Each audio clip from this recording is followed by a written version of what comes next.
On somebody yesterday, when you have great lawyers on both sides, makes a trial a lot better. We moved very smoothly yesterday. Yes.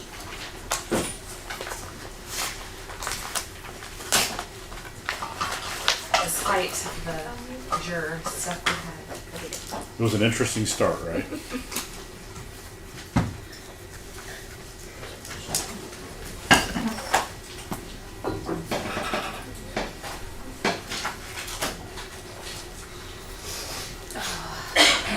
You have a good evening?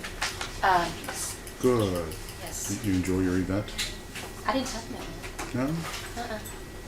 Oh, you met with Crush.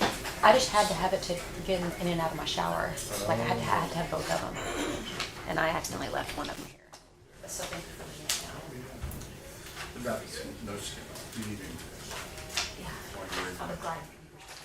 If you need anything longer to say, Thank you. let me know. What do you guys? All rise for the jury.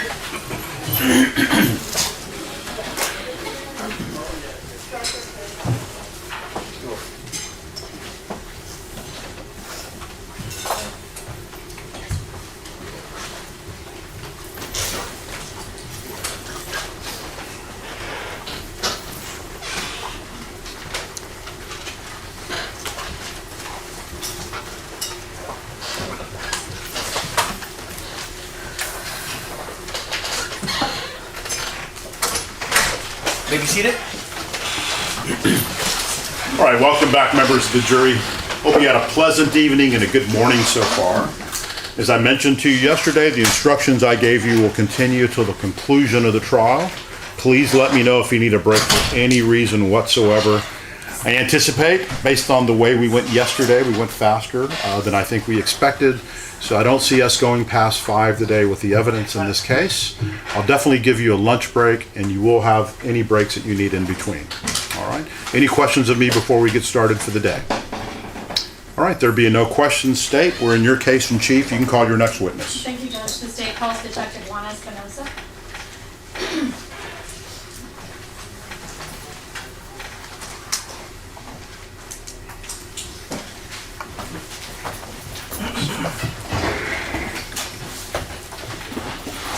All right, I'm going to swear you in. Do you solemnly swear or affirm that the testimony you give in this trial will be the truth, the whole truth, and nothing but the truth so help you God? I do.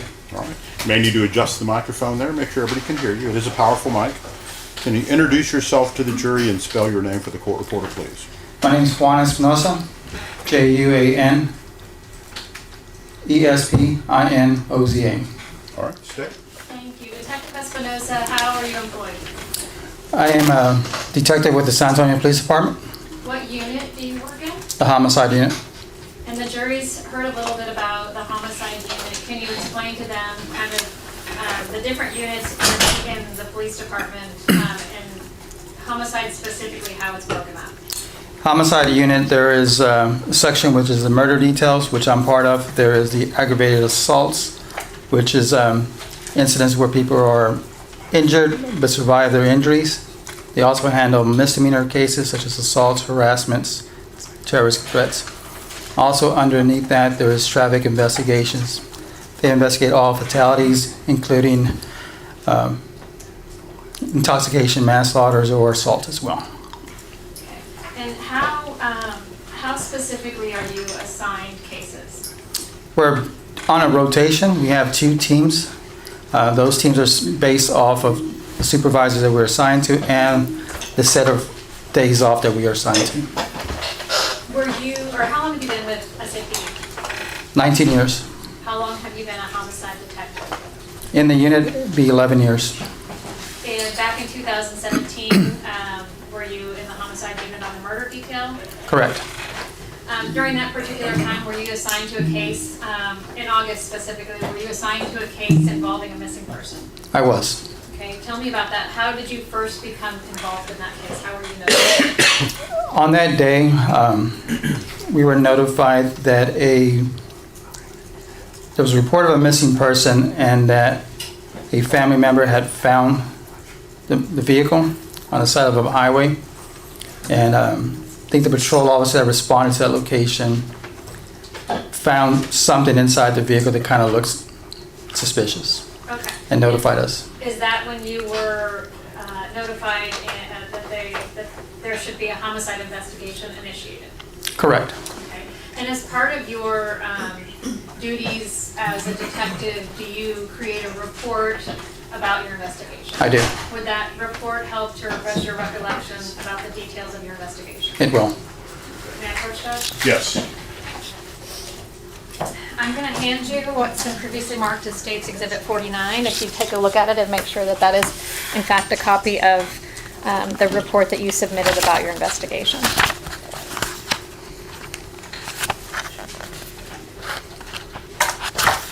It is. Okay, so if you can use it to refresh your recollection, just don't read directly from it, please. You said that you became involved after the missing persons report and after the car was found. What was the first sort of task that you undertook? I responded to the scene where the officer was. When I arrived, the family was across the highway. Okay. I think I briefly talked with them before I went to look at the vehicle. When I looked at the vehicle, there was what appeared to be blood inside the vehicle. Okay, let me stop you right there. So, did you open the vehicle? No, And so you, and we say apparent blood in our business, right? And so was it something that looked to you in your training experience like dried blood or blood? correct. And where did you observe that? Believe in the driver's side, maybe possibly the steering wheel, I think. Okay. So did you, at that point, are you the lead detective, or is that still up in the air? I am the lead detective. So you assigned that case? Correct. So did you assign, or did you direct somebody to process that vehicle? Yes, CSI responded. So what we did is have CSI respond to the location. They photographed the vehicle, the exterior of the vehicle, and then we had it towed to our secured facility where after we obtained consent, we processed the vehicle. And so when you were there at the scene, did you observe anybody open the vehicle? No, Did you specifically direct them not to open the vehicle? correct. And when we say process the vehicle, what does that mean? It's what CSI does, we kind of document, either it's photographing it. So the first CSI that made the scene, all they did was just photograph the vehicle on the exterior side. They didn't go into the vehicle. And then when they get, in this case, when the vehicle was secured and we were granted consent, they took additional photos from exterior and then they unlocked the door and they began the process of looking for evidence. And you said that the family was there at the scene. Did you direct them to come down and give a statement? Correct. Specifically, what members of the family did you have come give a statement? Her mother and then her ex-husband, Mr. Munoz. And just so we can clarify, her, you mean Elizabeth Contreras' mother? Yes, ma'am. So it was a Janet Sierra Correct. and Joe Munoz? Correct. And did they come down and give a statement at the headquarters? They did. Did you take their statements or did somebody else? Somebody else. Both of them? Correct. Okay. Did you direct them to, I guess when you're telling somebody else to give a statement, do you provide them with information or what type of information you're hoping to obtain? In this case, we just had some general information. She was reported missing, and then the vehicle being found on the side of the highway, and then just kind of relaying the information, what I thought I saw inside the vehicle. Sure. And at that point, was there a body that had been found? No, So she was still a missing person? that's correct. Was there information obtained from the two of them that led you to take further actions? Yes. And specifically, what did you do based on the information that was provided by Janet Sierra and Joe Munoz? My understanding that she was in a relationship, and then we have received information that maybe somebody has spoken to Elizabeth. Okay. And who was the person that was identified that she was possibly in a relationship with? Guadalupe Contreras. Okay. And let me back up real quick, when Joe came in, was he asked for a sample of his DNA? He was. Okay, was he very cooperative in that regard? From what I saw on the interview, yes. Okay, so he provided a copy of, a swab, a buccal swab? Correct. Can you explain just for the jury what a buccal is? Buccal swab is actually like a large Q-tip. We kind of ask them to swab the inside of their mouth. We collect the saliva, we seal it, and then we use that for DNA comparison. And is that a pretty standard process for getting somebody's DNA? Correct. Okay, at least a known sample? That's correct. So you got his DNA, you got a statement from him, and was all the information that he had gathered and recorded? Correct. And the same for Ms. Sierra? Correct. Okay, and so you indicated, I'm sorry, that Guadalupe Contreras was in a relationship with Elizabeth Contreras. Is that the information you received? A prior relationship, or they were separated or something like that. Okay, and so what did you do based on that information? That day we just processed the vehicle, released them, and the next day is when I think it was actually when we got more information that he had spoken with her. Okay, and I'm going to stop you because I'm kind of skipping around, but what was the date that the car was found? Let me look at my notes. Sure.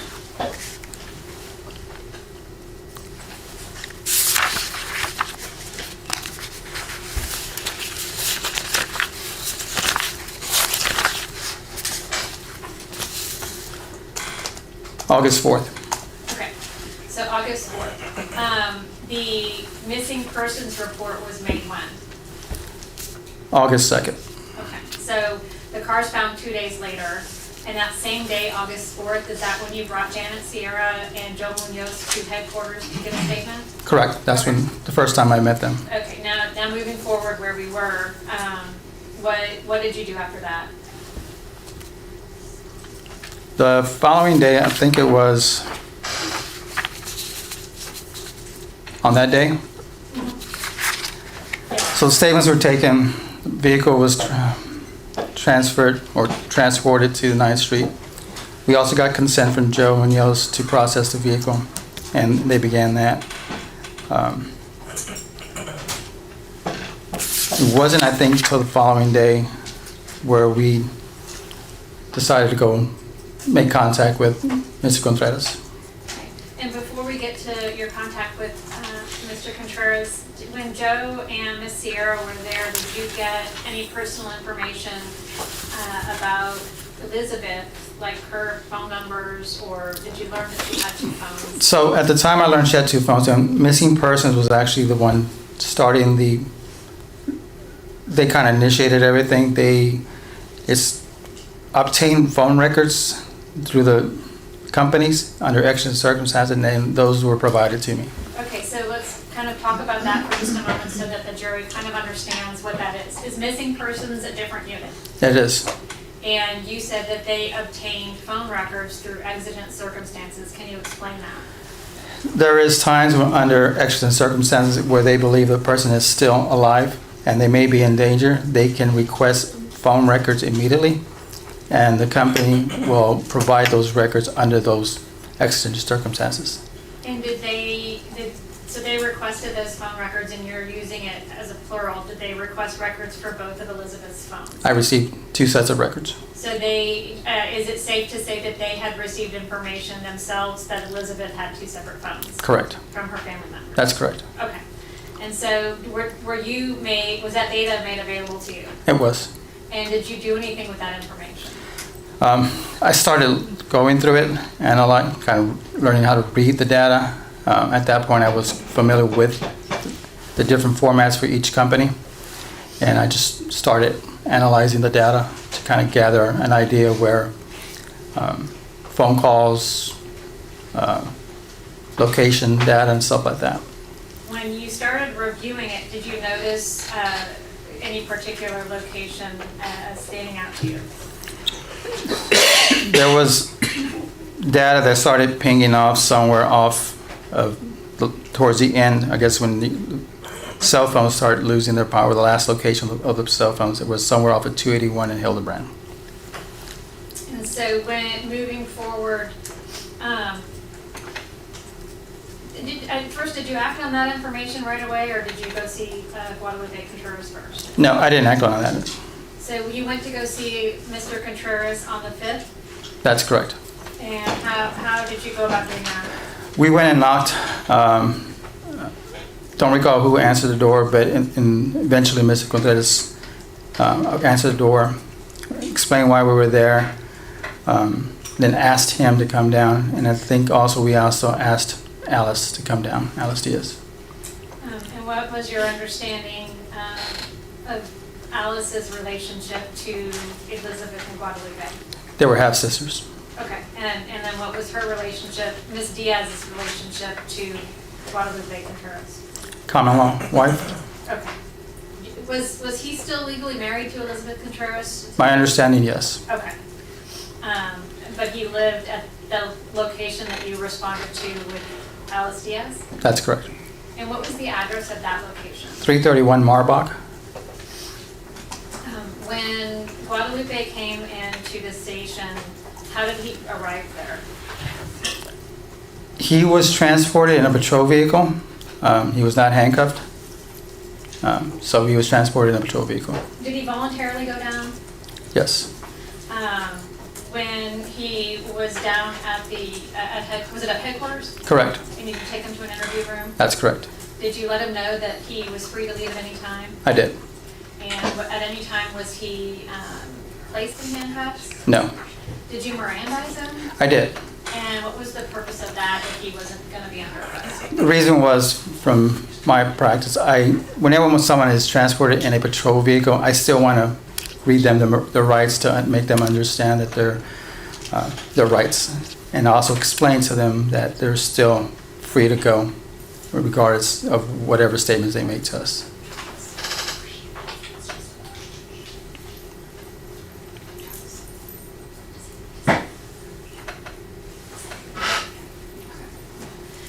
And at that particular time, on the 5th, who interviewed Mr. Contreras? I did.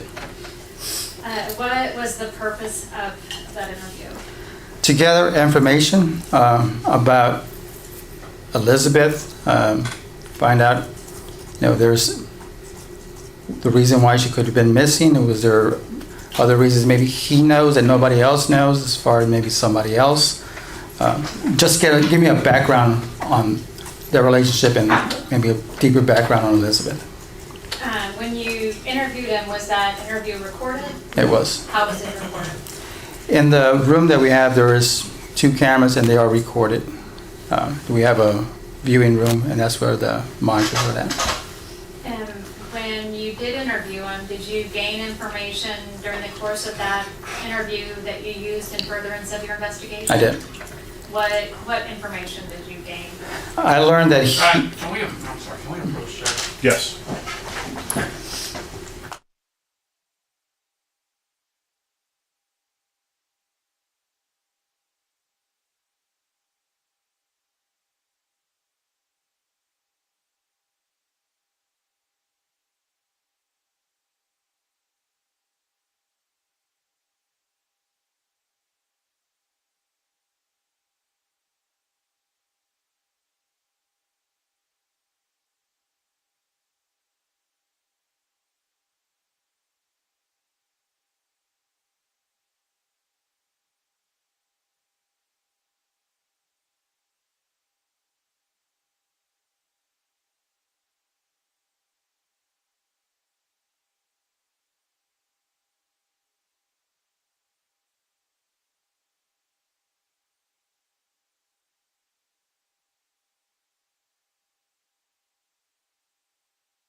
I know that we discussed the issue related to this informational sheet at the time. Let me reserve that particular ruling on that argument for just a bit, okay? And I need to look up some things, make sure that everything is sound, make sure nothing has changed since the last time we were in court, okay? I guess, can you clarify as to what I am and am not able to get into now? The only thing that I'm referencing now is this.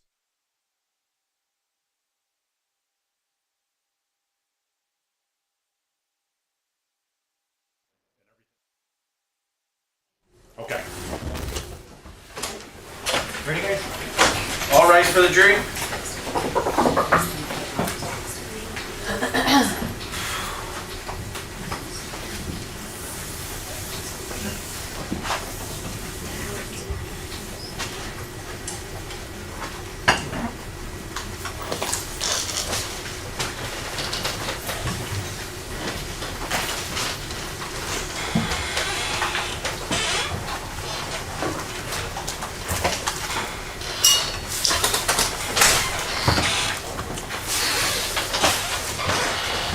May be seated. All right, members of the jury, welcome back. State, you may proceed. Thank you, Judge. When you were interviewing Guadalupe Contreras on August 5th of 2017, did he make statements to you, verbal statements to you that led you to take, that furthered your investigation? Yes. And what were those statements specifically? That he had talked to Elizabeth the previous night she went missing. Okay. Did you ask him if he had seen her the night of August 2nd? I did. And what was his response? He said he did not. At that point, did you have information about where her phone was located? Just based on what the cell tower telephone data gave us. And so did he tell you why he was in communication with her? If I can read this real quick. Sure. He had stated that they were discussing about adding her to insurance.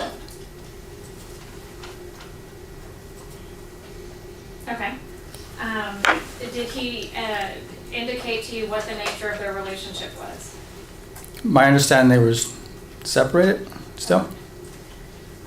Did he indicate to you that they still had an intimate relationship? I'm gonna object to the leading. I'll sustain. What did that interview with him, let me back up. Did you interview Alice Diaz? I did not. Who interviewed her? Detective Tom McNally. Did you, after you interviewed Guadalupe on the 5th, did you go out to any locations or scenes to investigate? I did. Where did you go? I believe I went to his employer. Who was his employer? It's an electric company, Elliott Electric Company. Okay. What was the purpose of going there? He had stated in his interview that he drove a delivery truck and that it had GPS data. Did you, who did you speak to at Elliott Electric? One of the managers, Do you remember his name? not off the top of my head. Did you obtain a consent to search from the manager? I did. Your Honor, may I approach? Yes.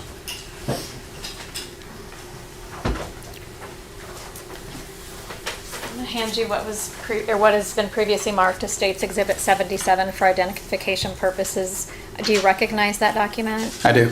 Does it contain your signature on? It does. Okay, and is that the consent to search that you obtained when you went to Elliott Electric? That's correct. Okay, and does on that document, and again, you can use it to refresh your recollection, but on that document, does it tell you who you obtained that consent from? Marvin Reyna? And when you went to Elliott Electric, what was it that, were you there alone or with more officers? I believe I was there with another detective and then a CSI probably arrived later.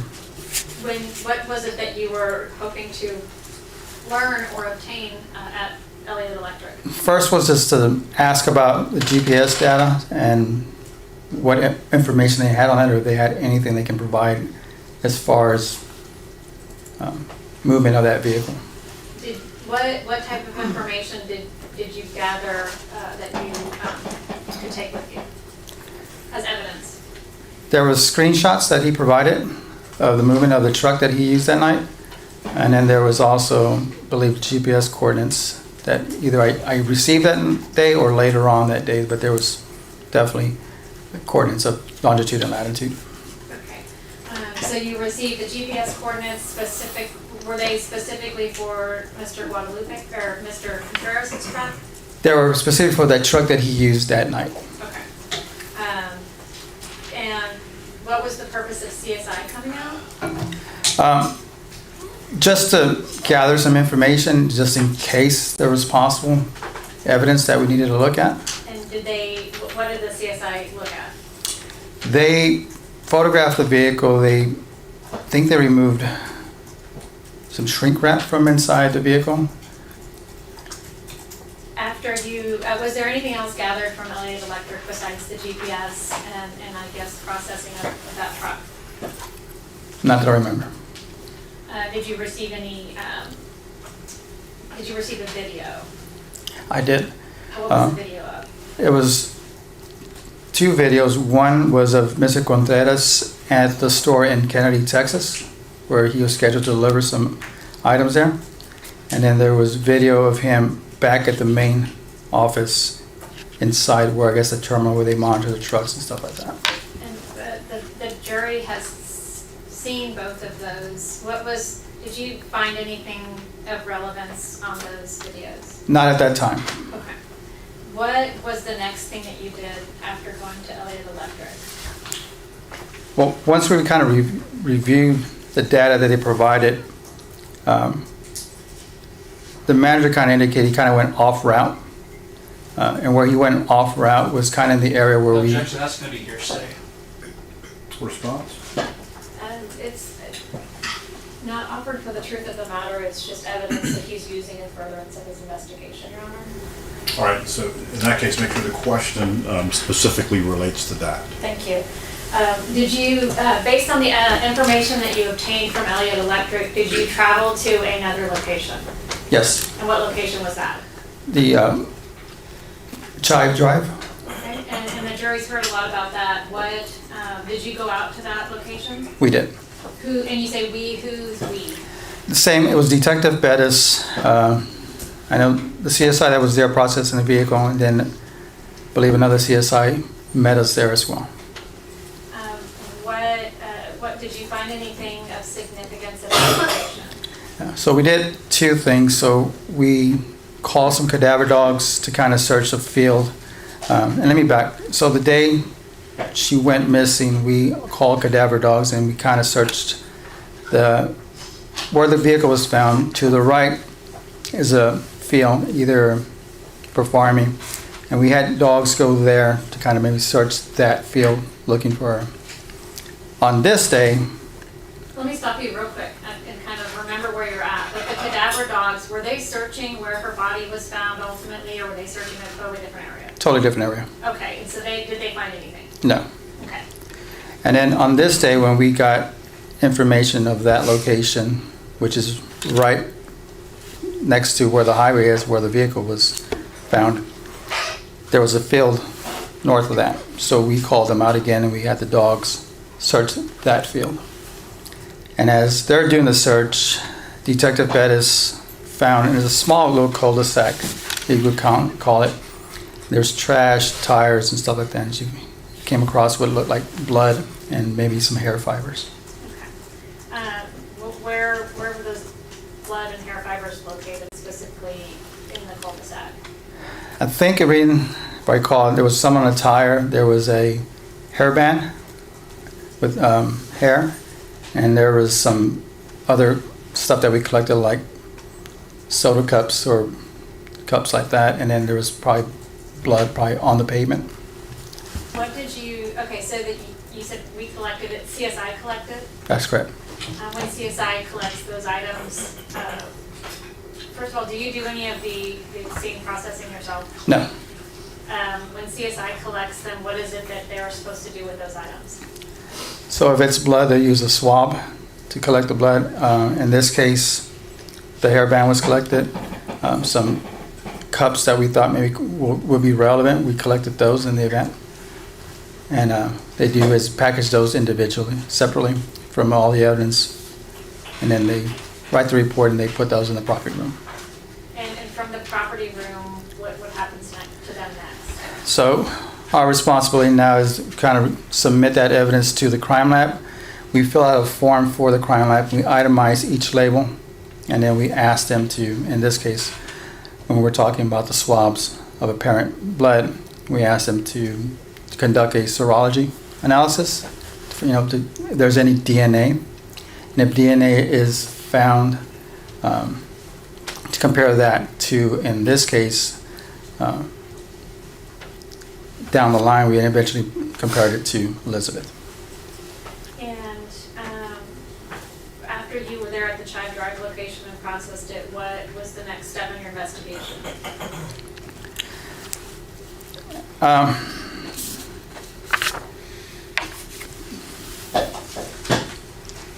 Kind of finished processing that scene. We made an effort to go to the area of Hildebrand and 281 to look for the cell phones. First time we went, we kind of searched an area, and we didn't find anything. Let me stop you one time, because the jury's seen a picture that you had given to us as a Google Maps photo. Would that help you to show the jury what your Sure. the area that you're talking about? Okay. May I approach, Judge? Yes.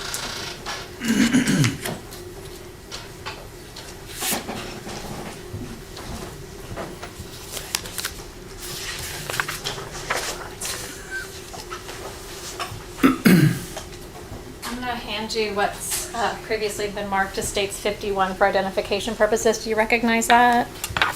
I do. Okay. And just if you could describe just to the jury briefly, what is it? It's a Google map. It's where the vehicle was found, Chive Drive, and kind of the area where we found the apparent blood. And it also points to where Elizabeth Contreras was found. Okay.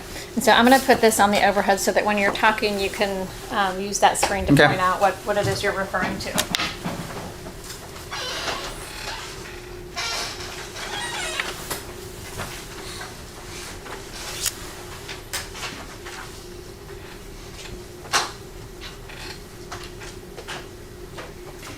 It's as good as we can get. Can y'all approach real quick while we're... On the record. Yeah.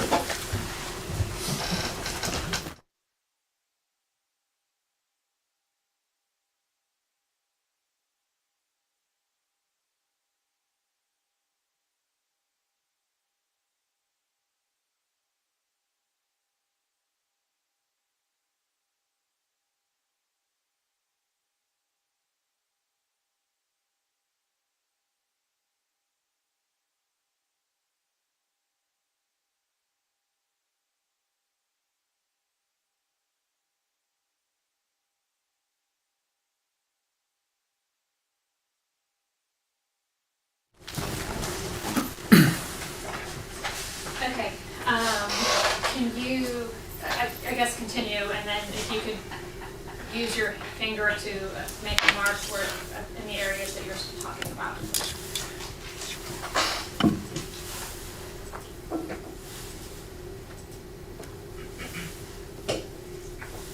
And what are you pointing out there with that red dot? So that's going to be where the vehicle, approximately where the vehicle was found.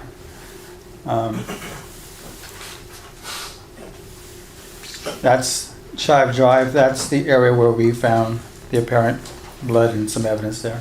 And so that the jury has an understanding of where the dogs originally searched. Can you point that out as well? So the first time they searched, when the vehicle was found, we searched this area.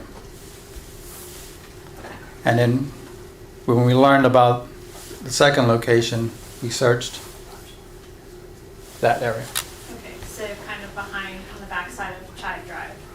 the area adjacent to Chive Drive. Correct, just north of there. Okay. And then, so what happened next? Let me just review my notes.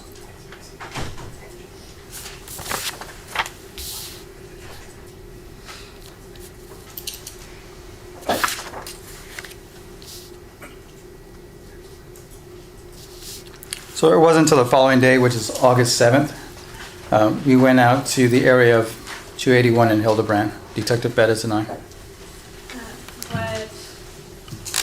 What if anything did you locate there? On that day, that was the second search, because the first time I went there was with the Detective McNally, Detective Angel, and we didn't find anything at all. This time we kind of did a search that was closer to a different location, but still underneath the highway, on the east side of the highway, underneath the highway. And that's when we found, we did found a cell phone, and then we found pieces of another cell phone, and then clothing as well. And did you similarly take a Google photo that might assist the jurors in Yes. understanding where it is that you were searching? Correct. Mayor, may I approach? Yes. I'm going to show you what was previously marked as State's Exhibit 50 for identification purposes. Is this that Google photo that you took of the location near Almost Basin? It is. Okay. I'm going to offer, or move to admit, excuse me, pending any objection. No objection.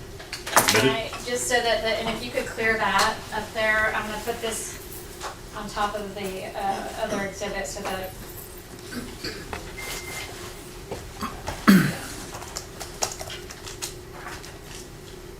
So this kind of this downtown would be right here, going towards downtown, and then this would be going north if you're going down. So I'm gonna orient it that way, does that make sense? Yes. Okay.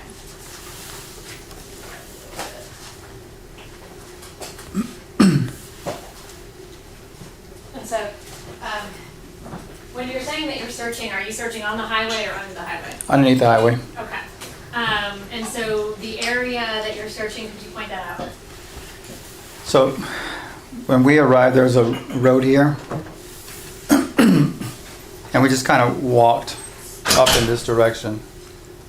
I don't know exactly the location where we found it, but it's underneath the highway. And that area, underneath the highway, could you describe kind of what it looks like? Overgrown, big trees. It butts up to Incarnate Word University. And there's a street there that goes underneath the highway. What is that street? East Almost Drive. Okay. And so did you find the items that you referred to south of East Almost Drive? Correct. Okay, so I guess on that photo it would be above Yes. that. And that little red marker, is there significance to the red marker on that photo? That's just kind of where the last GPS approximate. And you indicated that you took photos. That's correct. Showing that photo? Yes. I'm going to show you what was previously marked as States 53 through 68 for identification purposes. Can you look through those and make sure that you recognize those as the photos that you took that day? And that they accurately depict the scene as it appeared that day.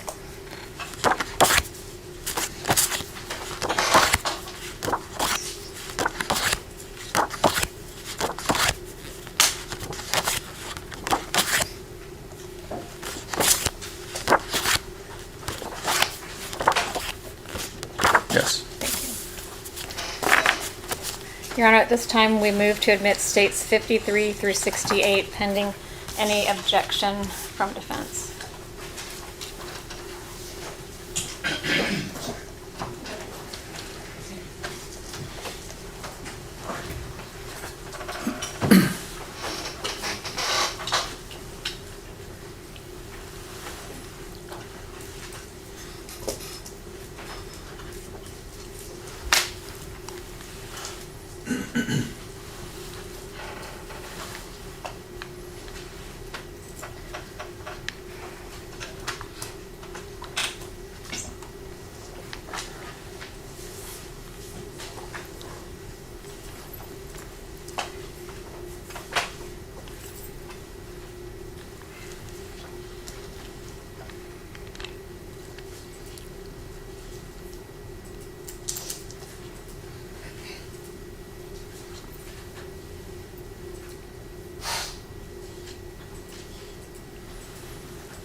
No objection.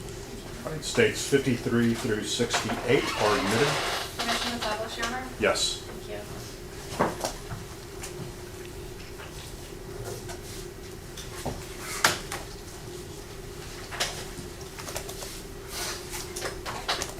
All right, starting with 53, what is it that we're looking at here?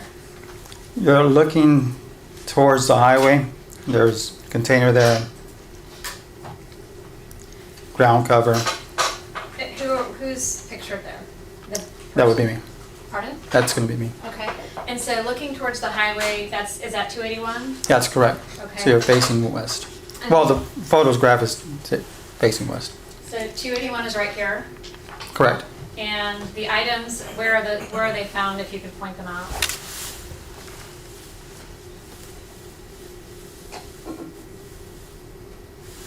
And in this picture, just because of the perspective, it's not easy to see kind of what the angle or distance is from the top of the highway down to that point. What would you estimate it? Is it pretty close to the highway, or is it a good distance from the highway? It's pretty close to the highway. And the weather between the second and the date that you found the items, had it rained or had it been dry, or what was the weather? It had rained that morning. Okay, it did rain that same day. Correct. Okay. And just, I'm gonna put down states 54, what are we looking at here? That's a cell phone. Okay, and it's conveniently in your little circle there, so what circle there is the blue cell phone? Correct. Is that a case or a partial cell phone or a whole cell phone? I don't know what it is, but it could be a case. I don't know. And if you could clear that. States 55, what's pictured in states 55? This is a photograph now, kind of going north underneath the highway. Do you have, in this photo, or does it show where the items were found? No. Is it just to give them perspective? Correct. And in this photo, it's kind of difficult to see. It's similar to states 54, different perspective. Could you circle where the items were found there?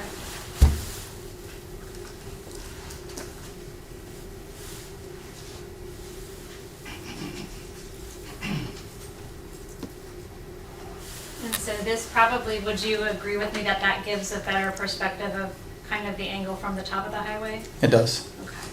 And if you could clear that, please. I'm gonna put down states 57. What are we looking at here?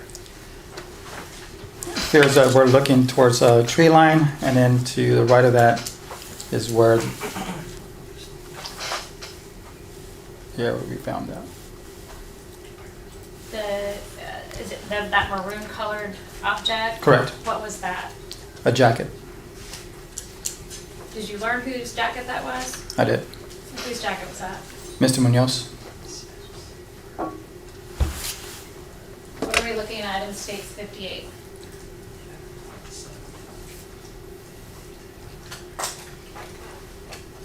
Can't recall from this picture. States 59.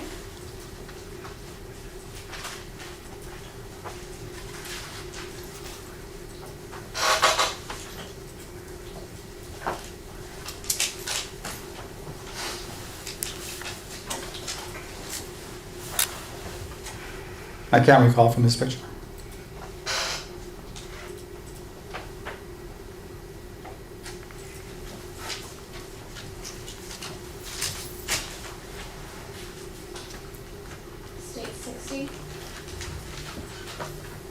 It appears to be a cell phone. States 61.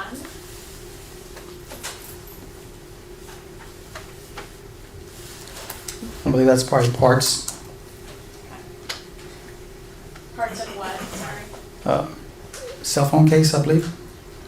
States 62.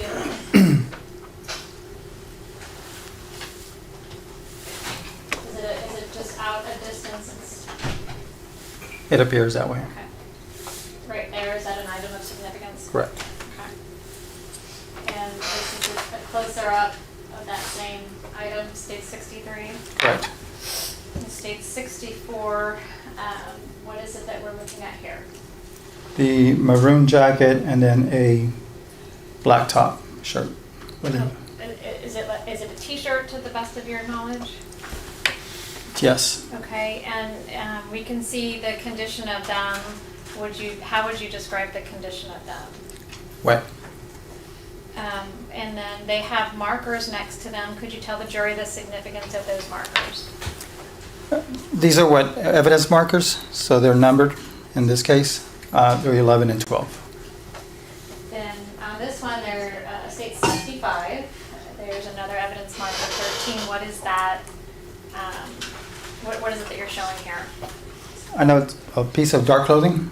Is there something that you can refer to in your report maybe Yes. that would tell us what it is?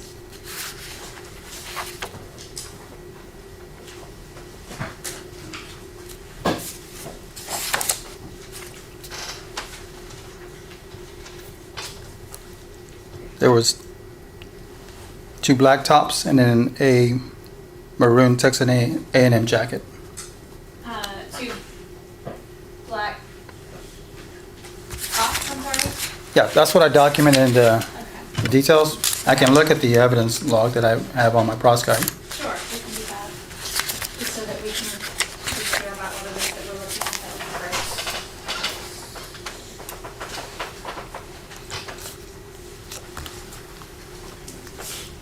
They're both labeled. One's labeled as a black shirt, one Texas A&M jacket, black shirt, and then the other items listed are either the cell phone or parts of the cell phone, pieces of case. Thank you. And then state 66, Cell phone case. and state 67. Parts of a cell phone case. Okay. And then in state 68, we see multiple things. Is that just an overall view of kind of where the items were in relation to each other? Yes. Okay. After you all found the items there, did you do anything with those phones that you found? No. No. Did somebody do something with those phones you No. found? Okay. Did those phones give you any type of information that you were able to use? The one cell phone that was intact, there was a IMEI number. And what did you do with that? I was able to match it to the cell phone records Okay. that belonged to Elizabeth Contreras. Your Honor, may I approach? Yes.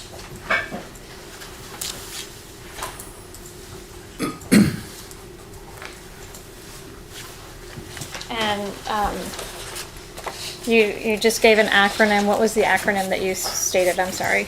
IMEI. And what does that mean?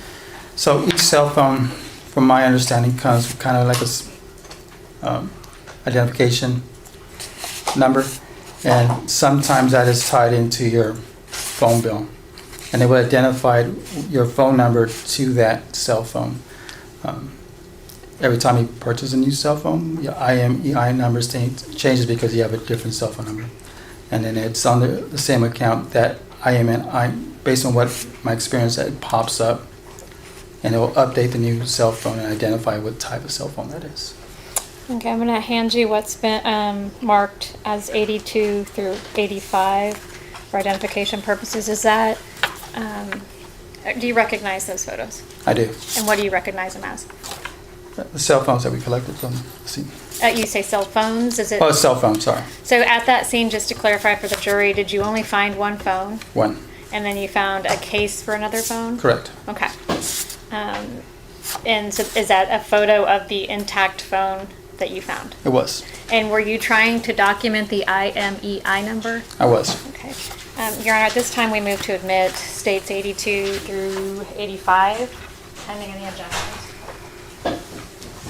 Or, I'm sorry, I said that wrong. It's 82, 84, and 85. Sorry.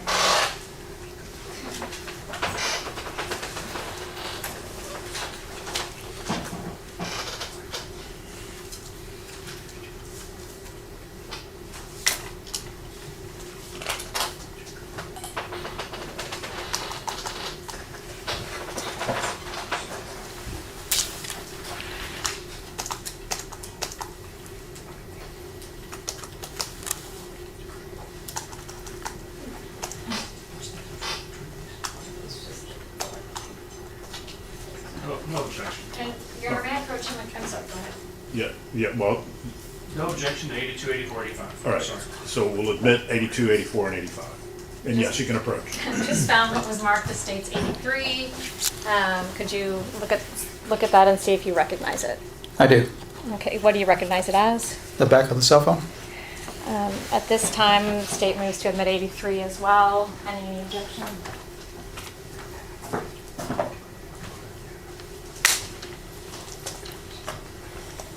No objection to 83, I objection. It's admitted. Thank you. Sorry about that, Judge. Permission to publish? Yes. I'm just gonna show the jury states 82 right now. What is it that we're looking at? The cell phone collected underneath the highway? And so the blue cell phone that they see in those photos, was that, the blue case right there, did that contain the cell phone that was intact? Get it. Okay. And 83 is, what are we looking at? The back of that cell phone? And I'm gonna move just to 85. 84 and 85 are basically the same. So 85, what are we looking at specifically? What are you focusing in on?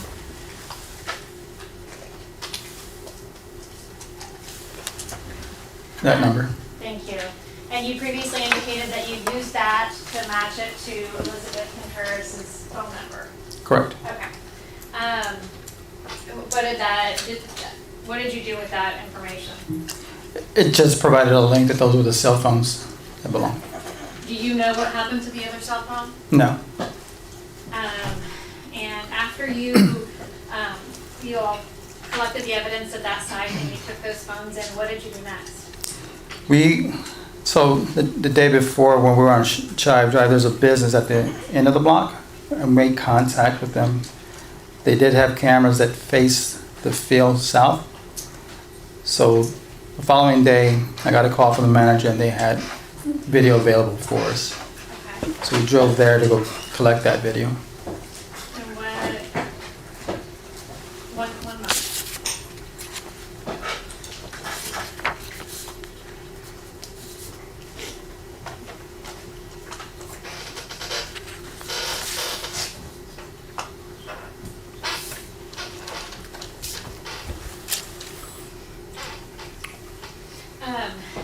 That video that they provided you, did you have an opportunity to view it? Yes. And what did it show? There's, if you want to use the other map, Sure. Which map did you, The one on the- map of the field? correct. Sure.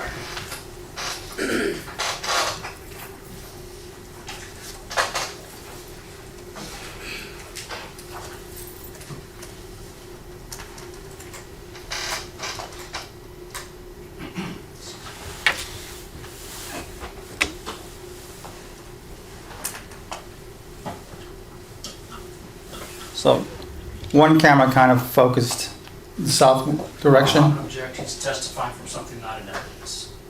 All right. I'll sustain. You could rephrase the question. Okay. What did you?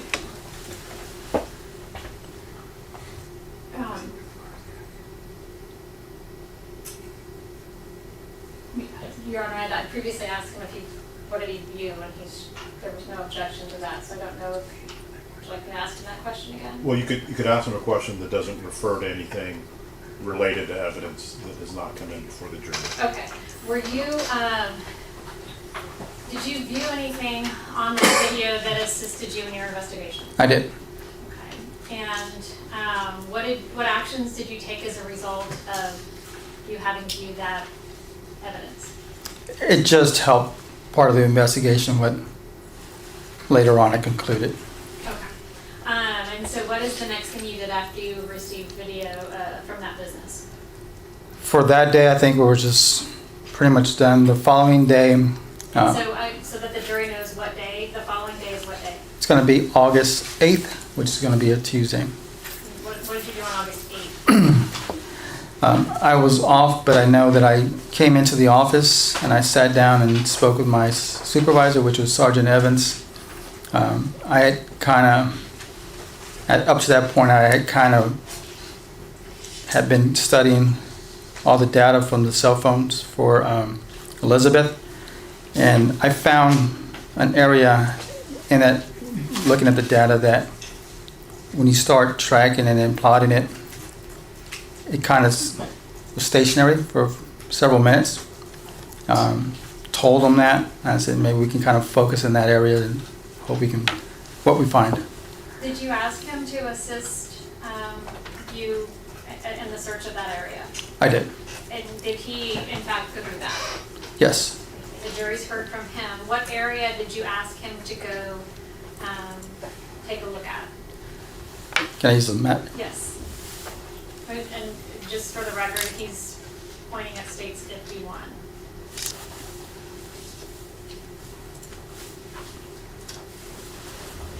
That area. And what is the significance of what you just circled? So when I had studied the data, I realized there was kind of a stopping point there temporarily for several minutes, and then it continued south from that location. There was you said that there was a stopping point, or the phones were stationary. Are you referring to Elizabeth's phone? That's correct. So her phones were stationary in that area that you pointed out? That's correct. Okay, what is the significance of that spot, ultimately? In the end, that's where a body of a female was found. And so this is on the 8th. What was the next thing that happened? I guess let's talk about the 8th. Did Sergeant Evans find the body? Yes, Okay. And were you notified of that? I was. Did you go to that scene? I did not. Why did you not go to that scene? I was off, and he was Okay. managing the scene. Okay. And did you feel like Sergeant Evans was perfectly capable of handling that situation? Yes. Were there CSAs called out to process the scene? CSIs were, yes. Is that standard protocol for your department? Yes, Did the ME's office get notified as well? correct. And what happened to that body that was found?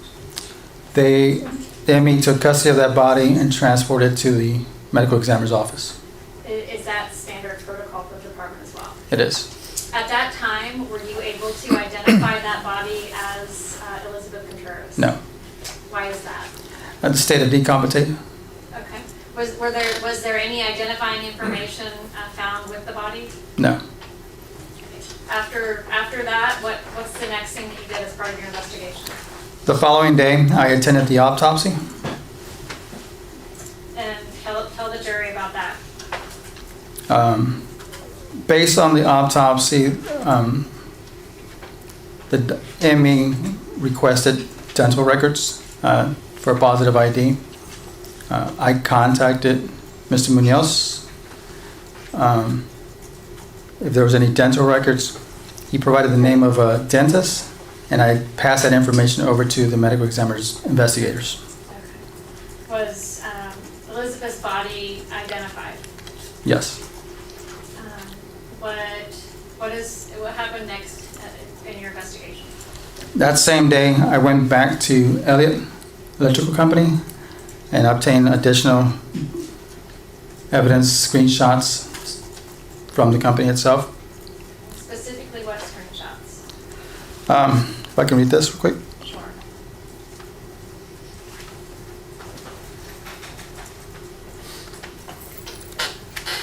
I documented you provided additional screenshots of Guadalupe's route from August 2nd, 2017.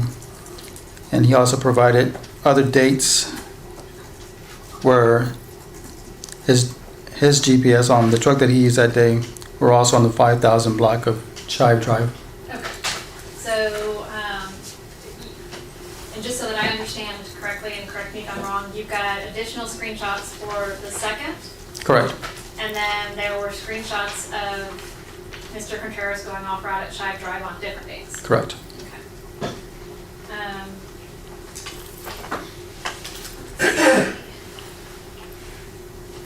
Did you, for Elizabeth's phones, you indicated that the missing persons unit received records as part of their exigent circumstance request. Correct. Did you also obtain a search warrant for those records? I did. Your Honor, may we approach? Yes.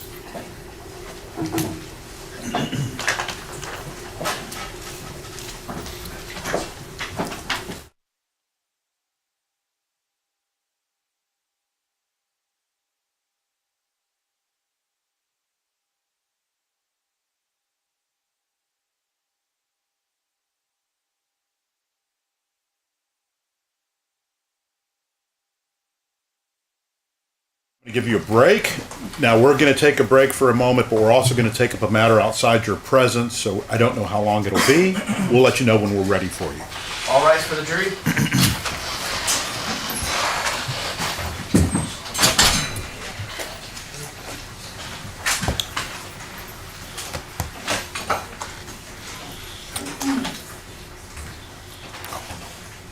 Happy.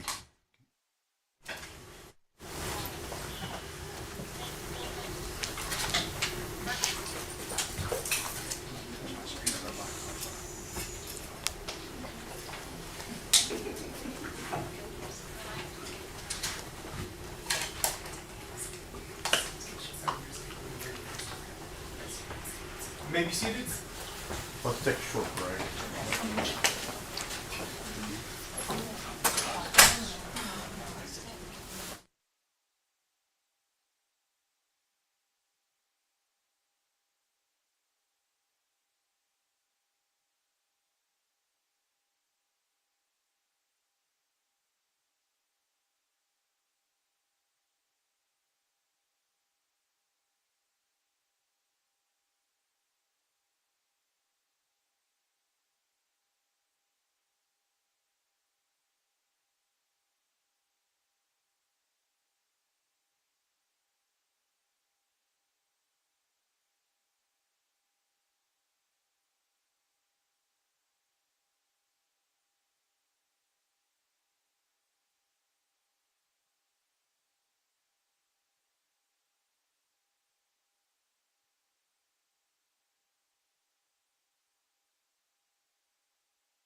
Karen, county road 2, right?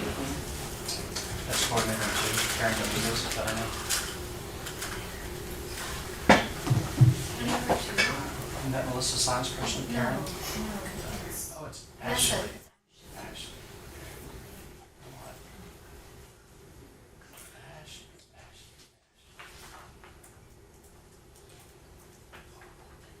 Ashley.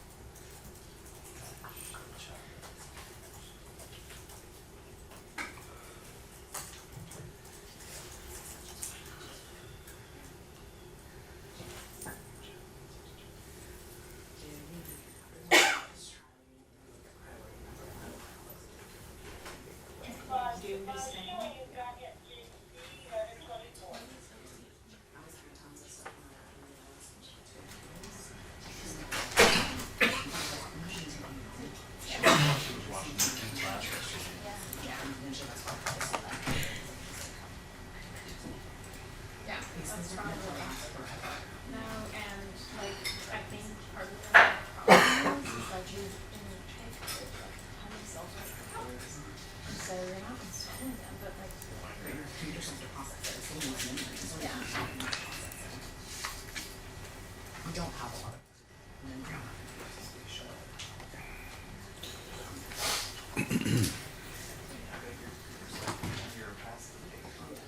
I know, probably is.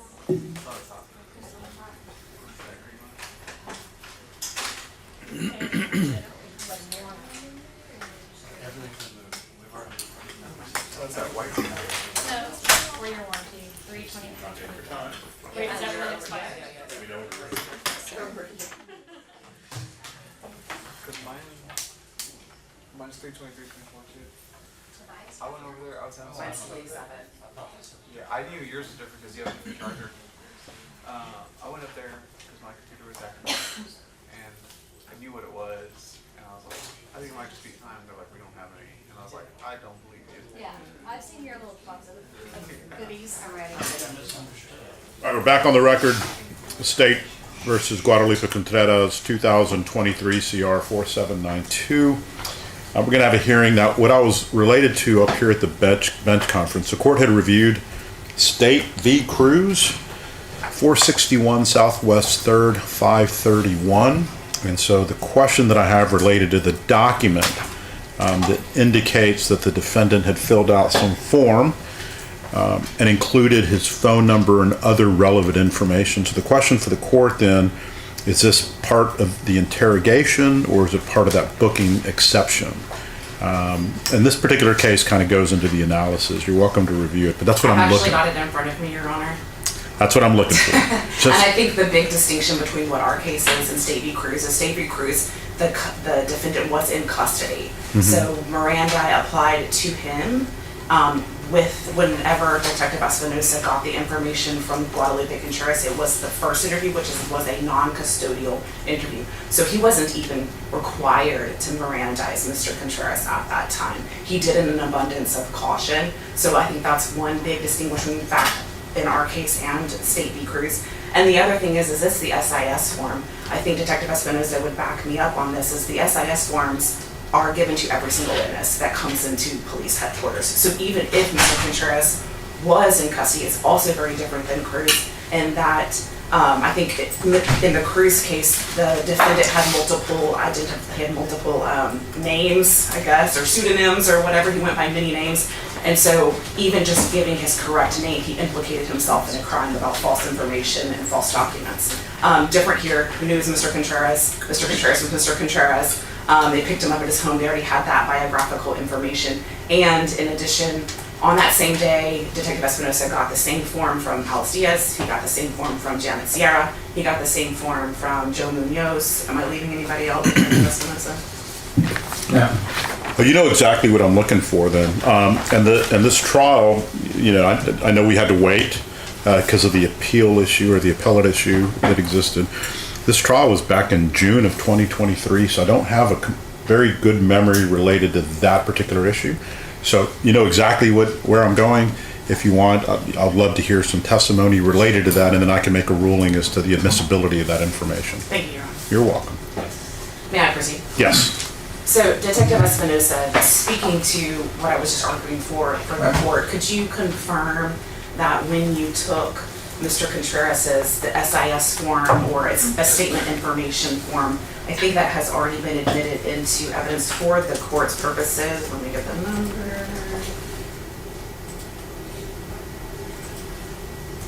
For the court exhibit only, it states 48. You got that information from Mr. Contreras before the first statement, is that correct? Correct.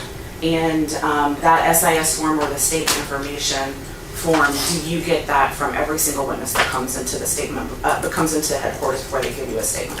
From everyone. And so just to confirm, Mr. Contreras was not under arrest when you got that information from him? Correct. He left the police station after you did the questioning of him, after he gave you that information? He did. And he wasn't actually placed under arrest until maybe a couple of days later?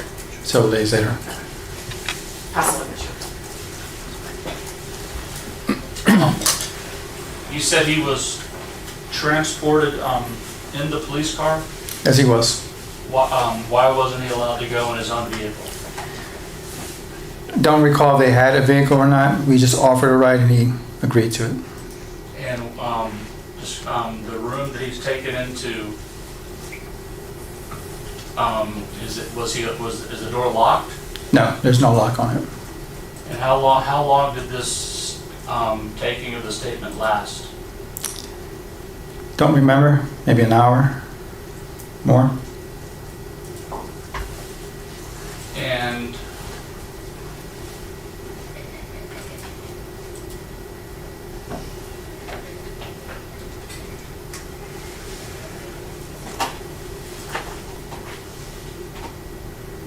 And when it was over, did y'all take him back, give him a ride back? Correct. I have no more questions, Judge.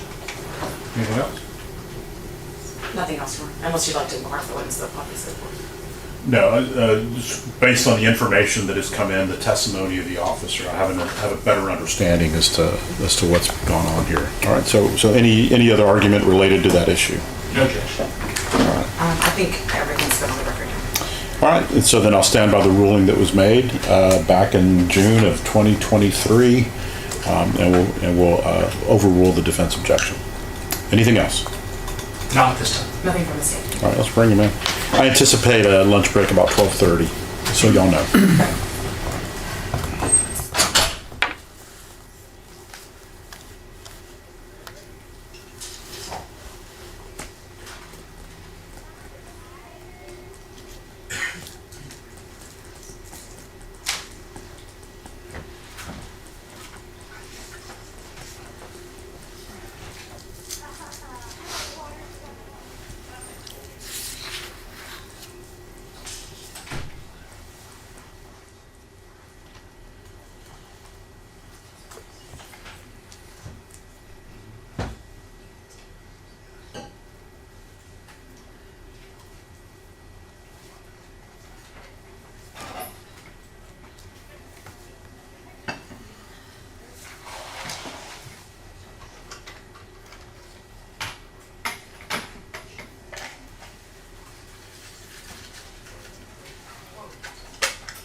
All rise for the jury.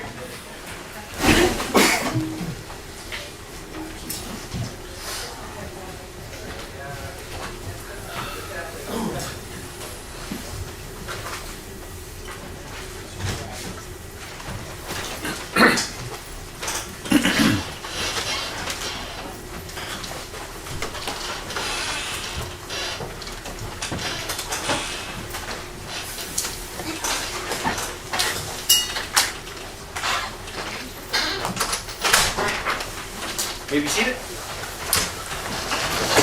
All right, welcome back, members of the jury.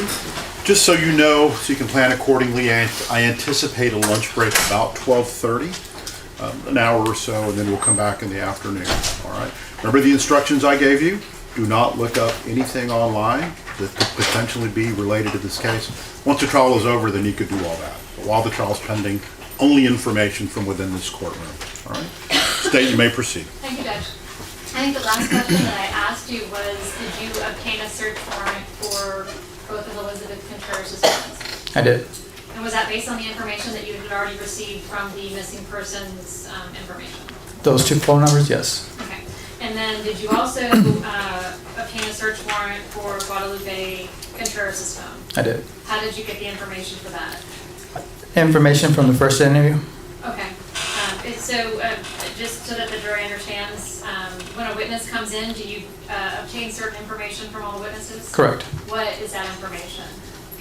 Name, date of birth, address, sometimes work location, address, work numbers, phone numbers, date of birth, social security number, whether they're married or not, and then another point of contact for them. How is that information memorialized? It's a form that we use in the units called it's a SIS form, so it's a statement of information. So it's basically a form like this, and they fill it out. It's a uniform. Correct. Piece of paper. Okay. Your Honor, may I approach? Yes. I'm going to hand you what's been marked as 69, State 69, States 80, and States 81 for identification purposes. Do you recognize these documents?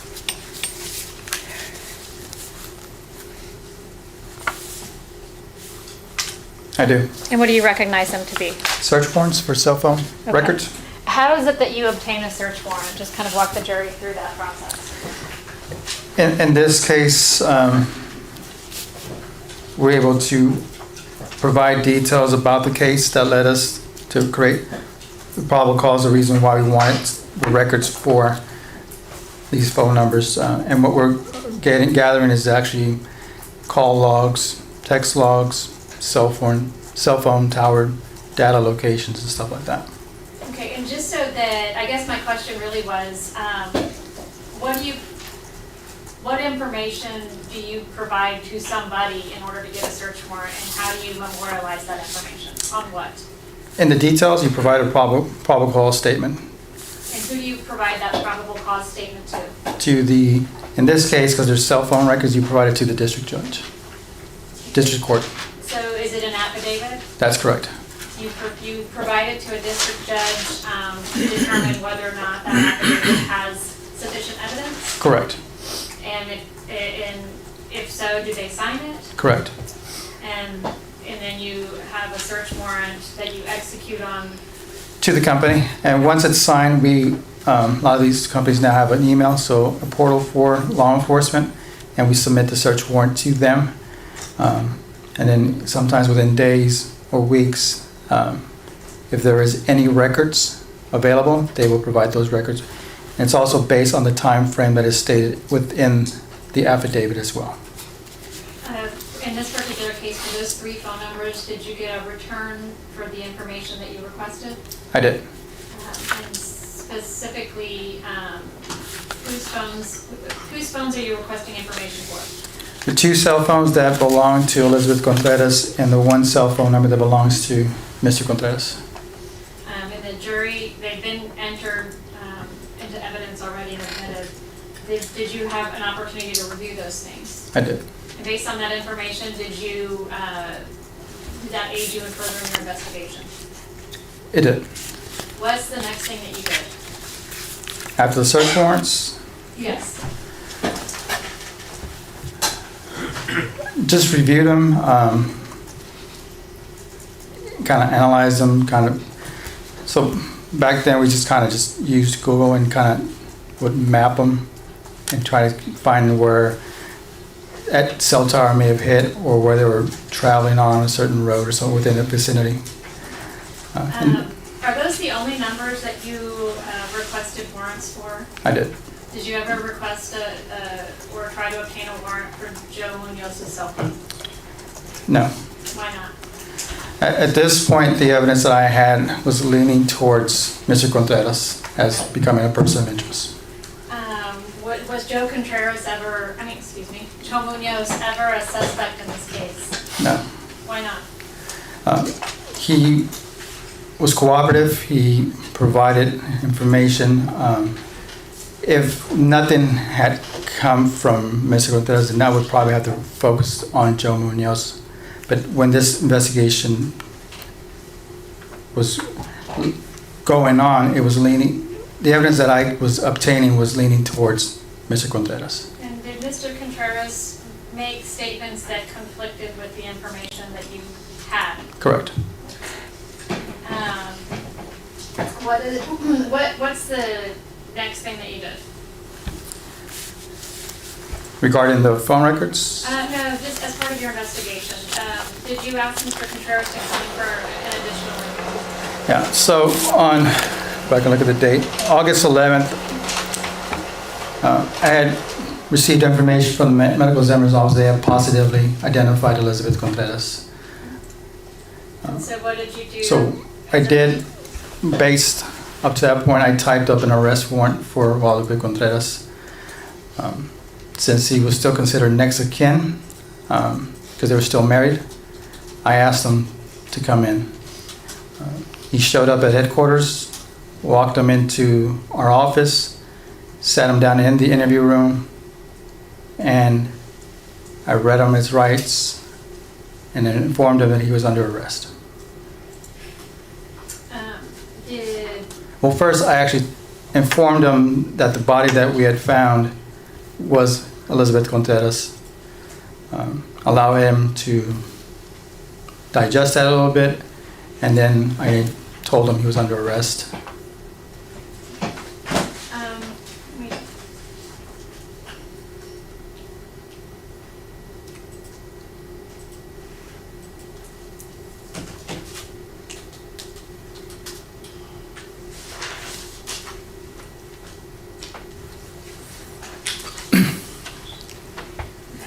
You indicated that you interviewed him twice and that both interviews were video recorded. They were.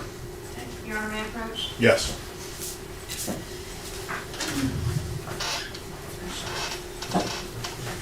I'm going to hand you what's been marked as states 46 and 47 for identification purposes. Have you had an opportunity to watch these videos? I have. Okay, and have you indicated that in some way? Correct. My initials and the date. Okay. And then have they been altered and amended in any way aside from to comply with the court's rulings? No. At this time, I'm going to offer, and then I'm going to tender to defense counsel for any objections, Your Honor.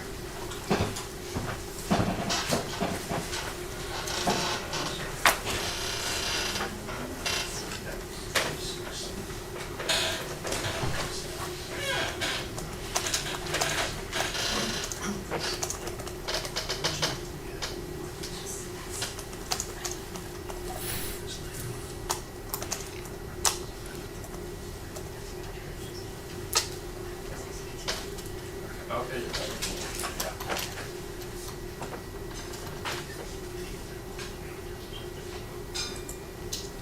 No objections to 46 and 47, well, I take it back. Note my prior objections, that having been said, well, note my prior objections. Okay, so defense objections to 46 and 47 have been noted on the record. They're preserved, and I overrule and admit states exhibits 46 and 47. You're not going to publish it at this Yeah. time? Yes. I'm gonna this time put in states 46, which I've identified as the first interview on the 5th. Would be Saturday. Okay, so was it on August 5th? Yes.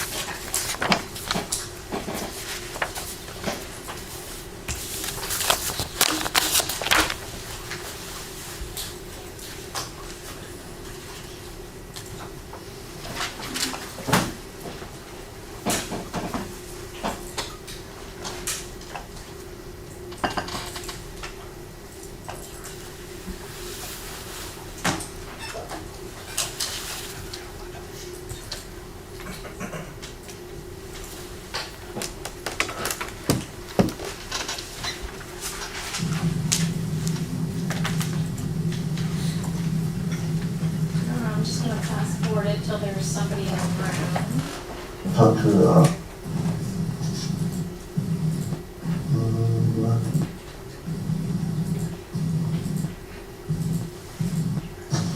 Yeah, so, yeah.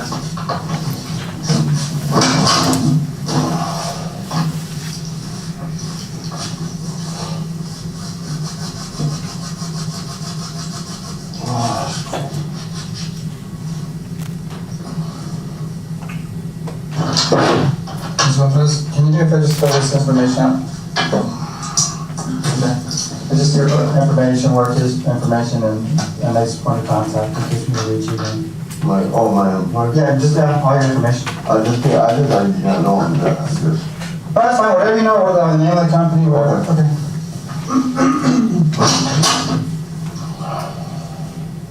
Hello? What's up? No, I know it. Why? No, it was a bit of mean hours, but they're just questioning. No, it's nothing bad, no. Yeah, the deal with my wife.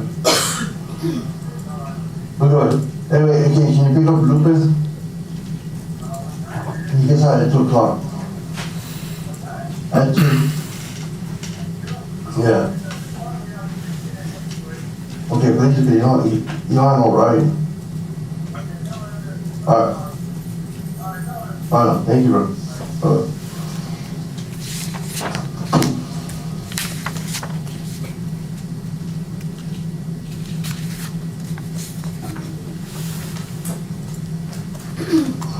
Is this where he's filling out that form that you just referred to? Yes, ma'am.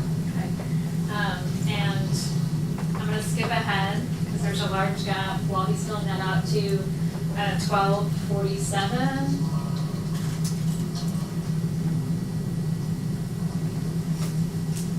Oh, 12:45.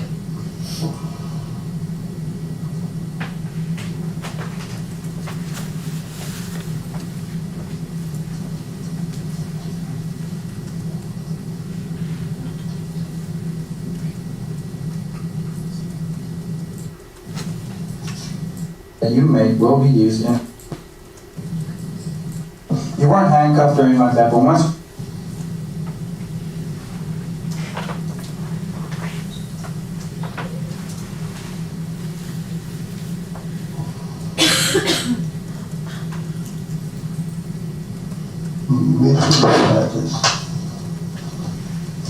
Is it right to put all in? Oh, that's fine. It's whatever you got there, that's fine.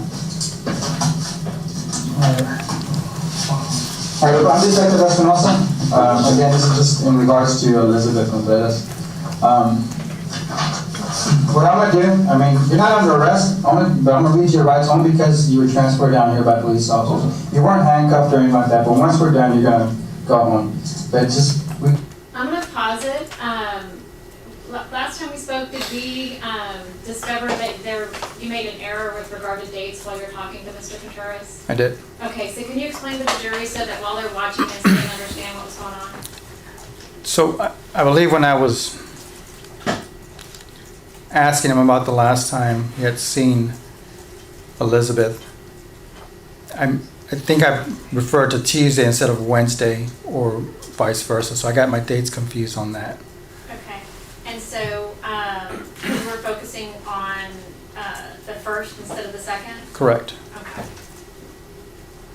In those cars only because it's policy, okay? But we Yeah, so like, I was confident all the, Yeah, just to make sure we're good, and I think I still have to read your rights only because you came down with a police officer, okay? Before you ask any questions, my duty as a police officer to advise you of your rights and to warn you of the consequences of waiving these rights. You have a right to remain silent. You don't have to make a statement or written to anyone. Any statement that you make will be used in evidence against you in a court of law or at your trial. You have a right to have a lawyer present to advise you before and during any questioning by police officers or attorneys representing the state. You may have your own lawyer present. If you are unable to employ a lawyer, the court will appoint a lawyer for you free of charge now or at any other time. If you decide to talk with anyone, you can stop talking to them at any time you want. The above rights continue your rights, which can be urged by you at any stage proceedings. You understand the rights? Okay. That's it. Just like run down anytime and once we're done, we'll take you back home. All right, I'm just gonna come up, do you know where Elizabeth's at? No, sir. No? No. Okay. When's the last time you heard from her or saw her? The last time I talked to Officer Durant, I think it was Durant. It was a missing person thing. They told me to call. I called. It was Thursday night. They called. You called him? Officer Durant. No, I'm asking, when's the last time you saw or you Oh, no, spoke? I was telling them the last time I saw her was Tuesday, and this was like around 9 o'clock. You saw her Tuesday? Yeah, at 9 o'clock. 9 o'clock what? That was at my work. Morning or night? No, it was nice, sir. Okay, Tuesday at night? Yes, sir. You said you saw her at your work? Yeah, she parked on the other side of the trees, right there on Broadway. Okay. So you worked out at Broadway? Yes, sir. Is that the actual location where you? Yes, sir. Okay. And that's at that street? Yeah, that's true. Is that near 410 or 10? Yeah, I think it's like 2 or 3 blocks away. It's like where, you can't get this, like where, do you ever D-bag trainings at? Is it outside 410 or inside? No, it's not towards, no, it's not going towards Hillebrand, it's going outside. Okay. It's by the airport, by the airport. Okay. All right, so she went by 9 o'clock? Yes, sir. Okay. About 9 o'clock, 9:05, I'm on there. Did you talk to her before did you know she was going up to your job? What job? You said you met her at your workplace, right? Oh, yeah, no, I talked to her before, but we had the insurance together. The insurance I had before, I had it with me and my kids and her through Tom Park. Right. Once I left for Tom Park, the insurance kind of died down, so I had no insurance. When I left for Tom Park, they only gave me into my pay. Right, the corporate. Yeah. And then after I was done with Tom Park, she had no benefits or anything like that, so I had to wait 30 days of electric. So we were talking about the whole thing, and then when I got with electric, Cobra sent me a letter. Yeah, like if I wanted to Extend it. Yeah. Right. So So she was coming over to discuss the insurance? yeah, because something, and this is the thing I just found out that my thing when I was married with her back, when we got married. Well, you're still married, right, from what I understand? Yes, sir. Okay. She had two in her head. She kept telling me that thing, but my thing, I never see the reports. Yeah, that's what I'm getting also, but, okay, anyway. I never got the reports, and then when we talked to the sister, I wanted to confirm did she ever had any of that, so supposedly it's not none of that. Okay. Yeah, but I saw her Tuesday. Did she drive up there, or? Yeah, she drove in the SUV, it was, I think, Joe's SUV. Okay. Was she by herself, or was she with Yeah, she somebody? was by herself. Okay. So she shows up at your workplace here on Broadway? Yes, sir. Sometime about 9 o'clock? Yeah. Okay. And how long was she there? It was only 30 minutes, and I only had 30 minutes. Okay. Did she say where she was going after that? She said she was going to home. Okay. Do you know where she was coming from? She was coming from home. She was coming from home? Yeah. And then she was going to go home, but then she ended up going detouring because of Emma's, something about Emma's thing, that they had a party to go to or something like that. Who's Emma? Yeah, her daughter. Her daughter. My stepdaughter. Okay, I don't know her name, so Yeah. I'm asking. She said she had to take a detour? Then she had to go to like the Walmart and all that because Emma goes to like a daycare right there in the West, like the Espinosa program. Okay. And something about teacher or something like that, so. I know. That's where she was going after she left you, or before she got there? No, just after she was gonna go. She said she wasn't. Yeah, and then that's the thing. Emma even called her at the time. Oh yeah? Yeah, Emma called her at the time, and then she started saying that her dad. I heard the conversation. That her dad was questioning how can she have to work every night or something like that. And then Elizabeth got mad, and I know she told Joe that why are you saying that and all this, and he goes, no, Emma was saying it that we have to go to work by every night and all that, and I'm like, okay. Okay. So that was the whole conversation on that thing of the guy. The last time I spoke to her was was it Wednesday? Wednesday at 11 o'clock, when all of them are out. Okay. And that was the last time. So she called you again? Yeah, it was Thursday. No, but the thing is, me and her always talk. Okay. We always kept in communication with each other. Right. And just the only thing, we didn't tell anybody because they will go back. Well, I understand that part. So Tuesday, I guess you spoke to her before she came over to see you? Yeah, we always spoke with each other. But on Tuesday, you actually spoke to her on the phone before she went to go see you. Yeah. How many times did you talk to her that day before she actually went over to your job? No, it's not, since I'm inside, I have my headsets, so I would talk to her and work at the same time. Oh, I got you. So you're able to carry on a conversation as you're working? Yeah. I just have to have all the earpiece off and all that, so. Yeah. We would talk, and then when I have, and it will slow down there, then I have to go pull 129, I would talk to her and say, how's her day and all that. And then, over here, I'm in the background, and it just, I was there and I was listening to everything. Okay. But when we're on the route, I couldn't be on the phone. She would stay on my headsets, but I couldn't have it because we have cameras, so when we get fired. Okay. So it was one of those, okay, I'll see you later, and I'll talk to you when I get to my destination. Okay. And once I got to my destination, I put my headsets on, And talk. and I talk to her, and then once I loaded there, I go, okay, I'll talk to you when I get to my other destination. So it was one of those. Okay.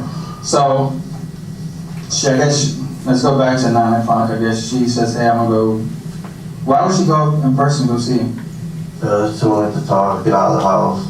Okay. She was frustrated. I know she's been talking about moving out because she had a problem with the incident with the family that she lives with. She has a problem with Joe?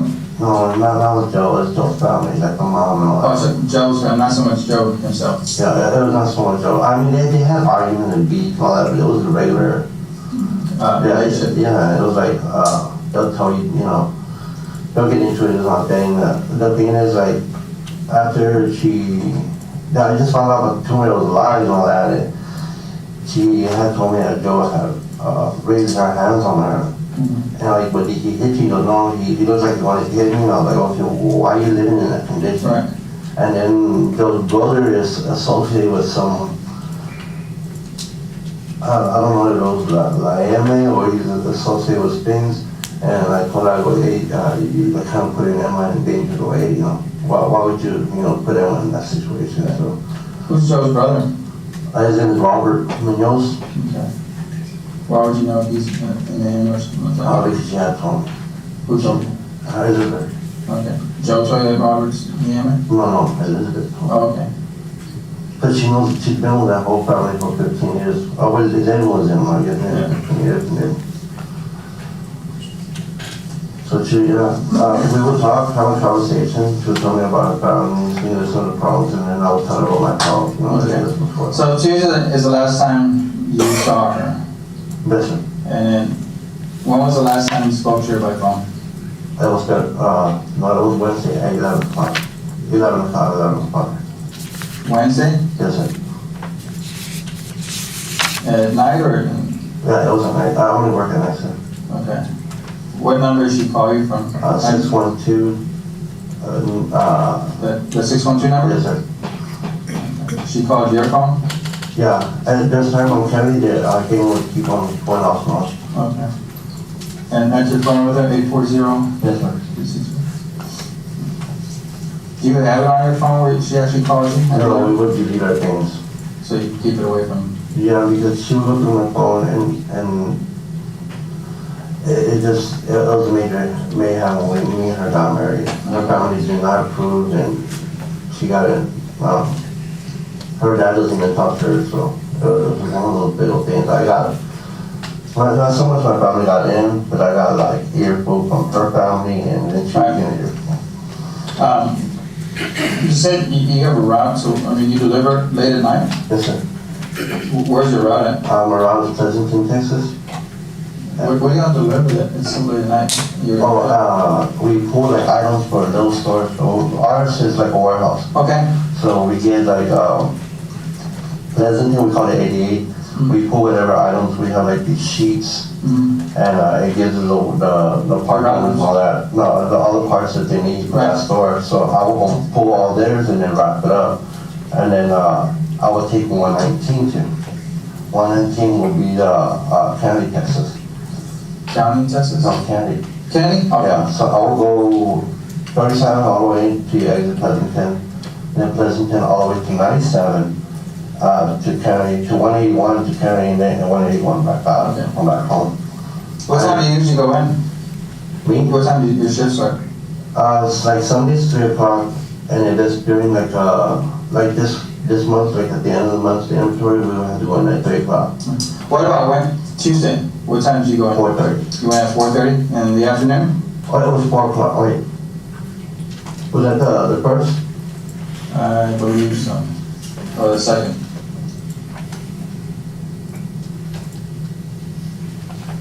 Tuesday was first. Okay, I was supposed to go in at 3 o'clock. What time did you go in? I clocked in like on 3:53. Okay, so you went in about almost an hour late? Yeah, my boss was like, dude, you burn you or something? I was like, I can't believe that, boss. How many hours do you work? What time did you get out? I ain't get out on my timesheet. I printed out the timesheet. It said 12:20. 12:20? Yes, sir. And that's something I should have got from the car. I had it printed out. Okay. When you go on your routes, do you go with another driver or helper, or you go by yourself? No, it's all by itself, sir. You go by yourself? We have like, everybody has different routes. Everybody goes to like Uvalde, Kerrville. They go to San Marcos, New Braunfels, Okay. you know, Pearsall. And some companies allow to have helpers, and they just, that way the route's a lot quicker, so. And then- Oh, no. So you're by yourself? It isn't. Okay. What kind of vehicle do y'all? Mine is it depends. We have a 550 and a 750, that's 2 ton. Okay. So these kind of box trucks, right? Not like a big old 18 semi, Oh, no. something like a delivery Yeah. truck? Okay. So your route's in Pleasanton, so it's pretty much down in South Texas, or South of Cincinnati? Yeah, Pleasanton County. But the mom asked me, oh, you might want to call her my mother-in-law. She asked me, every time I was like, Yeah. and then I go, I do her in Pleasanton. Go, oh, right there by military? I go, no, like Pleasanton, Texas. Yeah. And what we're doing, you know, we're talking to everybody, and we're trying to eliminate everybody that's maybe had something to do with her disappearance, a lot of things going on. So, you know, we don't know exactly what happened or where she's at or stuff like that. So we're treating her as a missing person. So right now, you're admitting you saw her at 9 p.m. that Tuesday. Yes, sir.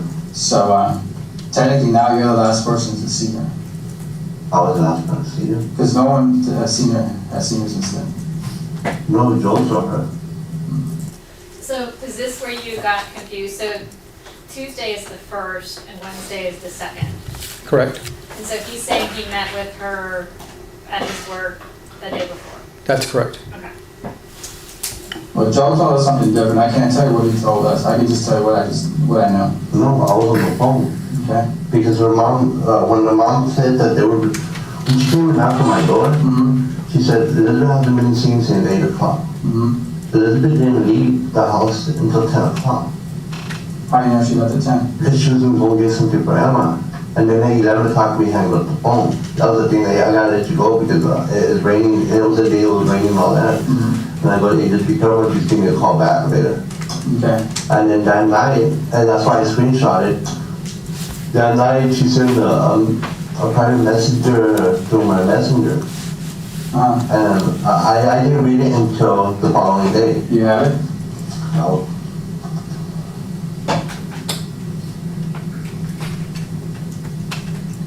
The screenshot or the original? Well, whatever you have that says you got a message from her.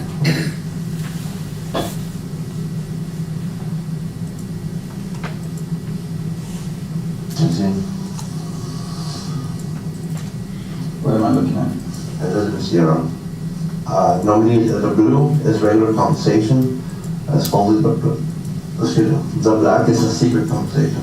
Okay, so how do you get, what was the secret conversation saying? I didn't say nothing. Does one device removed from the Yeah. secret, why was your one device moved? I don't know, sir. What is he showing you? If I recall, it's on Messenger, I guess. Facebook Messenger? Correct. Okay. Don't know too much about Facebook besides Okay, the and so conversation that was on there, I guess. is he showing you something that he said happened the day after she disappeared? The day of. Okay. Right. And is there any content or is it blank? There's no content. Okay. No. And so the jury's has heard how that can happen. But I just want to clarify that he said he talked to her the night she disappeared, August 2nd at 11 o'clock, and then this message was the following morning or overnight. Correct. Okay. I don't have Facebook, so I don't know what that No, I know. And I told Officer Duran, the person that called me, Mm-hmm. I told her, I go, and I even told the sister, I go, when they sent it, it was blank. They didn't have nothing. And I still haven't deleted it, no.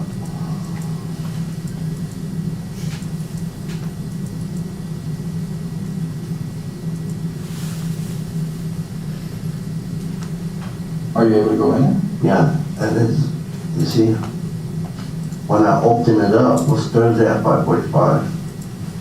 But she sent me a blank thing. Oh, okay. All right. And then the text I, So Thursday is the 3rd, Correct. so that's when her phone was pinging at Almost Basin? Based on the time that he said, yes. I had it at 4:33, Mm. and then I had, on another one, that screenshot, it said Thursday. Your phone saying that you were communicating with her? I would need consent to actually go through your phone so we can download all that, we'll corroborate your story. Okay? Would you give us consent to go through? I can get somebody here hopefully soon, we can download it, maybe today, if not the earliest tomorrow. Okay. So I would need your consent to do that. Okay. Okay? So we'll do that.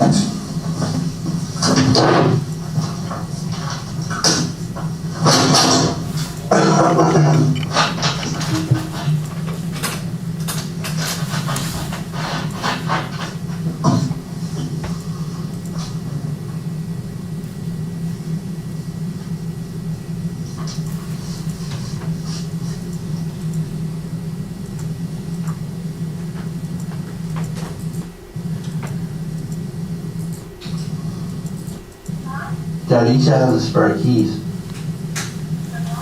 Yeah. I don't know, baby. Probably this question as well.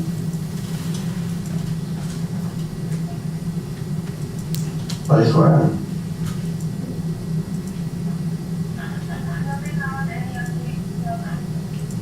Okay, babe, I will.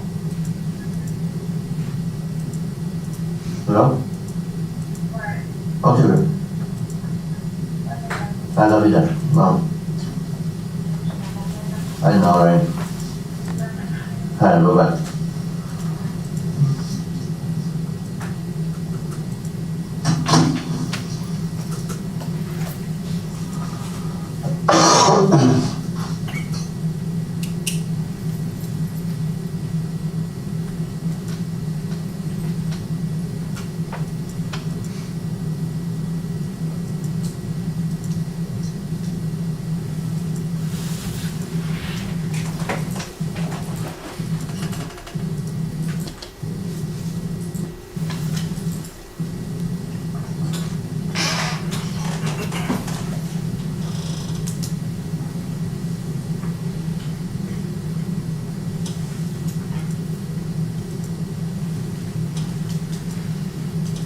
Away from the house, right?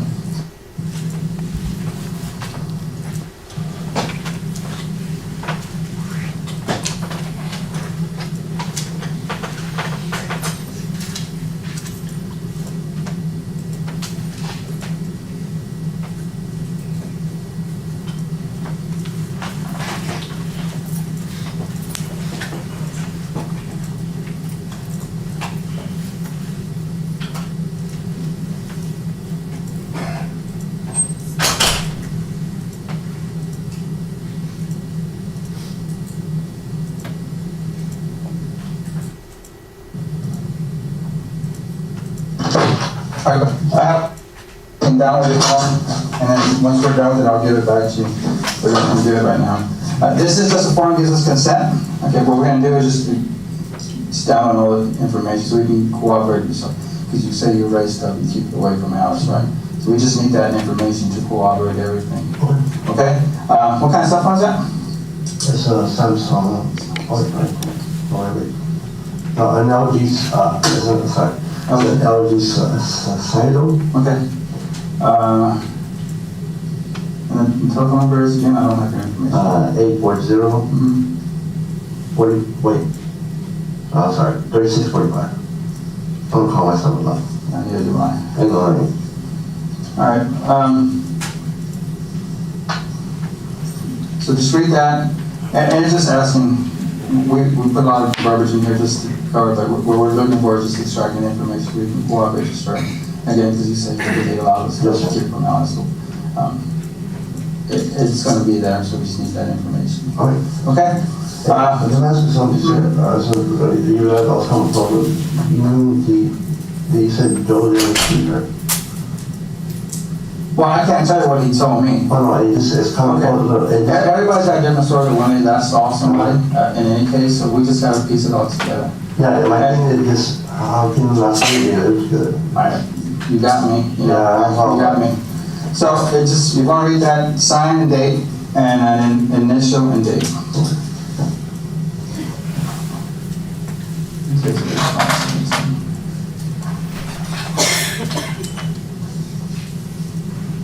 Anybody something? Yes, sir. It's initial bid. No, it's done. Oh, Yeah.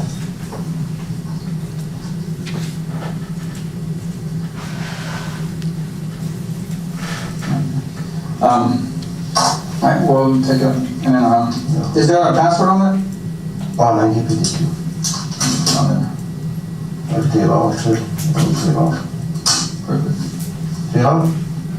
I guess you can have, This one you double tap. You double tap and then you put 1952 like this. And then just okay and it opens up all. Sounds good. All right, thank you. Your route that you took, what time do you start your route? What time do you end it? Yeah. That night? That's Tuesday. It was like 12, whatever o'clock. It's on the paper, on the paper it says 12:20. But what time do you leave? I do the manifest, and on my manifest it's like 8:35. Okay. So by the time I got to the truck and do the check run there again, I'm assuming like 8:45 or that. Okay. So, Okay. but that they do have. Okay.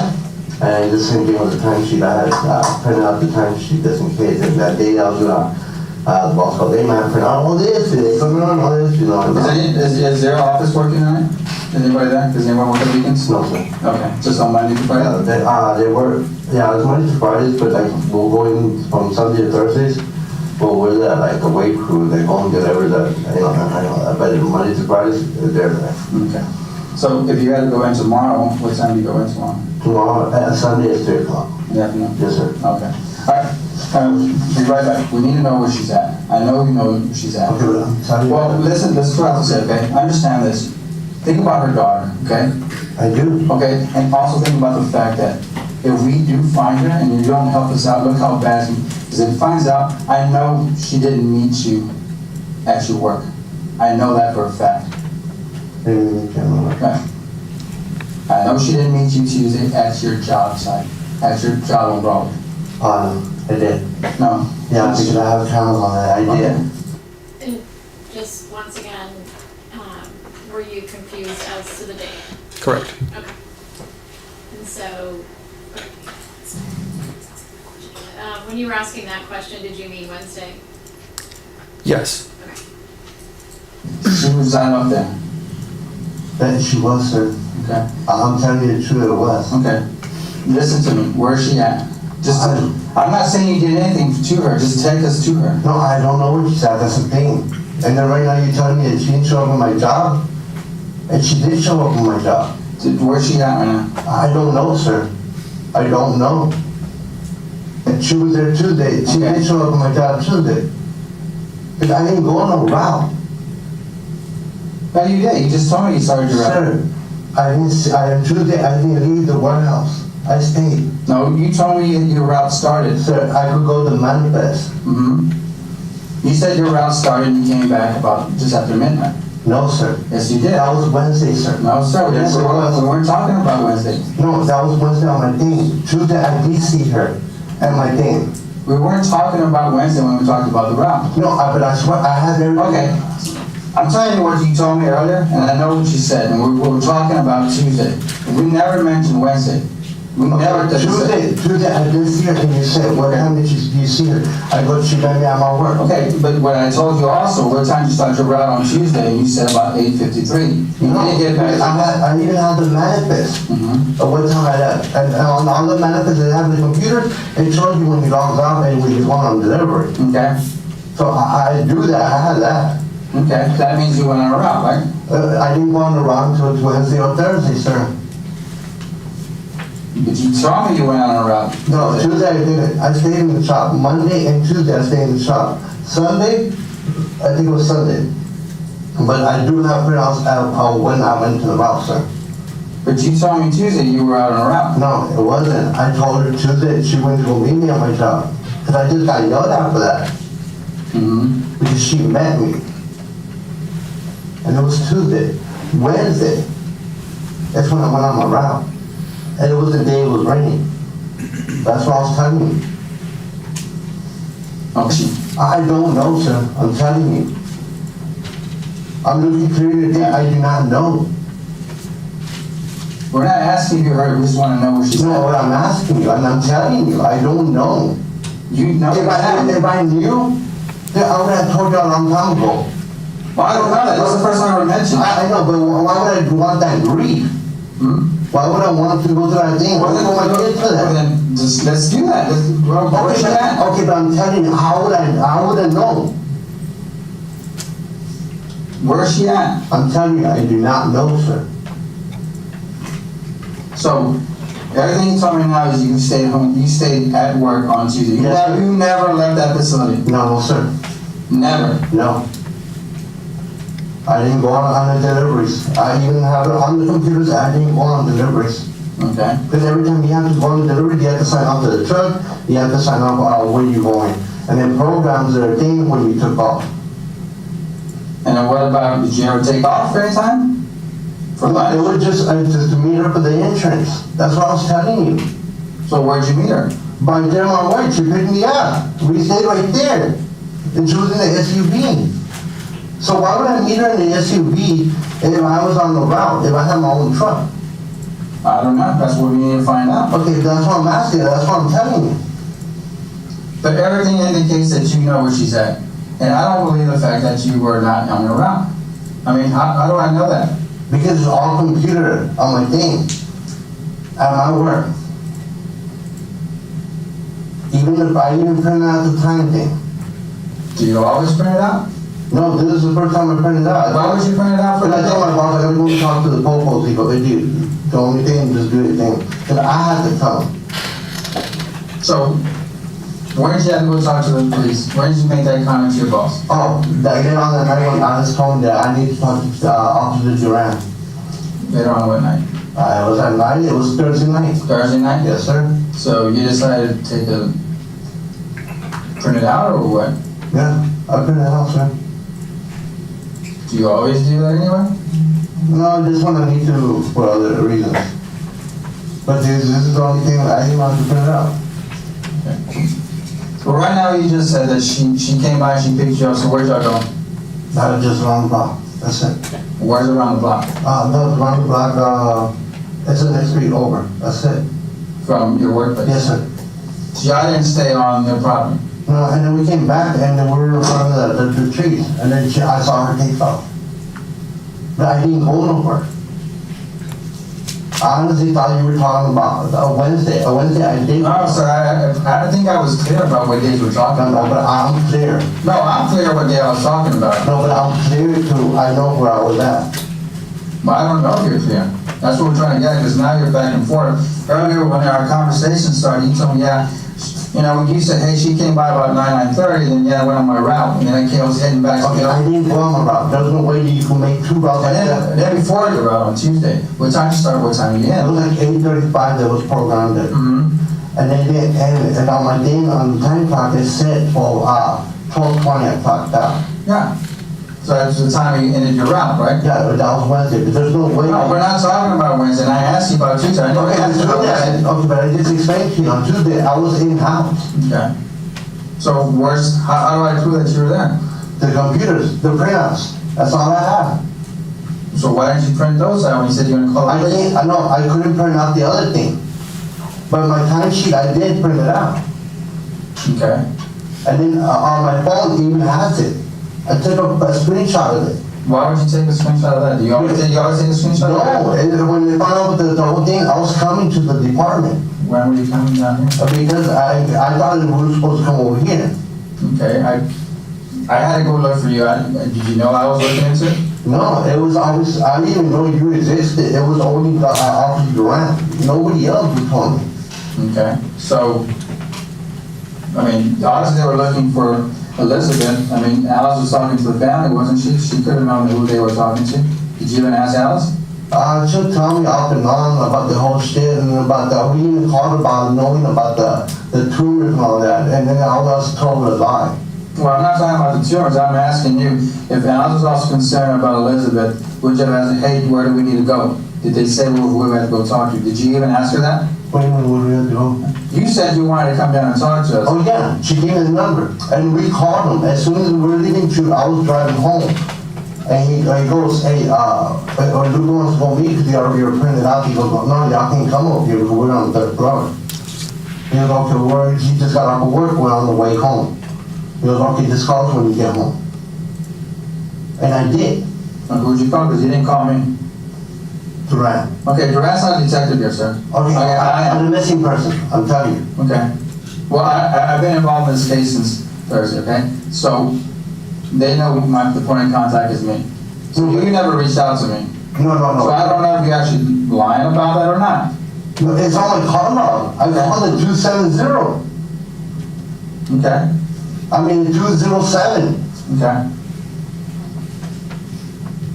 But again, you're going back and forth on Tuesday and Wednesday, and you told me initially you went on a route on Tuesday, and now you're saying you didn't. You know what, sir? I have proof, man. Okay? I have proof in my paper. So why would you say you went on a route on Tuesday, and now you're saying you didn't? I thought we were talking about Wednesday. I've never talked about it. Okay, but I was telling you Wednesday. And we stayed on Wednesday, because that's one of the last times you saw her, because you're one of the last people who saw her. You just said Wednesday. No, I said, you're talking about Tuesday. No, you just said right now you stayed on Wednesday. Yes, you stayed on Wednesday, we're talking about Tuesday. No, right now you just said I stayed on Wednesday. No. Yes, you did, sir. I said, hey, you're one of the last people to see her on Tuesday, okay? And now that day, you told me you went on your route too. Uh-huh.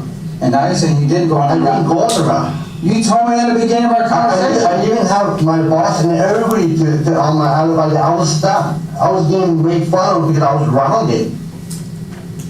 Why would you be grounded? Because normally when you don't go on the bill, it's because you're grounded. Now, that's what they call it. And they start, making jokes about you because you're grounded. Okay. So if you say you didn't go and then you went off site and you're with Elizabeth, how long were you away from the job site? 30 minutes. Exactly 30 minutes. Yes, sir. And she showed up about what time? I'm telling you, like on 9:05, between there, it had to be over 9. And where did y'all go and where did y'all park? I was around the thing and it was like a bend. That's it. We parked and we were just talking about shit. Because I wanted her away in case if anybody showed up. I didn't want to get yelled at or anything like that. Or she didn't want to get yelled at either. It was a joke. But when you see the thing that's funny is that you told me I was the last person to see her, but yet she lives with another guy. Okay. So how do we know it's only 30 minutes? Check. I mean, how do I know it's only 30 minutes? Because they take all the time for it. It's 30 minutes. I was really only alignable. So you actually clocked out for lunch So or you don't break? clock out. We only take 30 minutes at the warehouse. So you kind of left on your lunch break, you're saying? Yes, sir.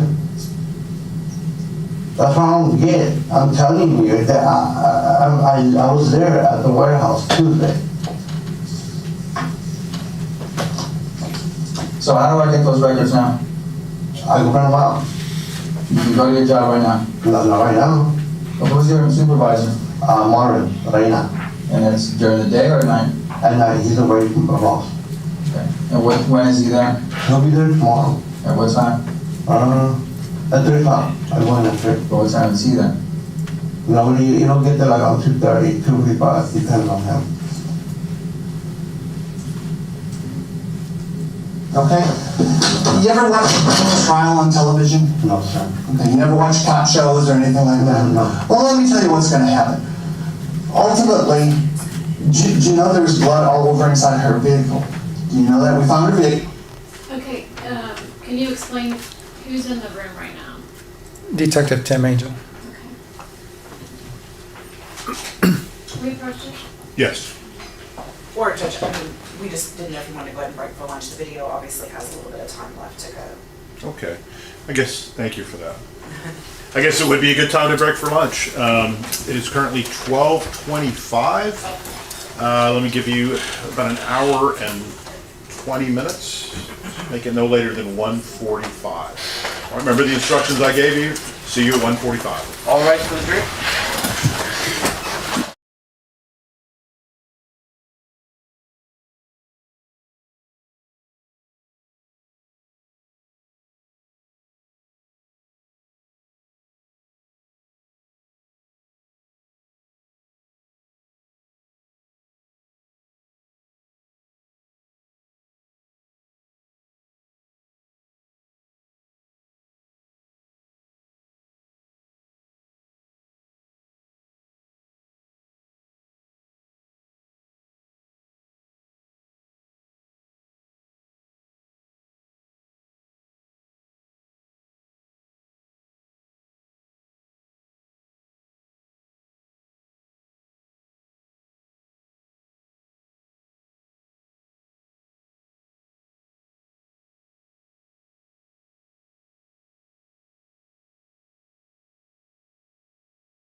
advice for the jury?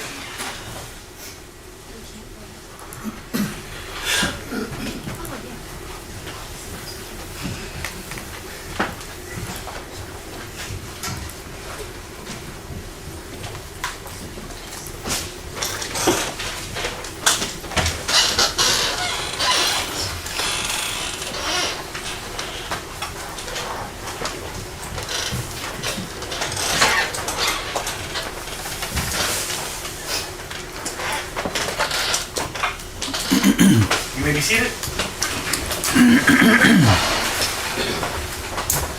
All right, welcome back, members of the jury. Hope you had a good lunch. Hope you didn't eat too much. Remember that it's Friday, so we'll be able to eat all we want tomorrow. All right, where we last left off, State, you're still in your direct. Thank you, Judge. We're just going to resume, for the record, I'm going to resume the video. The time on the bottom is 1 minute or 1 hour and 17 seconds. Blood inside it. There's a towel where somebody wiped off. So we're going to get transfer DNA from that towel. We're going to get her blood on there. We're going to get whoever used that towel.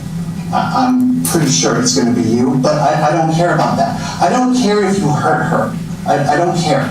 And I know that sounds cruel, but what you need to care about is the fact that you lied to where she is right now. Listen to me. People are going to judge you. Whether this goes to trial, whether it's your family, people you care about, people are going to look at this. And what everybody's going to focus on, not that maybe you two had an argument, she slapped you, slapped her back, whatever. I don't care. That's not important. Because I wasn't there. I don't know what happened. But what I do know is that you were lying to the part about where she is right now. You know where she is. So what that's going to make you look like down the road is somebody who's a cold-blooded killer. Okay? People want to forgive. We're humans. We want to forgive everybody. But you have kids? Yes, sir. Okay. Do your kids ever lie to you? Yeah. Yeah. Mine do. If mine steals something, and I say, did you take that $20 bill? And they say, yeah, I'm sorry, I did it. Well, they're going to get punished. But if I know they did it, and they say, no, I didn't do it, they're going to get punished worse. Yeah. This is where you're at right now, and you don't understand it. Okay, sir, but I did nothing. Look, you made a mistake. I don't know what happened. Oh, the state hasn't won it off the radar or anything like that. And then right now, he told me that I went on the run on Tuesday. Well, I think he's interpreting your cell phone data, and that could be wrong. Maybe you didn't. I don't know. That's not the important part. That doesn't really concern me. If I were you, I wouldn't worry too much about that. What's going to happen is we're going to find her, okay? And it's going to look like something bad happened to her. She's been laying out there for days when somebody knew where she was and didn't say anything when we asked them. Just think, put yourself, if you were a juror, if you were on a jury, okay, and somebody got up there and they were accused of bank robbery, I don't know, they're accused of robbery, and they get up there and they say, I didn't do it, I didn't do it. Their attorney says, he didn't do it, he didn't do it. Then the jury finds him guilty, okay, let's say they find him guilty. Now he has to come back and say, okay, I did it, but my kids couldn't have food, I couldn't feed my kids, I didn't have any money, I couldn't find a job. He's going to give all these reasons why he did it, but all the jury thinks is, you know what, screw you, you sat here and lied to us for 2 days, now when we find you guilty, you want to give us an excuse. If he'd have said, okay, you know what, I did this, I'm sorry, it was a mistake, my kids didn't have food, I didn't have any money, I had to do this to feed my children. People are probably going to say, you know what, I've been there, I understand that. People could be in your spot and understand it, but you've got to own up to it. You've got to tell us where. I don't care if you guys had an argument. I don't know if you had an argument, but listen to me. Shut up and listen. I don't know if she attacked you. I don't know. It doesn't matter. The only thing I care about is for you to walk out here and not tell us where she is, because I know you know. I don't know. And I'll stand up in front of a judge and a jury and I'll tell them, this man knew. I'll test. But Lupe, that's where we're hung up, because you do know. No, I don't. And you don't want to admit it to yourself, but you know. Why would I admit it to myself? Because you don't want to tell us. Why wouldn't I lie? Do you think you... Really? Really? Yeah, really. Because you committed a crime, probably. I didn't commit no crime. Unless you tell me you did. Even in my whole history of my life, you never seen me commit a crime.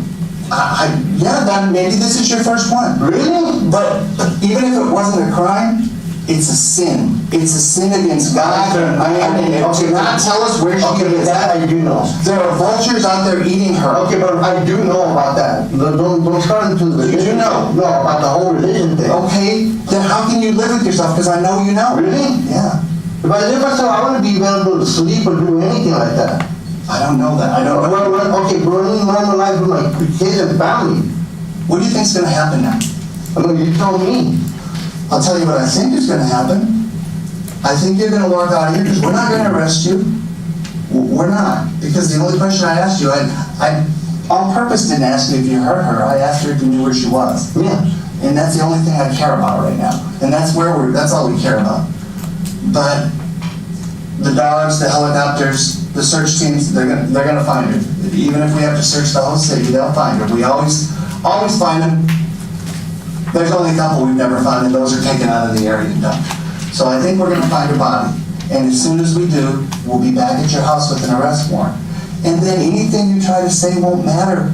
It won't matter at that point. That's what I'm trying to tell you. There's a window here where you can take us to her body or take us to where she is. Maybe she's not dead. I don't know. Maybe she's tied up in a cage. I don't. But listen, you have a window, and if you don't do that, that makes you look like a beast. People are going to judge you. Really, people that judge me? That's all I've been in my whole life. Especially with this family. But because I married her. And because I was the other one. I wasn't good enough to know nobody. I can imagine. Okay, but I've been judged, but why would I do anything?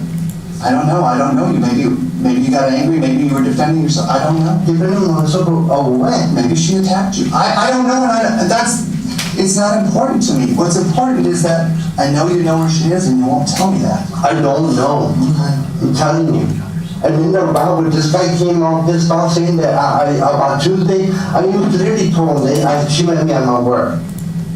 Yeah, I don't know where that came from. I don't know anything about that. Oh no, it was the thing even way before. Okay.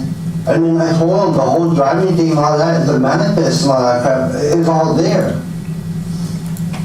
Do you understand this isn't going to just go away? No, I know that, sir. Do you understand you're going to probably get arrested and charged with murder? Yeah. And if that happens and when that happens, but everybody's going to focus on the part that you left her lay out there. You didn't tell us where she was. Okay, but if I did, I would tell you, sir. If I didn't. But people sometimes don't. They lie to us. Why? Because they lie. They don't want to get caught. They don't want to either they don't want to take responsibility for what they did, or they don't want to get caught, or they think they're going to go to jail for the rest of their lives and they don't want to do that. They think they'll get the death penalty, so they don't want to do that. So people lie to us. That's what they do. Not everybody comes in here and tells the truth. It would be great if they did, but they don't. So we're used to being lied to, but this is a little different here because we don't know for sure if she's dead yet. We will. We'll find her. With the amount of blood in that vehicle, I'm pretty sure she's dead. She's right. Yeah. Blood. Yeah, there's a lot of it. There'll be DNA. You've never drove that vehicle, have you? No, sir. Okay. So if we were to find your DNA, your skin cells, your epithelial cells inside that car, No, I've been in it, but never done it. really, when were you in it? Tuesday. Where'd you go? We went around the block. It was a block away from my work. But you never drove it? You never touched the steering wheel? No, sir. Okay. So we found your DNA on the steering wheel. They will be on top of me. There's a white towel that's got blood on it, isn't there? Okay, like somebody wiped off. You never touched a white towel that day you were in that van, did you? White towel. Yeah, a little white towel, a towel. I didn't see it. The crime scene technician told me about it. You didn't touch a towel that day, did you? No, sir. Okay, so your DNA should not be on that towel. No, sir. Okay. How would you feel about giving us a buccal swab? A what? A swab of your mouth before we can get your DNA? I'll get it to you. Really? You don't have to. Oh, what does that do to the buckle swab? It's called a buccal membrane that's inside your mouth. It's like a big Q-tip. We go in there and swab the inside of your mouth. And then when we find DNA inside that vehicle, no, there's going to be DNA in there from everybody who's ever driven it. So when we find DNA inside her vehicle, we've already got yours, so we can eliminate you or say that's you. And then, Yeah, if it's not your DNA, then it's not you. That makes sense, right? yeah, but I just want my data. I know. And then you got this other officer that came and gave me shit because he said that I was talking about Tuesday and I wasn't even talking about Tuesday, I was talking about Wednesday. And everything's recorded. So you're basically just a victim. No, I'm telling you, everything's recorded. What do you mean? No, my rounds about that, that's what I was trying How's to. it recorded? Because on the computer, we have to log on every shipment of the invoice on the computer. The only time you do that is when you take it off. What do you drive to work in? What kind of vehicle? An answer. A what? To travel? Or? Yeah, like when you're going to work or you're going, I mean, Oh, an answer. Mitsubishi Lancer. is that the one that was in the driveway or is that? Yeah, inside the door. Okay. You know, I don't know. I wish there was something I could tell you. I don't think you're a bad guy, but what I do know is that you were lying when I asked you if you knew where she was. I don't, sir. Okay. I'm telling you, I don't. Do you think am I treating you with respect? Yeah, you were. Oh, okay. And I will. I don't mean to disrespect you. No, you know what? You're treating me with respect except for the other one. He was trying to switch over shit. And I told him, I clearly told him, he was writing on me. Okay. Well, I can't be responsible for him, but I can be responsible for myself. And I want to make sure that you feel like I've treated you with respect. No, Disrespect. no, you never disrespect me. I didn't do that. Well, remember that when I stand up and, do you have any questions of me? Is there anything you'd like to know? No. Okay, let me get you out of here, hold on.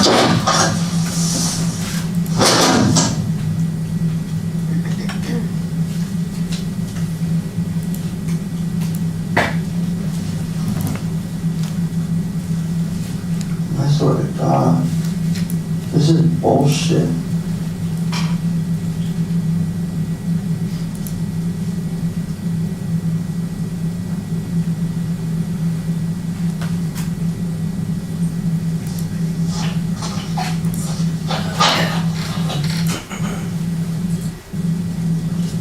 Okay, but here's a way to, But I need to go out tonight. I'm getting fucked over. Like,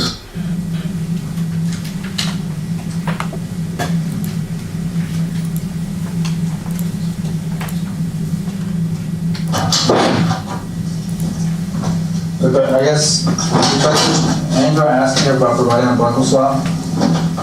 no, don't do it. I'm getting fucked over. Like, so many things, I cooperate and shit. I'm not trying to fly under the radar. I understand I know, but that. for you to sound like that and say that, Okay. I told you I had Well, I'm just asking, I mean, you know, There's literally that, fuck that. well, I understand that Joe also provided a buckle swap, and he had no problems with that either. Well, that's it, shit, but I didn't have the whole problem either. Okay, but here's a way just to alleviate that problem also. If he didn't do it, then we know he didn't do it because DNA will prove he was there. Go ahead, okay. But here's the other thing also. You're just very adamant the time frame was 9:30 when she came Yeah, back. that's what it is, because I needed to go out to 9 o'clock, because everybody goes in at 7 o'clock, but I told them about 8 o'clock, I take a later thing. Oh, they had a break. Yeah, Did you go eat anywhere? Or just so we didn't go and eat, boss. nothing like that? No. But if you don't have time to eat, you don't. Either you have something delivered, or you bring your own thing. Okay. All right. So I guess a buckle swap. You want to provide a buckle I swap? don't care. No, it's either yes or no, sir. I don't care. It's yes or no. It's up to you. Well, I want you to Go ahead, I don't care. Okay. Well, there's a consent form on there you have to provide. Go ahead. Okay, we'll do that.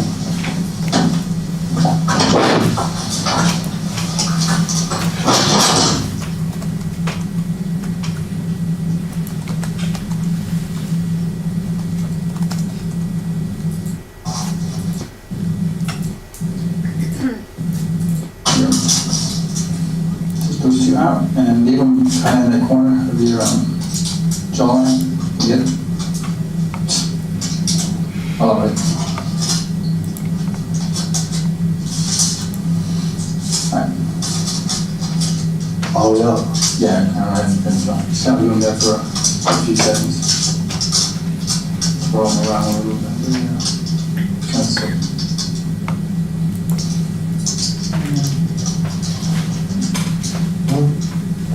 here, yes.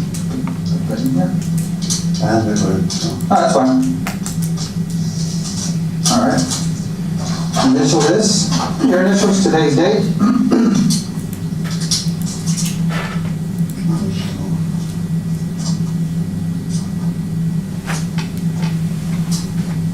Just throw them in there and seal the envelope, and then once you're done sealing the envelope, you can also initial the envelope. see like that?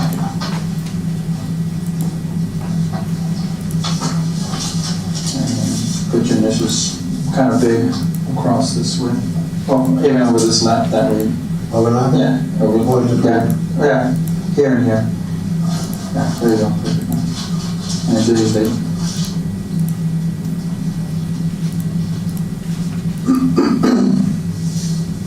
When your phone's done, they're doing it right now, I'll call Alice and I'll release it back to you, okay? I understand where we're at, all right? I know. All right, here's the other point also, you know, speaking with Joe, and I actually just called him right now, she never left that house between 9 and 9:30. She never left. That day, that day, Tuesday.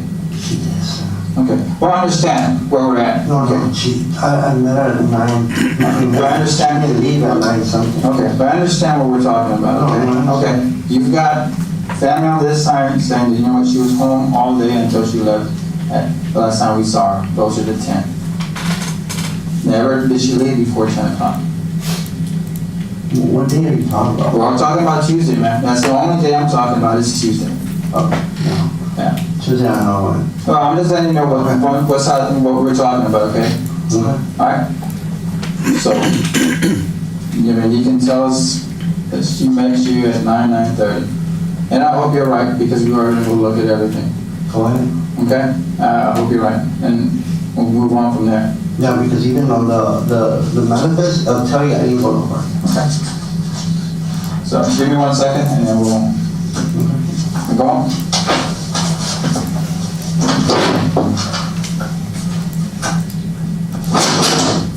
A cool little deal, you know, it gets me choked up every time I talk. Wife and I, we went to Mexico, you know where San Luis Potosí is? There's a huge, Who comes in next? Detective Morales?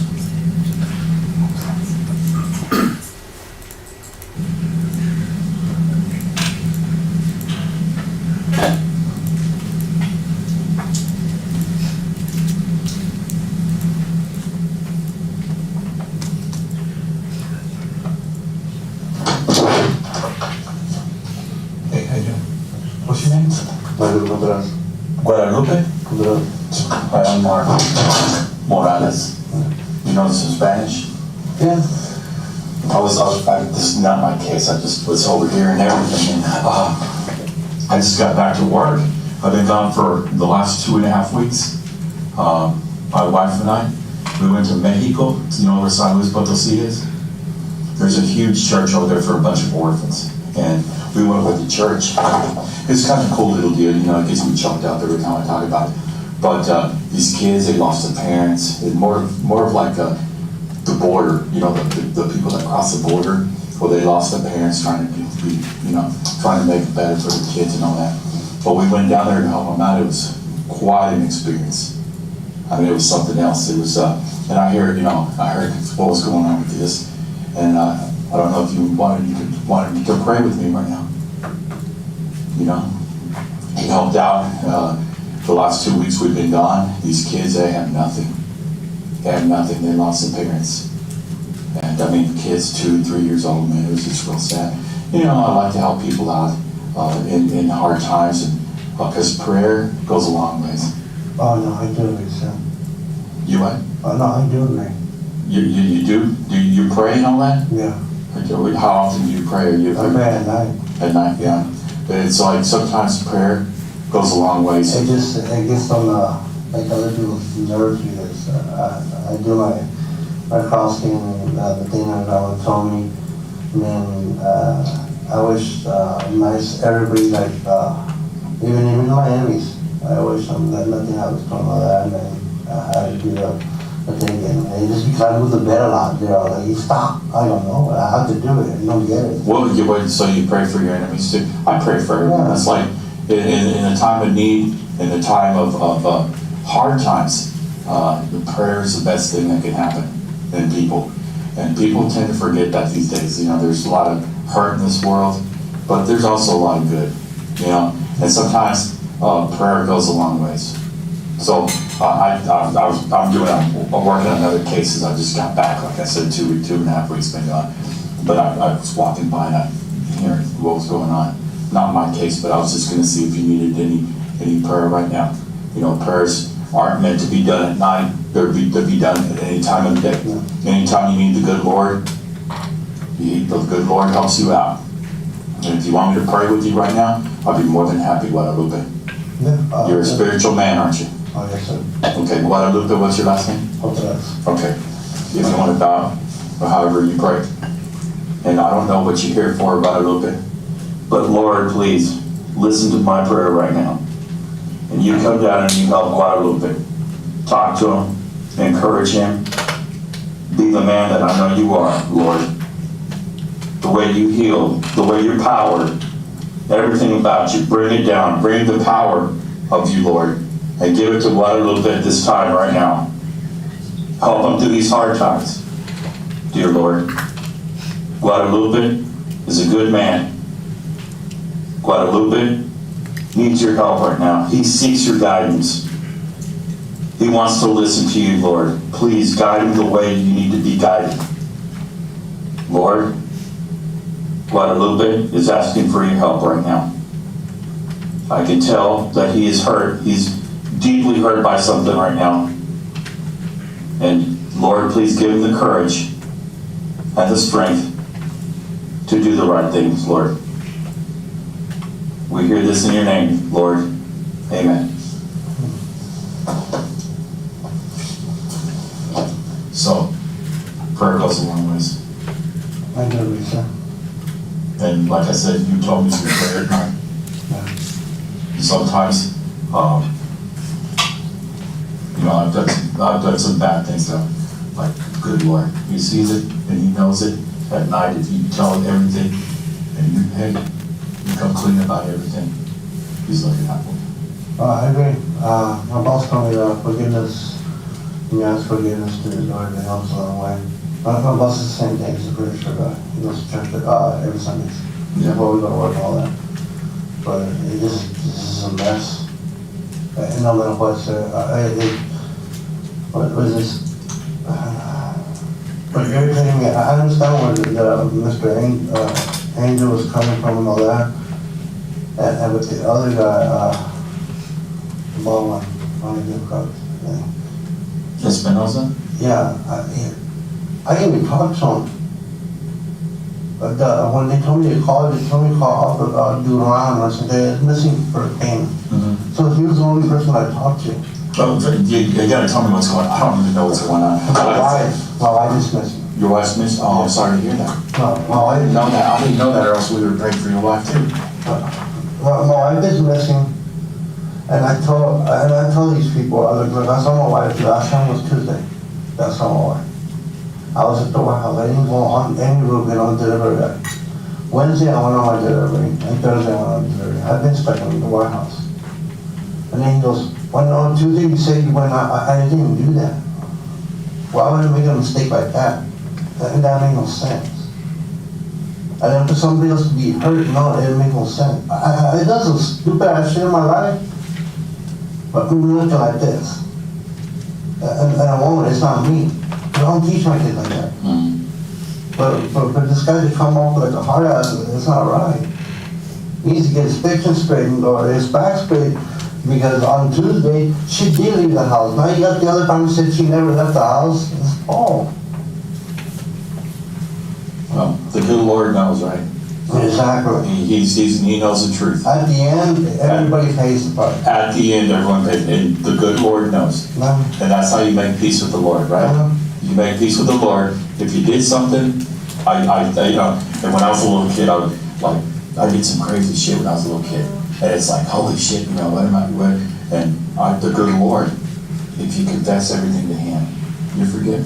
No, I wish. You forgive? And the thing is, it's like, when I was growing up as a kid, I was just afraid to tell my parents stuff. But at night I'd pray. I would pray and say, hey, this is what I did wrong today. I did this wrong today. But the thing in the very end, God knows what took place. Yeah. And we all have to pay for our sins. And the quicker, and I think life in general is like, if you forget, if you tell your God your sins. And on this earth, you're on this earth to basically, Experience life. the real life's up ahead. Yeah. The real life is coming as soon as we pass. As soon as we die, that's when life begins. And it's whether you get in that gate or not. Exactly. You gotta become clean with your sins. You're right. And the thing is, it's like I try to be a good man. I try every day. And you know, there's stuff I'm ashamed of that's happened to me in the past. But all in the end, the truth sets you free. And it sets me free when I pray. All does it ever. But the thing is, when the truth comes out and it comes from you, and you tell the truth, it just opens up your heart and it opens up those stairs. And your path is a guided path now. Your path is set in order to make those gates. So, like I said, prayer is everything in this world. And I didn't know your wife was missing, or else we would have said a prayer for her. It's all mixed up, sir. It's all mixed up because I was, the mother of my kid is the sister. Whoa. How is it? Yeah, no, it's kind of stupid, right? The mother of my kids that I was kids with, I married her sister. What? Yeah. And I was coming off, it was like Jerry shit, so. Were you messing around with her at the same time you were married? Oh, Weren't you married to one sister? no, I already married the sister, but the sister is missing. Oh, okay. I married her on August 29th, and then we split up like 3 months later. I ended up going to baby mama's. So I was in, and it's been just, the whole family just popped. It's been funny shit, so. Let me ask you something. The last few days you've been praying. You said you pray every night, right? I always pray, sir. What did you pray for? Everything, world peace, that we don't go to war. Well, that would be my least concern right now. If my wife was missing, I'd be No, praying for her. no. So you can forget about it. No, praying like Yeah. all like that. But more has to be found. Regardless, because I got a lot of shit because I talk to her. I communicate with her. I got a lot of shit. Our thing was a secret because she didn't want Joe to get mad, and I didn't want us to get mad. What do you mean your thing was a secret? No, me and her conversation. Supposedly it wasn't a secret because the sister knew that we were talking. The sister Jennifer. Knew that we were talking all that. But it was Joe and or the people we were with. So at one point, were you married at one point and you were messing around with another one? No. When I was married with her, I was married. And then when me and her split up, I ended up going back to mom. What's the worst thing you've asked God to give you forgiveness for? For taking my parents. For what? Taking my parents. Taking your parents? Yeah. Taking them where?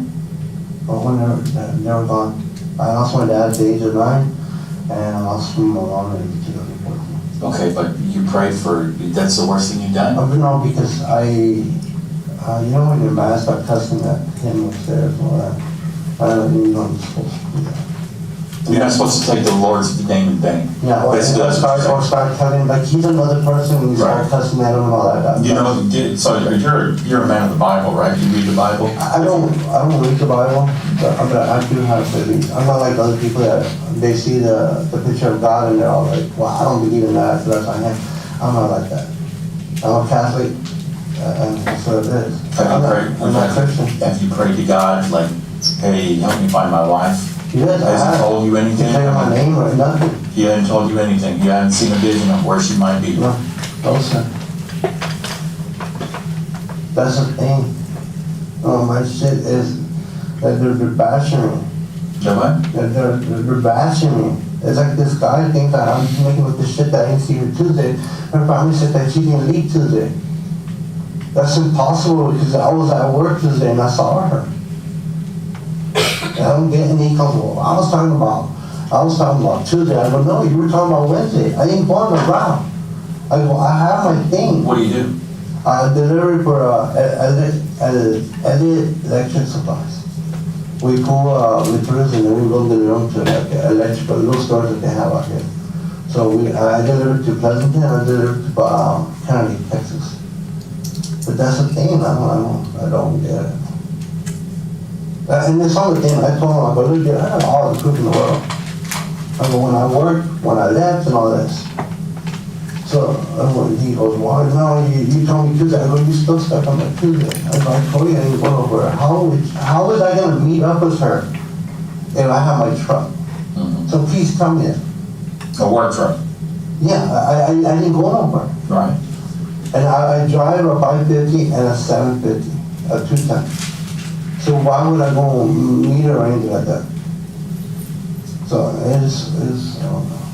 So, yeah, I didn't know what it was about. I didn't know your wife was missing or anything like that. Yeah, but there's still a system that I know where my wife's at. And I told Alice, I go, I hope they find her so my shit will get clear. So she can answer a lot of shit that's going on. Because I'm getting thrown into shit. I'm getting thrown about shit. Why am I talking to her and all that? And Elizabeth's the only one that can answer that. Where do you think she is? I don't know, sir. Supposedly her sister said that she was taking somebody else. So I don't know, and then me getting insurance because supposedly she had a tumor that was fed to me by her, that she had tumors in her head, all this. And then her mom, 2 days ago, just told me that she knows nothing wrong with her. So I got all this thing that before we and her split up, she was at the hospital because she was getting MRIs done to the tumors and all that. I don't get it. How did they know? Did they find her car or something? Who reported her? Supposedly they found her car. Who reported her missing? It was Joe. No, Joe was the mom. No, the sister. It was one of them. I don't get it.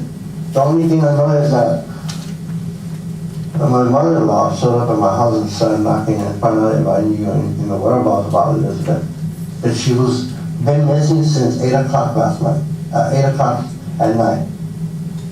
But she came and knocked on my door on Thursday morning. Mm-hmm. So Wednesday she was missing. But I got a text at 12:33 a.m. and it was a blank secret conversation. Does she have any kids? Yeah, she has one, Emma. How old? She's 6. She's gonna be 7 in December. Mm-hmm. She was attached to Elizabeth. You remember when I told you what I was doing the last 2.5 weeks? Yeah. Seeing kids without their parents in Mexico. Yeah. But anyway, I've been where Emma's been. I know it's hard. And especially with one parent, I know it's hard. But these guys, it's like, whatever, dude. It's hard, sir. Have you talked to her? I mean, her child is your child, right? No, that's my stepdaughter. Stepdaughter. So do you see her? No, You don't see her at all? no. Who's she with right now? The stepdaughter? Joe. That was her dad. But her dad, when me and her moved together, her dad was stalking the apartments where me and Elizabeth were living in. We had to call the cops. Because we didn't know he was there. And he had no business being there. Do you love her? Do you love her? Yeah. You don't marry somebody, you don't love them. How about the little girl? Yeah, I never had a problem with her. She's hilarious. I helped her with homework and all that. And I was a real smart little kid. She had a lot of potential. I had thought Elizabeth died. Well, I hate to see another child without a parent, not know who the parent is. I need to find her. The Lord needs to help find her.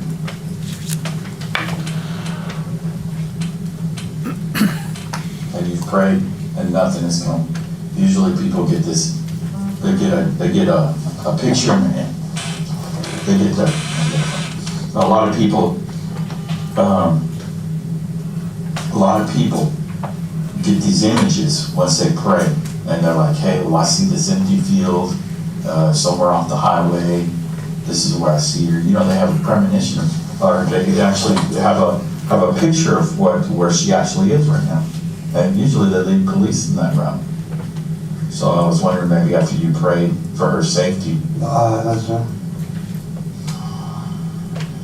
So when was the last day you saw her? Tuesday. Tuesday? Yes, sir. And you didn't see her at all Wednesday? No, the guy, Duran, told me, did you see her leave? I go, I saw her leave. And he couldn't Wednesday because it rained. It was all raining. You couldn't have seen her? No, Wednesday. Wednesday was so slammed because it was raining. What does that have to do with your work? Yeah, at my work it takes longer. We have to take precaution not to drive fast. So we're allowed to go, but we have to kind of back down a little bit when it rains while there. Because you do a test, a driving test. And they're very strict with the driving thing. So they're very strict on that. Then you didn't see her at all Wednesday, so she's been, last time you saw her was It was Tuesday. Tuesday. And then did you think anything of her? No, because I talked to her Wednesday. You talked to her Wednesday? Yeah, and Wednesday like around 11 something, that's when me and her hung up. 11 in the morning? 9. At night? Yeah, that's why it was impossible when this guy told me that she never left the house. I heard her. She was leaving. She was going to Walmart. And after that, I was like, okay, I gotta let you go because I'm going back on my route. So that's when it started. Go just text me later or hit me up later. So 11 o'clock at night, she's going to Walmart, right? She calls him? No, she left the house like on 10. And I told this guy, I go, me and her stay on the phone. When I get to work, it's like 4 o'clock, 3:50. I call her, and she's at her work. So she came talking till 6 o'clock. In and out, we'll talk. And then when I'm at work, I could talk to her like nothing because I'm doing all my items. And I went all the way to that thing, and that's why I know on Wednesday she left at 10. 10 o'clock at night? Yes. It had to be at 10, sir. My wife.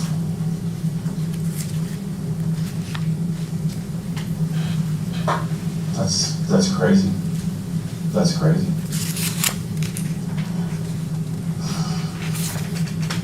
Is she a spiritual person? Does she like to pray? So, when I was at the end, See her pray. no, because the way I pray and my grandmother, my mom, the old school, she was like, Pray in Spanish? yeah, like, what is that, something, all that, and she like, well, why do you pray like that, and all that, like, because it was taught to me when I was little, and that's how I stayed in school, I'm the only one that knows it, so, I don't know. There's two things that I picked up when I was little from my parents. You don't lie and you pray. Exactly. And I think you're probably the same. You look like you got your heads on your shoulders. You squared away. You probably came from the same background I did, but you were probably taught the same thing. Never lie and always pray. I have lied in my life. But you didn't like it No, I don't. because you were taught right. No, yeah, but it comes back to biting, yeah. And when this whole thing came up with, when me and Elizabeth got involved, like all the lies that we keep up that until me and Elizabeth gets it all comes out again. And I mean, I know how karma is. And this is what this guy doesn't understand. I just went through this shit last year because I got married to his sister and this one didn't like it. And he doesn't understand. To come up with like a hard ass is wrong. I know it's all job and all that thing, but No, I apologize. It came up like a hard ass. It's like it's cool. It just I don't get it, sir. I'm out here and I'm telling you, like I did see her Tuesday, and you trying to tell me, well, no, you told me that we're talking about that you took off in the shop. Like, dude, how did I take off in the shop? I go, you're my boss for me that I was at the shop. Do you know where they found did they found a car? They didn't tell me anything. They said they found the car. Those were blood. Those were a lot of They found a car? Joe's, she took the SUV.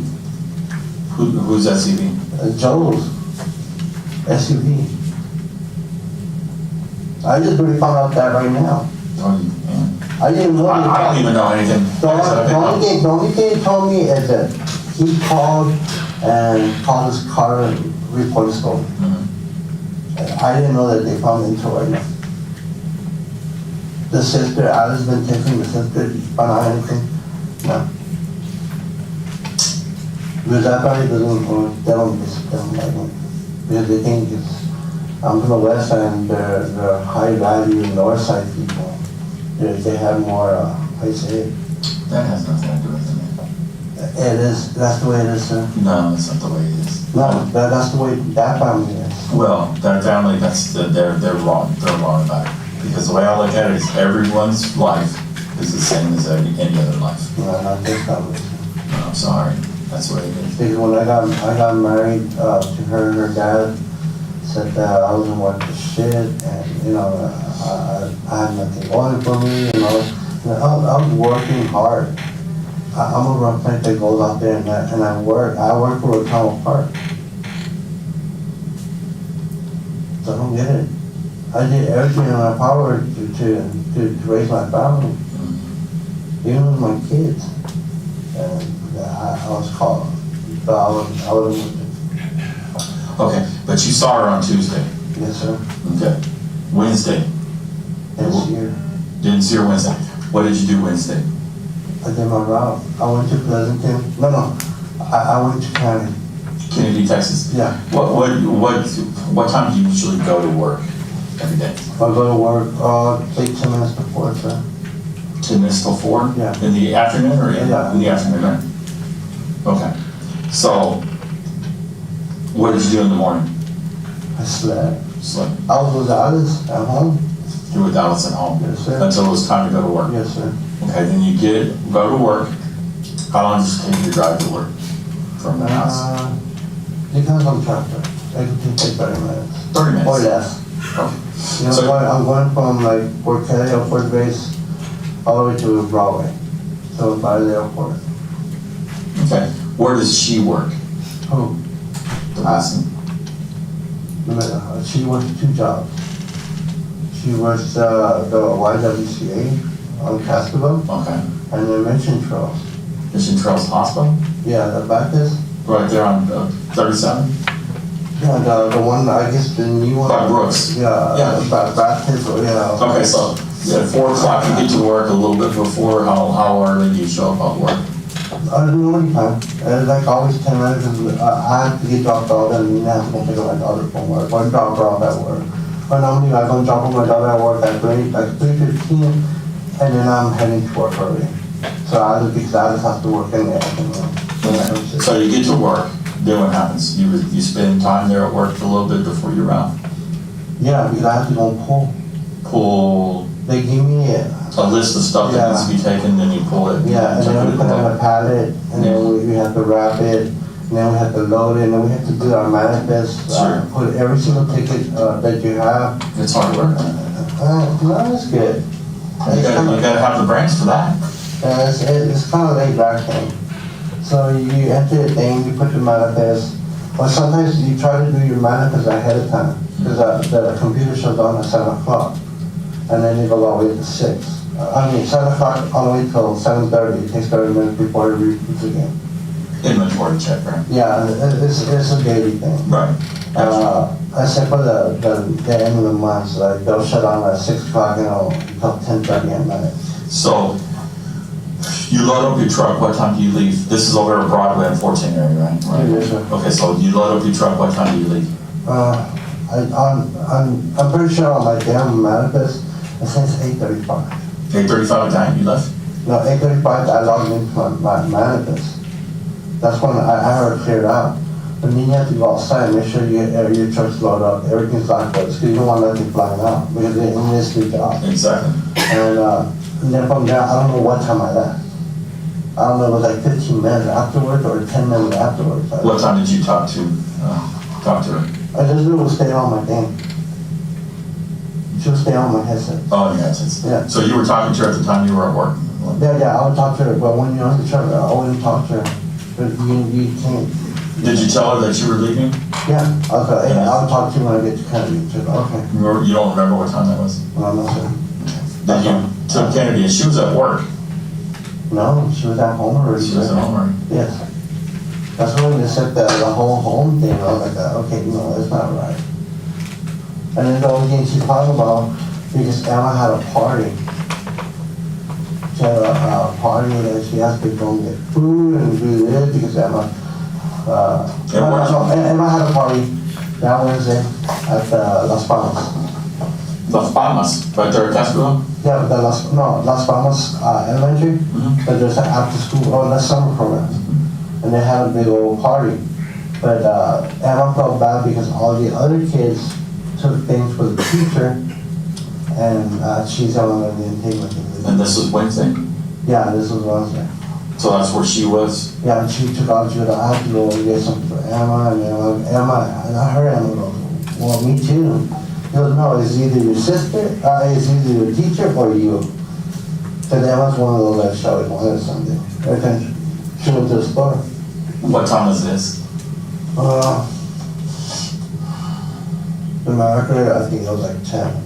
10 o'clock at night? 10 or 10:15, yes, sir. She was going to get stuff at a store at 10 o'clock at night with her daughter? No, she didn't go with her daughter. Because she left her alone. And then they got a cop being hung up. Okay, where's La Palma Elementary School, refresh my memory? Right there on Couples and Casco. It'll be on the back of the thing. It's or if you go down Couples, you'll see it right there. Right. And like going towards our neighbors. I thought maybe she was at work at the Mission Trails because I think, don't you have to go down 37? But that's another thing. And this was confusing me. Joel said that, and this was I told me, that she ain't gonna check her schedule. She didn't go to the hospital? She gonna check her schedule. Really? But don't you call? Wednesday night? Yeah, but don't you call? Yeah, you would. Okay, and that's the thing, I mean, I said the same thing, don't you call? So y'all probably crossed each other's path because you were on the way to Kennedy going down 37. Because Kennedy, you have to take 37 to 181. No, yeah, but So- how do we cross each other's path? Well, she works at Mission Trails, right? Yeah, but this is like 10 o'clock, 10:15, and I wasn't even back in town, Yeah. so we didn't cross a thing. And then they got a couple of that's why I knew what time she left the house. That's when the mom came in and said 8, she's been missing since 8 o'clock. So Joe said that she left at 8 o'clock, it's impossible.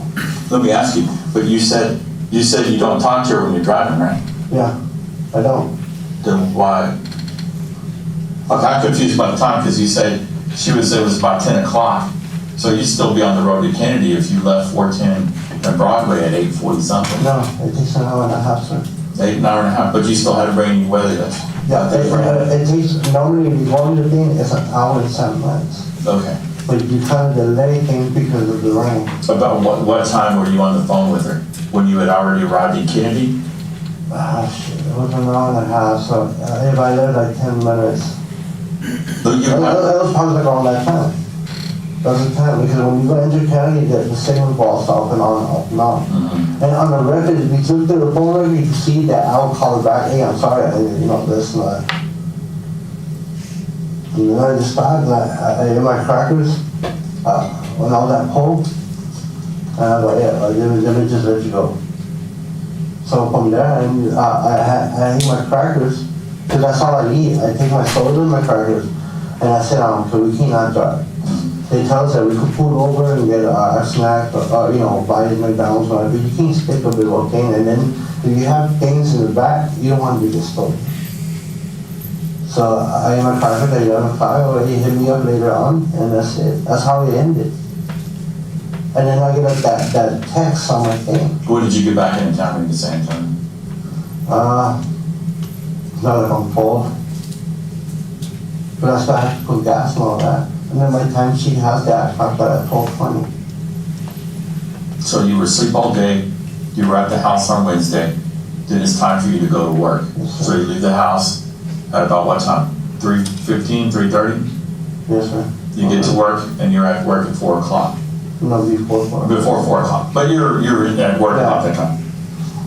So we were talking at 4:25. Okay.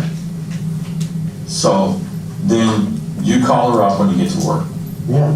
like you usually do. That's a normal routine, right? Yeah, because that's the thing. If anybody pulls the record with a 6/12/7199, it's always accurate when I call it. It's always accurate. They pulled the records on what? On the phone, On her phone? Yeah. What's the number? 6/12/7199. 7199. Okay.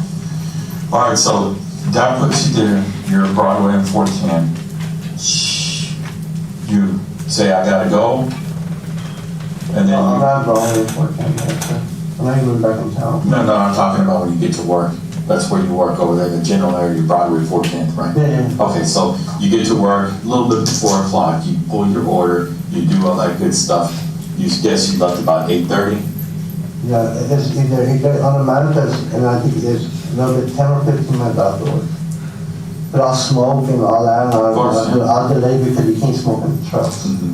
So I need to take off. Then you take off. It's about an hour, 5 minutes. No, you have to delay. Yeah. So that puts you about what time does that put you? Like 10, 15. 10:15. Yeah. You're already at Kennedy. Yeah, and then I'm driving back on the same, no, I carry, and then I have to unload my things. Right. And then I have to bring back whatever I don't know. Were you on the phone when you're? Yeah, when I'm driving, yeah, unloading all that. And so even when you're driving, you're on the phone with her? No, when I'm off, yeah. When you're I on. can't, yeah. Right. Okay, so I got the picture now. So then you're on the phone, you're unloading, you're on the phone with her. Yeah. So that puts it around what time? 10, 15, 10, 20? I think so, You're unloading, right? yeah. You get done there, you sit and eat your crackers. No, I take off a bit. Okay. I ended up taking off, and it started raining, you know, like I was, you know, crackers, and that's good. Because you have to go to the city, you have to go to County City, and you have to go I know to, exactly right. yeah, the whole thing. And I was like, hey, let me just let you go, I'm just gonna go, and that's all I was doing.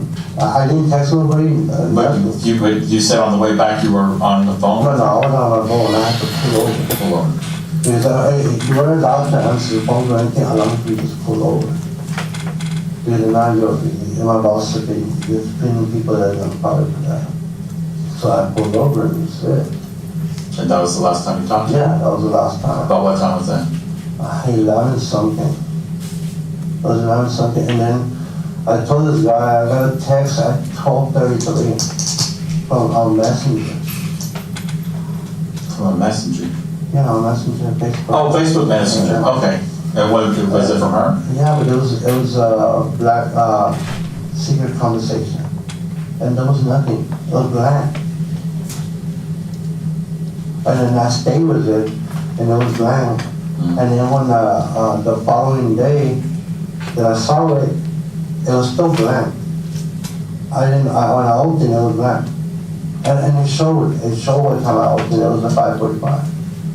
And then when I didn't see nothing, and I called her when the mom told me that she was missing. I thought, okay, I'll call her when I get to work to see what the hell's going on. And I did call that number, and it went straight to voicemail.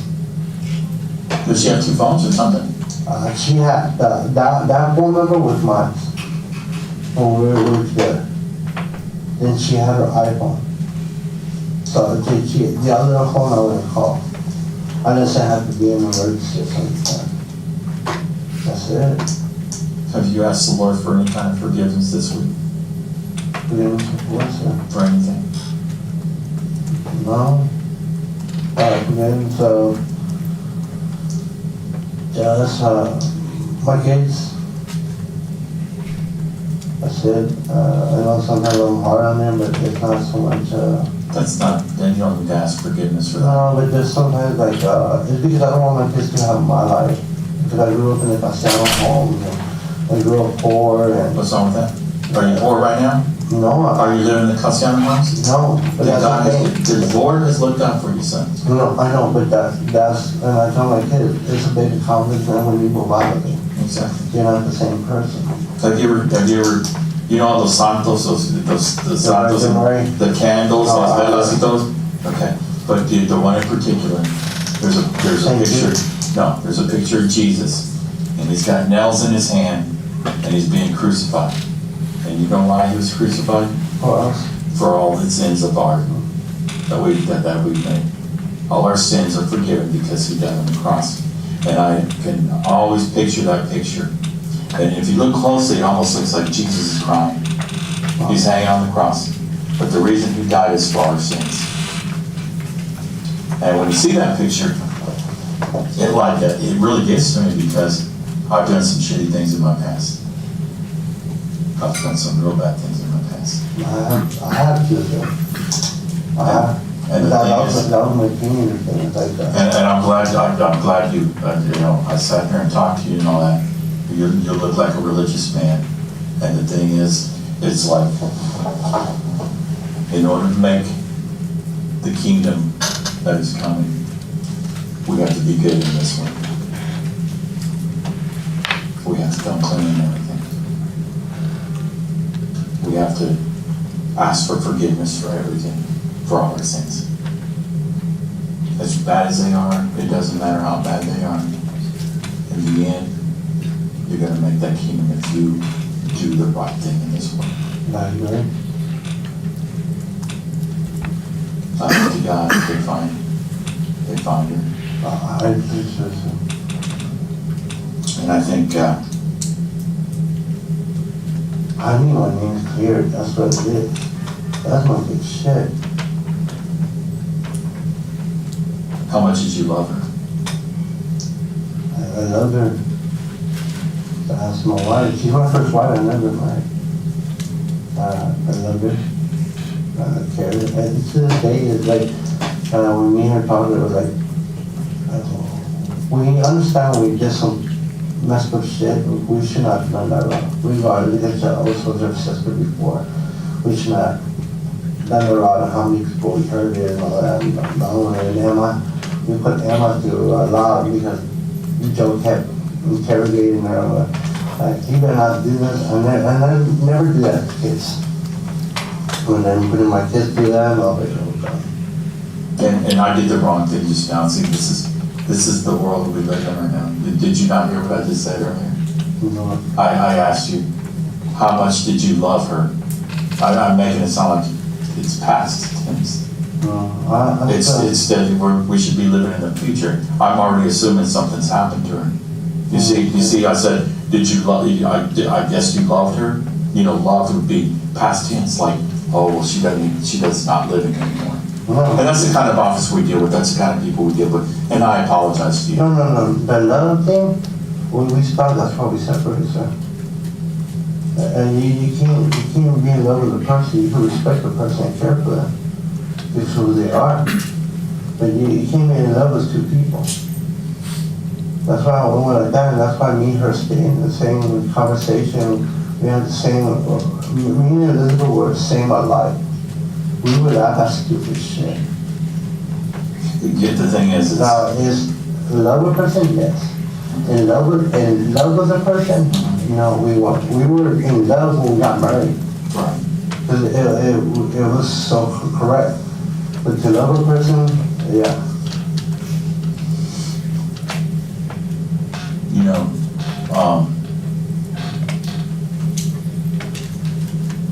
the last thing that you talked to her about, did y'all end up good? I mean, the last time you talked to her, obviously when you said, I gotta go, and before you took off from Kennedy, or when you pulled over on the side of the road, was she mad at you or something? No, There was no anger or anything? none of us were mad. We weren't pissed. What did y'all talk about in that last conversation? Maybe she had to get Emma's name to teach her. She felt bad because Emma didn't teach her. And I told her to be careful. I did. And then we were talking about the whole thing about the people that were stuck in before in the 18-meter.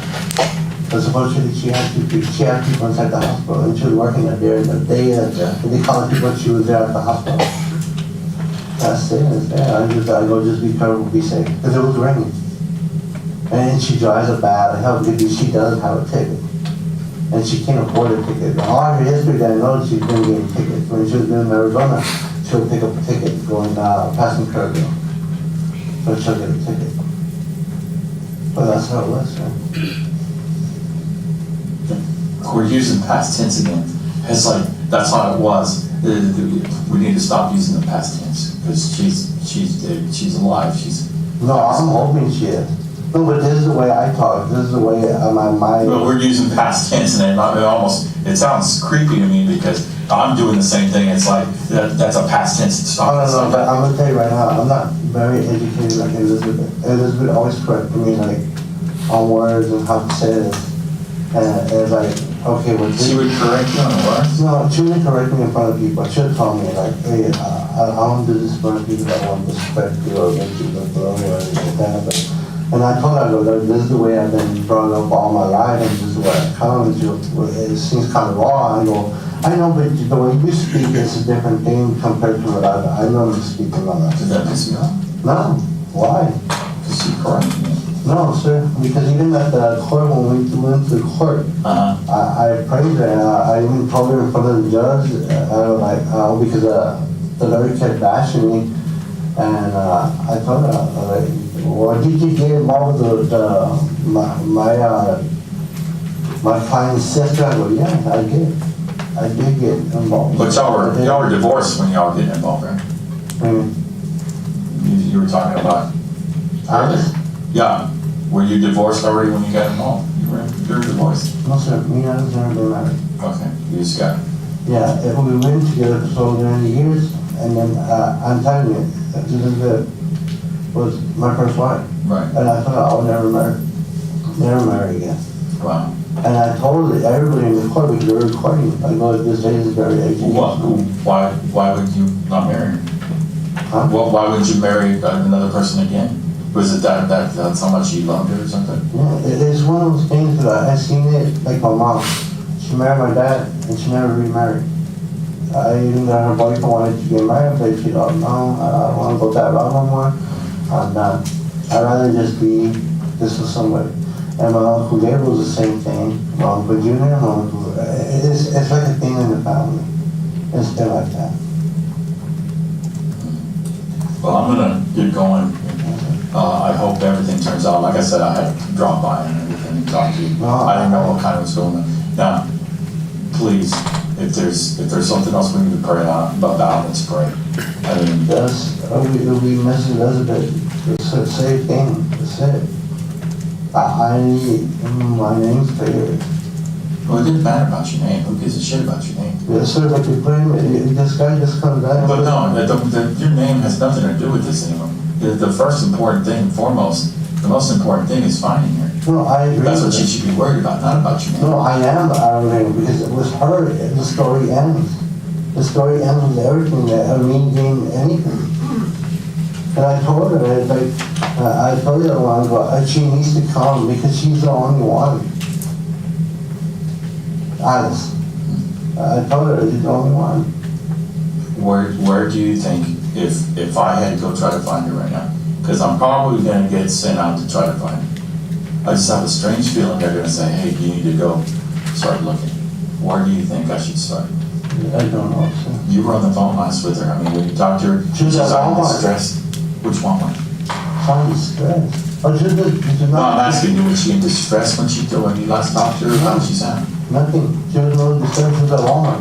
I don't even know what Walmart. You don't know which Walmart? No. Why would she go anywhere around Walmart if she lives right there on Penn Road? The nearest Walmart from there is 151. You got one in Valley High. The other one is St. Cloud, but why would you go that way? But you said something about going to check her work schedule at work? No, that's what they said. That's what they said. So she was supposed to go check, who's they, who said that? Joe and the mom. Okay, so she had to check her work schedule at work. That made no sense. No, it doesn't. Why would you go? So that means maybe she hit the Walmart right there at 37? I don't know, sir. I don't know.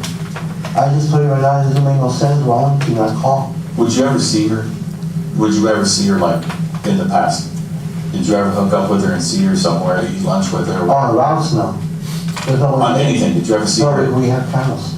No, I'm not talking about at work. Like, did you ever meet up with her to see her, eat lunch with her, maybe somewhere? You never like met her somewhere? Oh, no, he's but this is like way before. They come to kids when we were in school. We meet up and talk. They're looking to measure. Maybe that's what she told them, that she was gonna go to the hospital, because maybe she was trying to see you. Maybe she was gonna make a plan to come see you. She knew maybe you were coming down from Kennedy, and she's like, well, shit, I'll tell them at work. Yeah, I gotta they go. told me over the thing. Maybe it was a surprise until you got close, I don't know. Maybe she had made plans to see you that day. And that would have been just right there. She said she was gonna go check her work schedule, because that would have put her at Mission Hospital, which is right there on 37 in military. Do you think that's a possibility? Maybe I should start looking there? Yeah, but how? It should go surprise me. Should have told me that they did it. I would have missed it. You know what I mean? Because once you come into the thing, you want 70 miles per hour until you get to 75, and then you go 65. And the River City base is not that easy to maneuver with a big ass truck like that. Where was the last place you pulled over to talk to her on the phone? You're looking between. Oh, shit,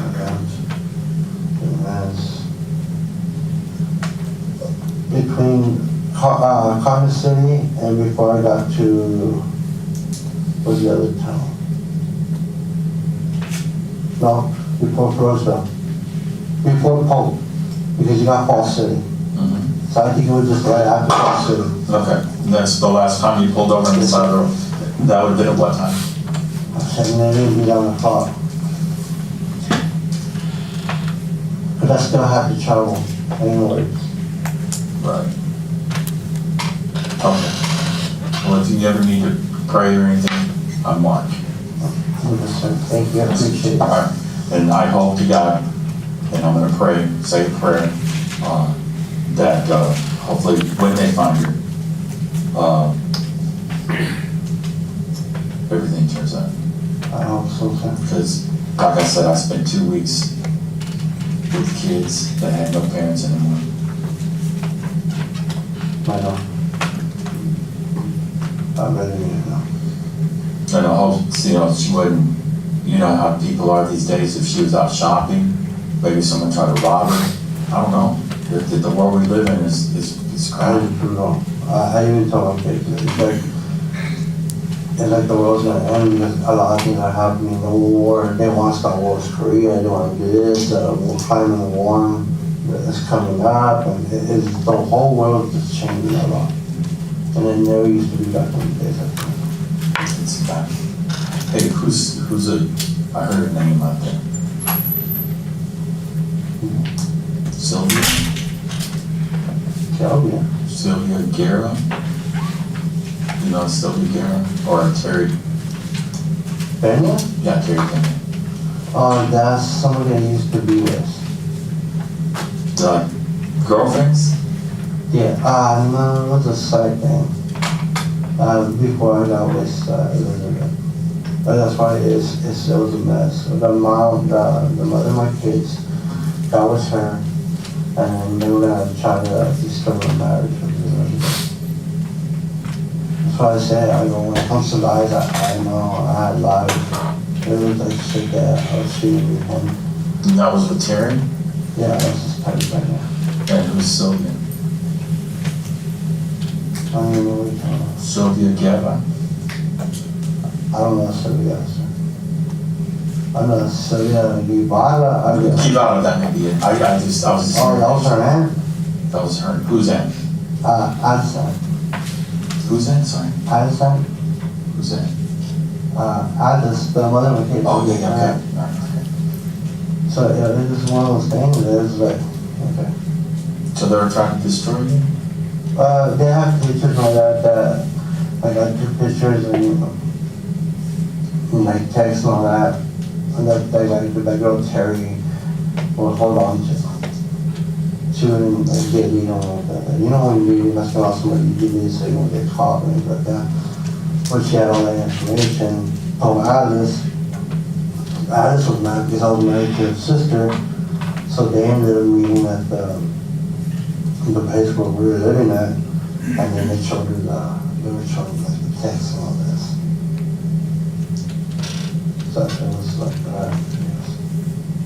Well, somebody that didn't want to be part of your life and all that, just really trying to destroy your life. And then we have he had to do a police report and go because he was parked right there. I didn't even know it was him. Went in the apartment, I told Elizabeth, I was like, hey, do you know if you can let this go drive?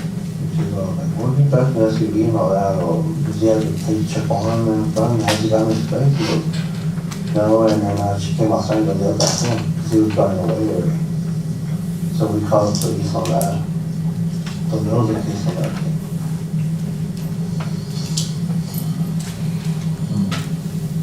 I'm tired, boss. You sorry? No, I tell you, boss. Did you just say you're sorry? No, I said, I tell you, boss. Oh, okay. I thought you said, I'm sorry, boss. Oh, I'm sorry for that. Oh, no. Well, I'm looking at you, sorry, but Yeah. you forgot I was supposed to call my phone. And they said it. So I didn't do my cigarette because they said that I was going to be able to smoke, so. You don't like the price, so. You need something to drink? Yes, sir. What do you want? Well, water, I'll give you water. Maybe that's good. I'll be right back now. Thanks, sir.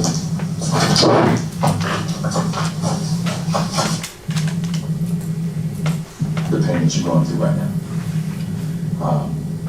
This is just life is a little weird sometimes, man. Stopping it at 226:47, I'm just gonna ask you a couple questions, Detective. He stated that he pulled over, was that on the side of the road? Correct. Okay.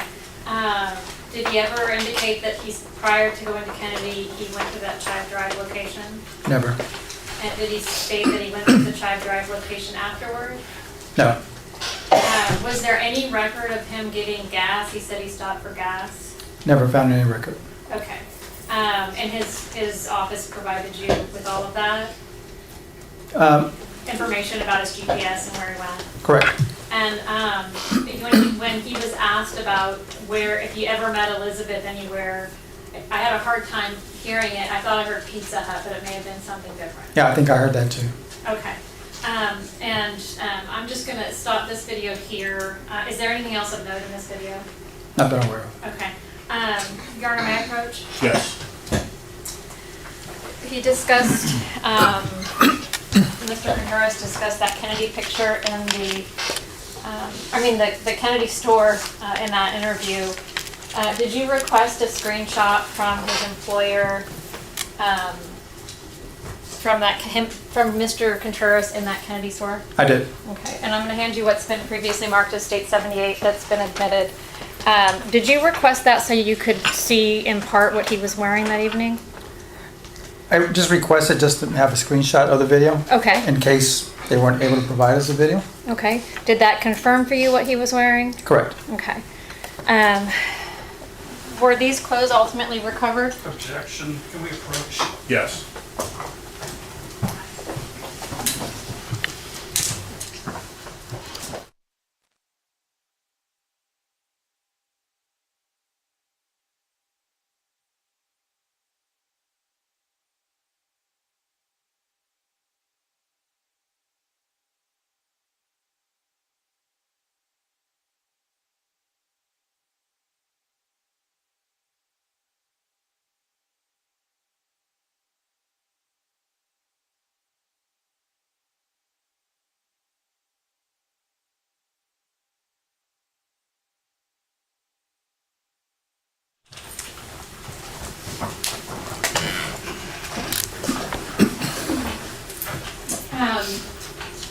The story that he gave to the three of you with regard to Elizabeth Contreras' whereabouts, was that consistent with the information, the data that was provided to you by the cell phone providers? Yes, it was. The information that Guadalupe gave you about where Elizabeth went that night, was that the same as you learned on the info from the providers, or was that different? It appeared to be different. Okay. You interviewed him a second time. Instead of, just to save time, can you kind of just walk us through that second interview, I know that he showed up to PD, you had an arrest warrant. Could you start from there and tell the jury what happened? So I called them in for two things: to notify them that the body that we had found was Elizabeth, and then to inform him that he was under arrest for her murder. Did he react when you told him that she was deceased and found? He did. Okay, how did he react? Kind of shocked. I did ask, do you need some time? I was willing to step out. Can I have him maybe take some time for himself? Okay. Did you step out? Did he need some time? I don't recall if I did.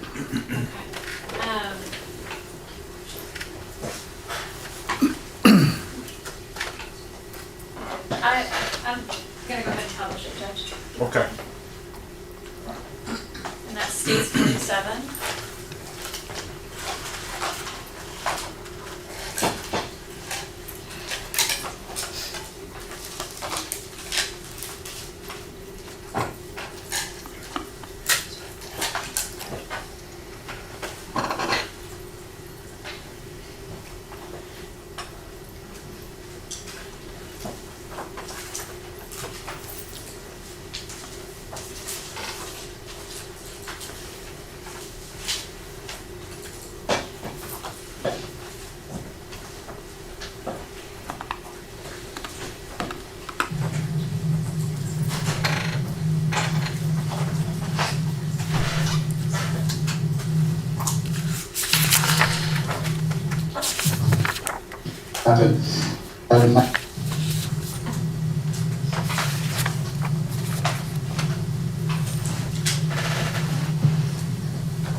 Okay, the reason why I asked you to come in, and you can't cut us off by your wife. I don't know, my son, sir. Huh? My son, sir. Your son? Is because I've got some bad news. The body that was found down there, it's been identified as Elizabeth. That was her body.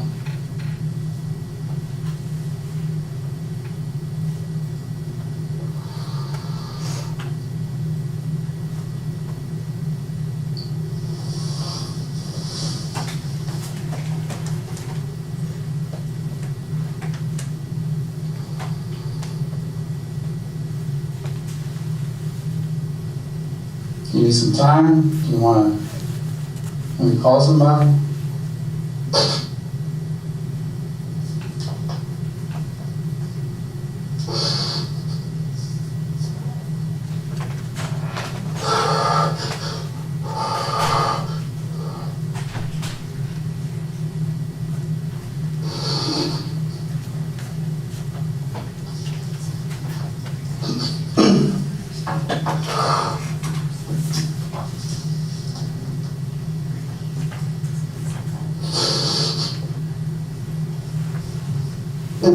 Everything changes anyway. Okay. Here's the other thing also. You're under arrest for her murder. What? Yes. Why? And I'll tell you that in a second, but I have to read your rights. Okay? It says, before you ask any questions, it is my duty as a police officer to advise you of your rights and to warn you of the consequences of waiving these rights. You have the right to remain silent. You don't have to make any statement, oral or written, to anyone. Any statement that you make will be used in evidence against you in a court of law or at your trial. You have a right to have a lawyer present to advise you before and during any questions by police officers or attorneys representing the state. You may have your own lawyer present. If you're unable to employ a lawyer, the court will appoint a lawyer for you free of charge now or any other time. If you decide to talk with anyone, you can stop talking to them anytime you want. The above rights continuing rights which can be urged by you at any stage of proceedings. Do you understand these rights? Okay. I understand how this works, okay?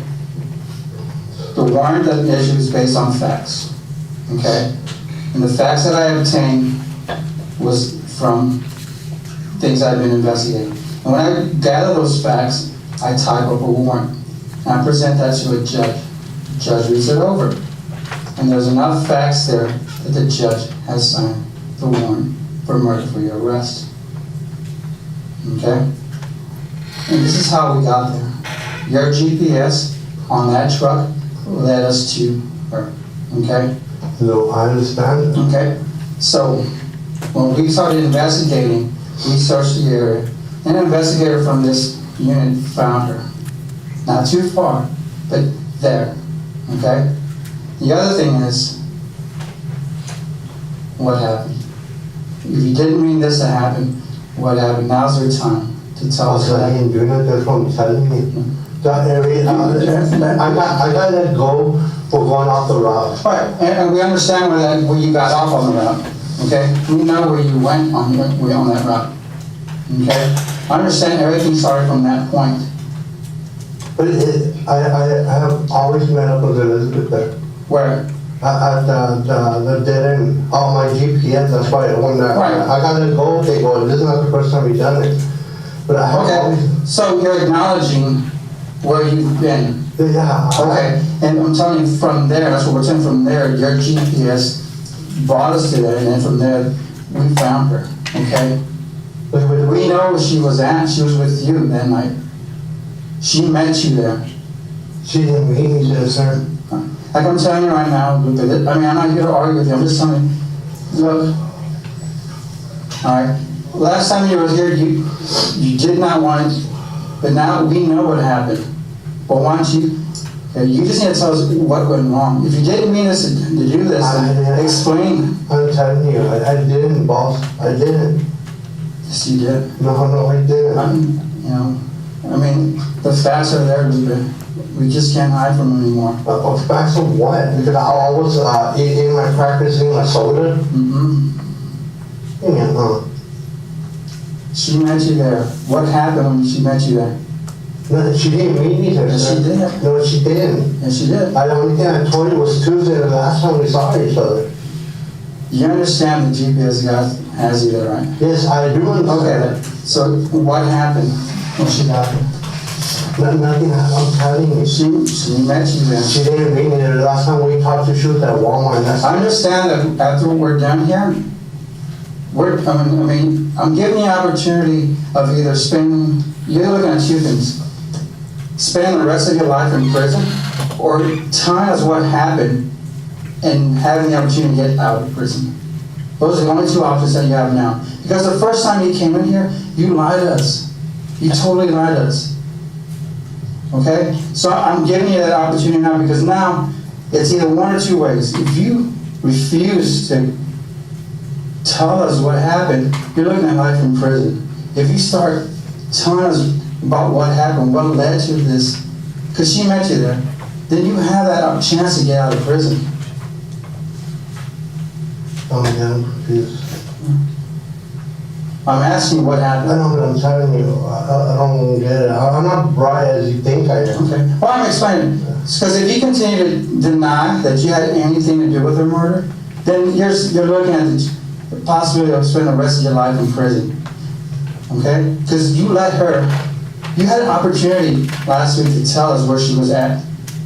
You left her out there in the elements to rot, to decompose, to be eaten by birds and animals. You left her out there.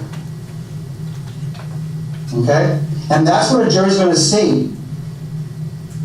If you don't start telling me what happened, because if you don't want to tell me, then you're going to spend the rest of your life in prison. You're never going to get out. If you start talking to me about what happened, let's start there. If you didn't mean this to happen, help me explain that. Didn't mean to happen. What is this? I'm telling you already, that's the only, I need to know what happened when y'all met. Yeah, but y'all saying we met up. You did. On the thing, on my messenger, we didn't meet up. Doesn't matter about messenger. I'm not talking about messenger. There's other ways I know that she was there. Okay? So what happened? There's other ways to know that What happened, Lupin? What I'm happened? telling you. What happened? You're not telling me. Yeah, I'm telling you. I did not meet up with her. Yes, you did. No, I didn't. No, I didn't. Yes. Yes, you No, I didn't. Okay. You can believe that. But what I'm telling you, as soon as I walk out this door, this is the only opportunity you have the chance to tell me about what happened. Listen to what I'm telling you. You came in last week. You had an opportunity to tell us where she was at. Instead, you let her rot out there. Now you're in here, and you're still refusing to even show some sort of remorse. And this is what happens. If you don't, then you're going to spend the rest of your lives. If you start showing some sympathy or empathy for what happened, and be accountable for your actions that night, then you have an opportunity to get out of prison.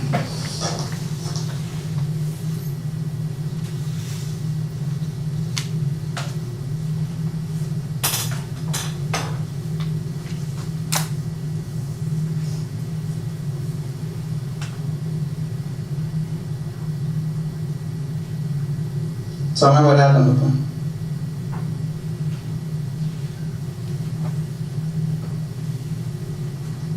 What happened? They told me I'm under arrest right now. Yes, sir.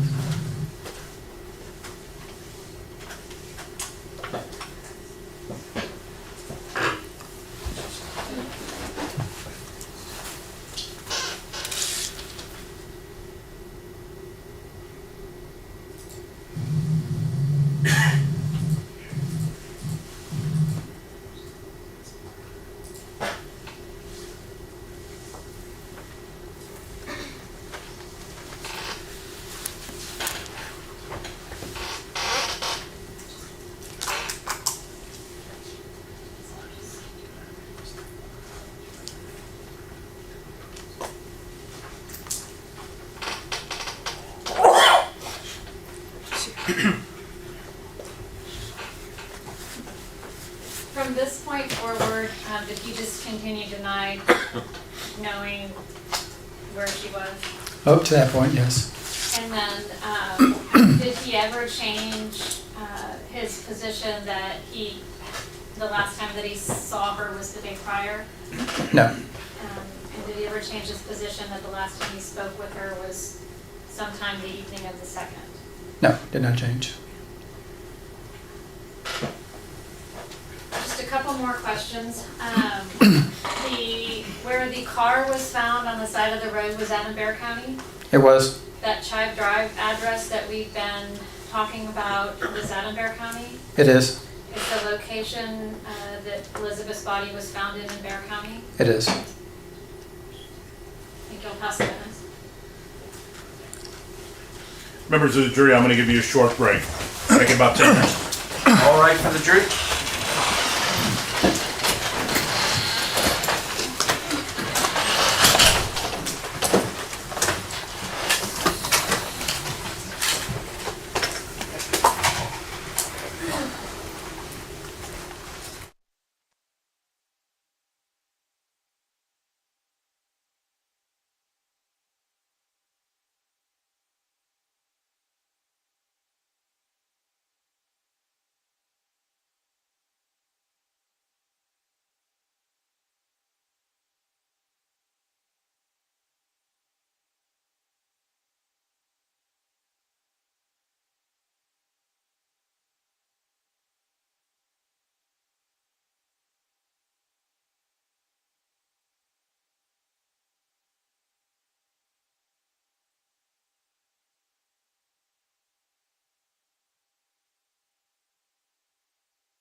them in order for Mary's sake.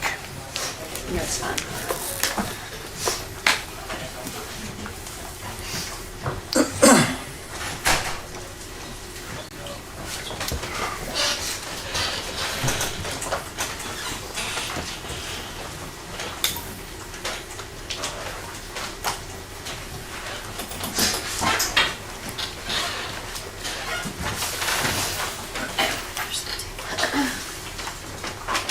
May be seated.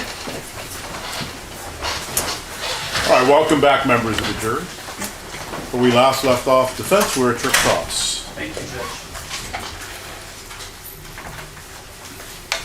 Detective, when were you first assigned this case? On that Friday, And what was the date of, I'm sorry, what was the date? let me look at it real quick. Okay. And you still have your report, correct? I do. Okay. August 4th, August 4th? 2017.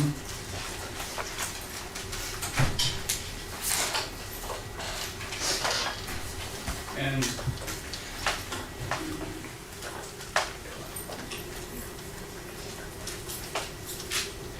yeah, so I'm just going through these, so let's get these organized for us.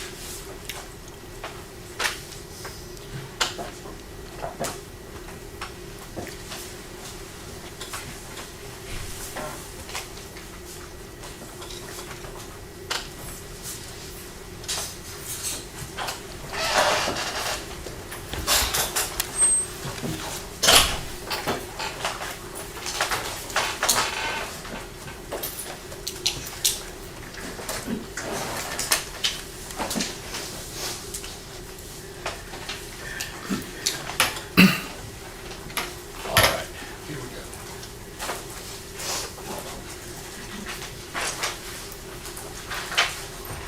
And your prosecution guide kind of follows chronologically your activity, correct? Correct. Okay.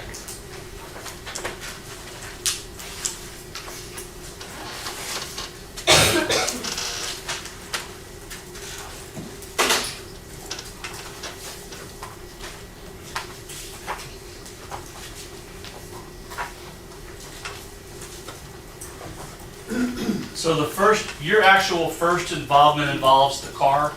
Yes, sir. Okay. And when I say the car, we're talking about the car that actually belonged to Joe Munoz, right? Correct, sir. Okay. May I approach? Yes. So I'm going to show you what's been previously marked as states 5 and 16. And they are already in evidence, and there's some pictures that show Joe's car that was parked on the side of Old Corpus Christi Road. You remember that? Correct. And you would agree with me that these pictures are pictures that show that car? I do. Did you make that location? I did. Okay, so let's start with 5. In 5 purports to be a picture of contents of I think a purse that was inside of the car, right? It does. Okay, and that purse, as you stood and looked into the car, was that purse visible to the naked eye? It was. Okay, now 16, as I see it, is some type of sticker, and an officer prior to you testified that it was sticker that the police department commonly uses to place on, I guess, what we would call abandoned cars. Correct. Okay, is that correct? It does. All right. So when a car like this, when a car is found on the side of the road, a sticker similar to this is placed, and there's information placed on the sticker, right? Correct.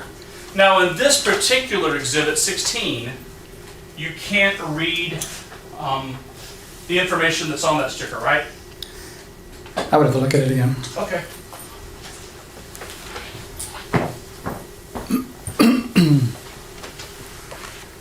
It's not the best angle Yeah, at that time. You're correct.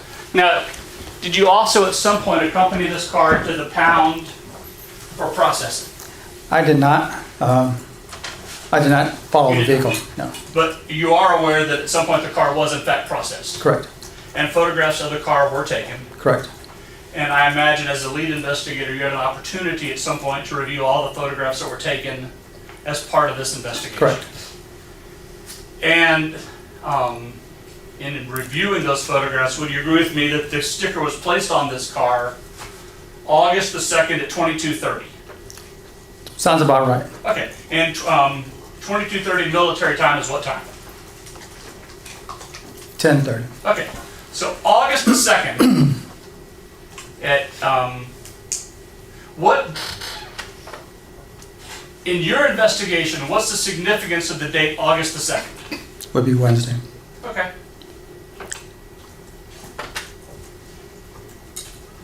I'll help you. Isn't that the date that they were supposed to have met up on Chive Drive? Correct. Okay. So August the 2nd, they're supposed to have met up, and I think that your investigation believes they met up sometime around 11:30, 11 something, right? And you can look at your report if you need. I believe it's about 11 o'clock. I think your investigation shows that Elizabeth gets there about 11:01, right? Correct. Okay. Yet, this car is abandoned 22:30, which is 10:30. Okay. Well, that's contradictory. Would you agree with me? If that's what the sticker says, yes. Okay. Do y'all have the pictures from the process? No, they're not in evidence yet. From the last trial. Excuse me, hearing.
I'll come back to that.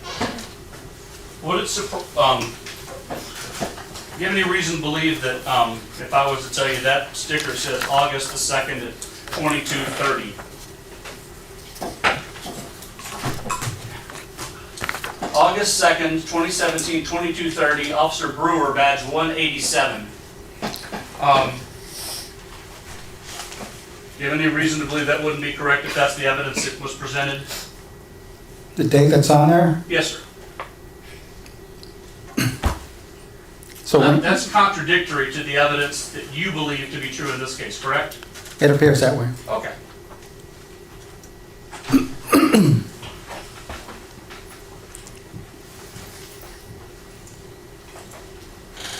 Now,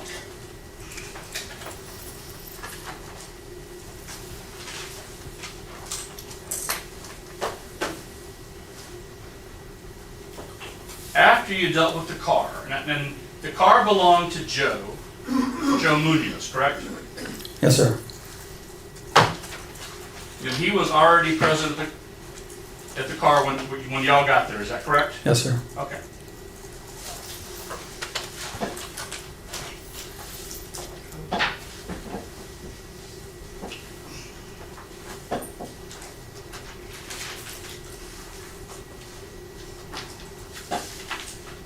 And then the next thing you did was take Joe and the mother of the complainant, Elizabeth, down to your station for interviews. That's correct. And earlier you said that the only reason Guadalupe was a suspect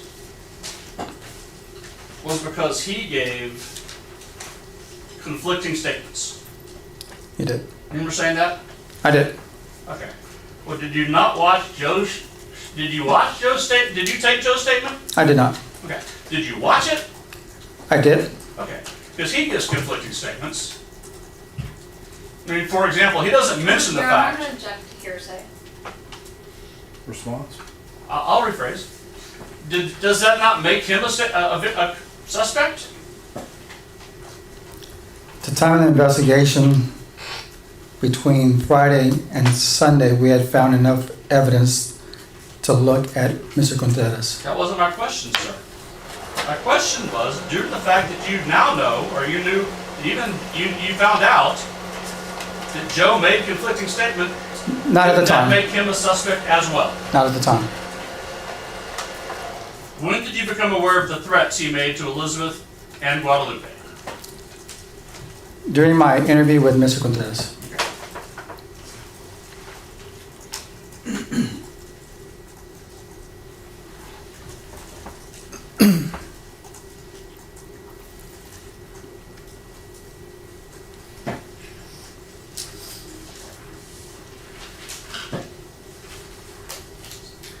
When did you learn that Elizabeth had a phone for everybody else and a phone for Guadalupe? I believe during that interview In which interview? with Mr. Contreras. Okay.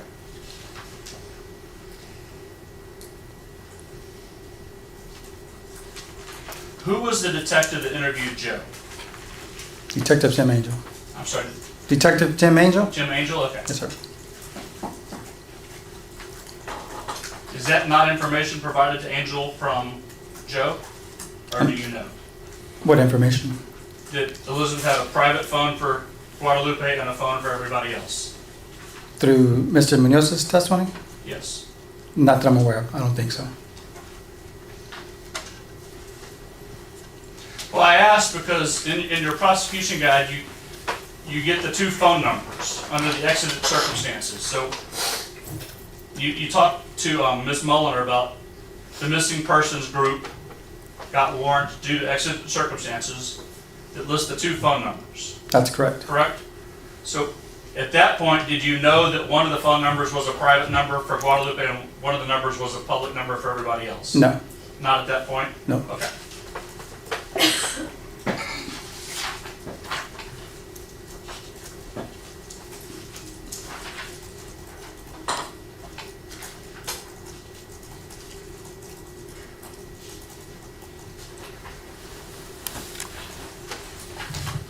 And once you got those numbers, your testimony is at that point you were able to do some initial cell phone work on those two phone numbers, Yes, sir. correct? And that's what initially led you to the Almost Park area, right? Correct. And you went out there the first time, and I think you went with some cadaver dogs, Not to the Almo Basin, no. no? No, that was to the area where the vehicle was found.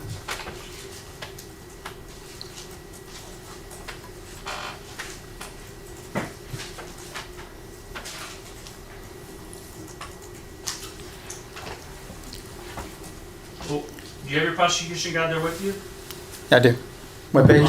Page 23.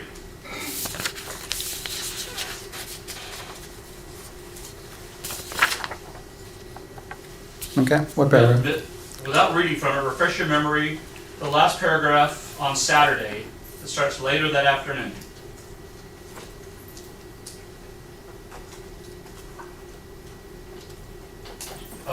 Okay, you took the dogs to where the car was, but you also searched the basin before that, correct? That's correct. Okay, so you searched the basin based on your cell tower information, then you took the dogs to where the car was. No, the dogs never met us at the Almo Basin. So when we went to go look at this place, we were just, I'm correct, we drove there, and then we drove over to the Chive Drive, and that's when we called for the dogs.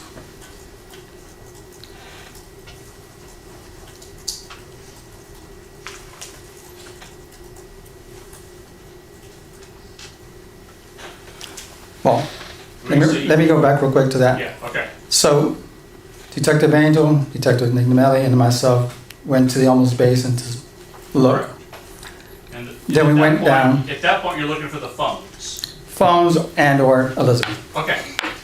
And you had no luck. No, and we didn't call the dogs in. Right. Okay. So then you relocated To where the vehicle was to found. where the vehicle was, but that wasn't Chive Drive. No, Right. so let me correct that. Okay. And that's on States, may I approach again? Yes. On States 51, that would be where it says blue Hyundai Santa Fe and there's a yellow star. Correct. You're talking about that area. Yeah, just east of there. Into that So field. the jury can see on 51, the car was here, and you're talking about this field adjacent, correct? I'm sorry, so everybody can see. That's correct. To the right of the yellow star and the word blue Hyundai Santa Fe. Correct. You did, at that time, as I understand it, you weren't aware of the Chive site. No, sir. Okay. That's correct.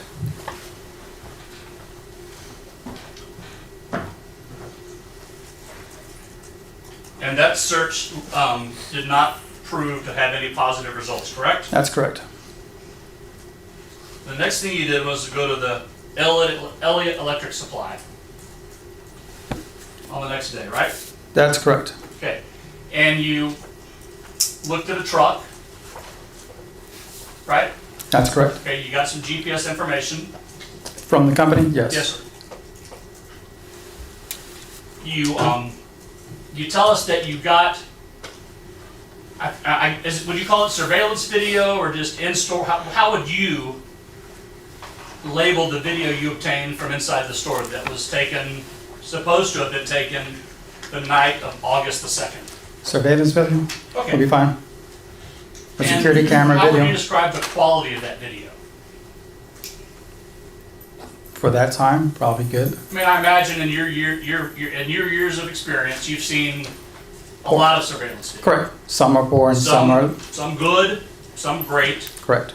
That video, at least in my experience, pretty good. You can see, I mean, it's well lit. Correct. Camera seems to be working in good order. Correct. It doesn't skip. From what I call no. It's not pixelated. Correct. Okay. And when you viewed it, did you have the opportunity to view it there at the location? I did. And as you viewed it, did you see anything to your naked eye that, you know, that gave you concern? No. Okay. You didn't see any blood on anybody's clothes? No. Any blood on anybody's hands or feet or anything like that? Did No, you? I did not. Okay. Now you say you had the CSI team there as well, correct? I did. And you were told which truck Guadalupe was supposed to have been driving that night. Correct. Did you have the CSI team process the truck, I did. the interior of the truck? Correct. Was it swabbed for DNA and the presence of possible blood? Now, so you're looking at Sunday. He did do a search, I guess a thorough search to make sure he didn't see anything visibly. And if he didn't see it, we just collected what he collected what thought could be important from the truck. I think it was the shrink wrap and then some 2x4 or 4x4 that was in the bed of the truck or something like that. But, I mean, blood's not always, I mean, a speck of blood or a trace of blood wouldn't necessarily be visible to the naked eye, correct? No, it would not. And so one way to retain that evidence would be to swab it with a cotton swab or a Correct. Q-tip, correct? Correct. And the same can be said for DNA, Correct. correct? And so certainly the gentlemen that were with you that day had those tools and devices available to them. Correct. And did they use them to try to obtain any evidence that perhaps wouldn't be visible to the naked eye? No, it did not. And was that your choice or their choice? I can't recall. I just probably relied on the CSI to do his work.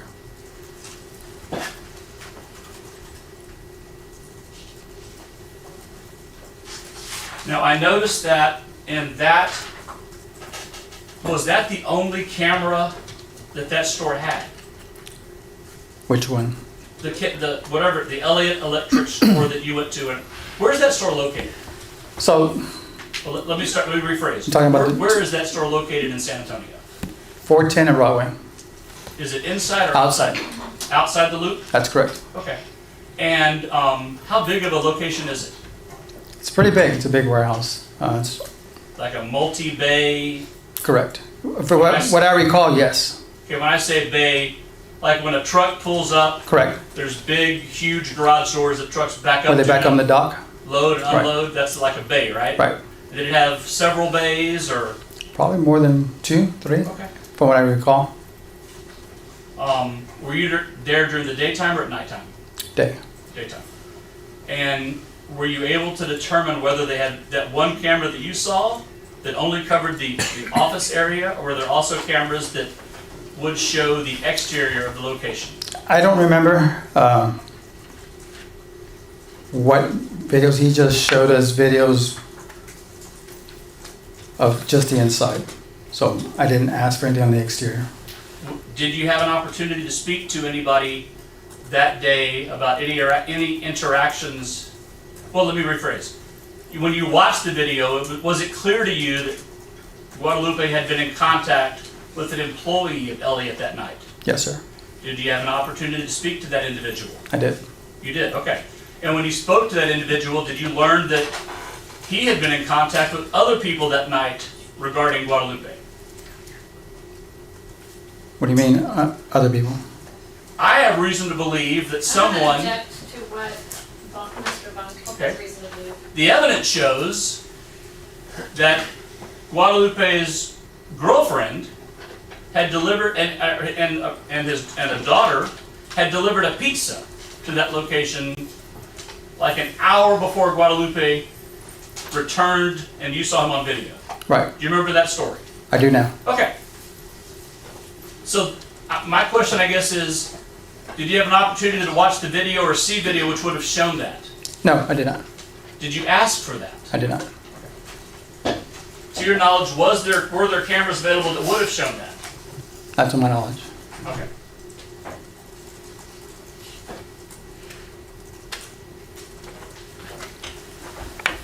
How long do you say you were at Elliott in total?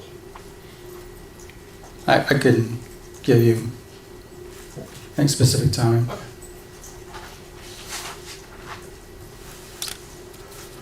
Now, was it after you gathered the information at Elliott, then that you became familiar with the address of Chive Drive? Yes, sir. And did you immediately go from Elliott to that address? We did.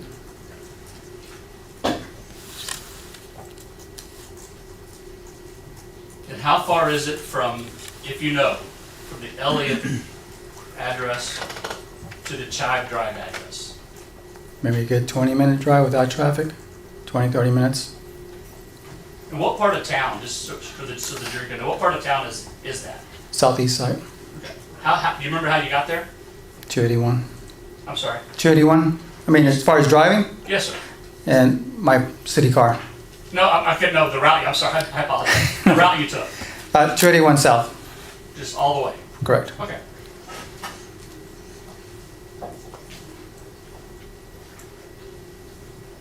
And what's located on Chive Drive? Tell us about that road.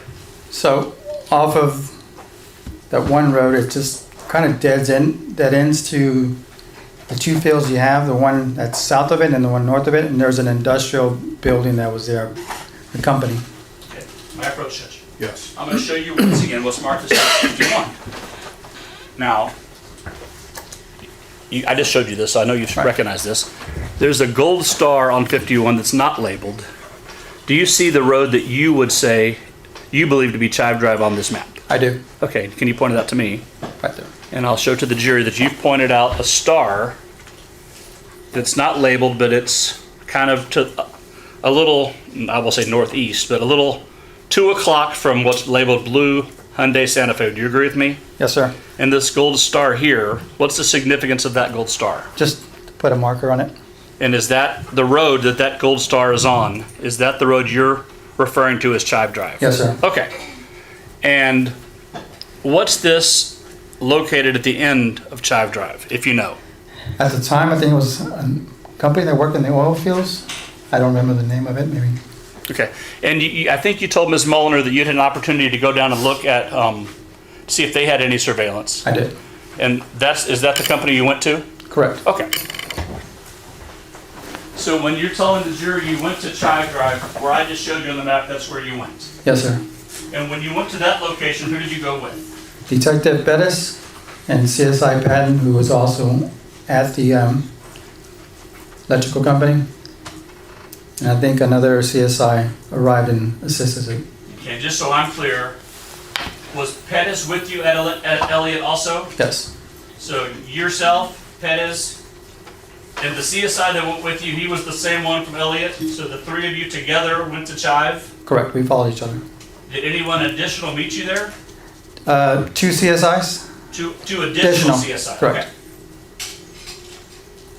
And you remember about what time of the day you got there? No, I do not recall the name. Was it still daylight? Yes, sir. Okay. And I think you've described earlier what you found when you got there. Correct. Okay.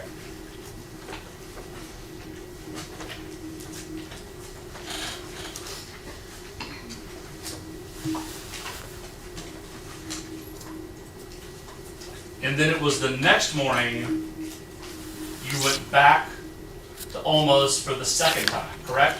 Yes, sir. And that's when you did have some success in finding items adjacent to 281. Yes, sir. Now, that part of 281, for those who aren't familiar, 281 is elevated Yes, in sir. that area, correct? Correct. And it's elevated because those of us in San Antonio, well, we call it the almost basin because when it rains, it floods. And so 281, to avoid being flooded, is elevated through that region, right? Correct. And it's slightly, let me get my direction straight, it's north of Hildebrand. Yes, sir. And there's not a road that runs directly, and for the record, I'm kind of using my hands, but there's not a road that runs parallel. It's, Like an for access example, like in Austin at 35, there's an elevated 35 and there's a under 35, right? Correct. At the Almost Basin, 281's elevated, there's not a road underneath it. No. Okay. So if you wanted to drive, you can drive down there, but to do it, you have to go to Hildebrand and U-turn, or you come at it from the north side, right? Through almost. Through Almost, okay. So you were able to drive down to where those objects were found. No, we parked on Almost Basin and we walked. And when you got down there, you found, before you found anything of evidentiary value, you're able to see that there's, I guess, some work going on in the area. Almost containers. Sure. Large containers. So clearly cars, if they choose to, can drive down there. Correct. Okay. Is it your belief, though, that the evidence you found was placed there from above? Correct. Is that your testimony? Yes. Okay. How high is that how big of a drop? Did not measure it, but it is Cool. How long have you been in San Antonio? 30 feet, maybe 40. 30 or 40 feet, okay.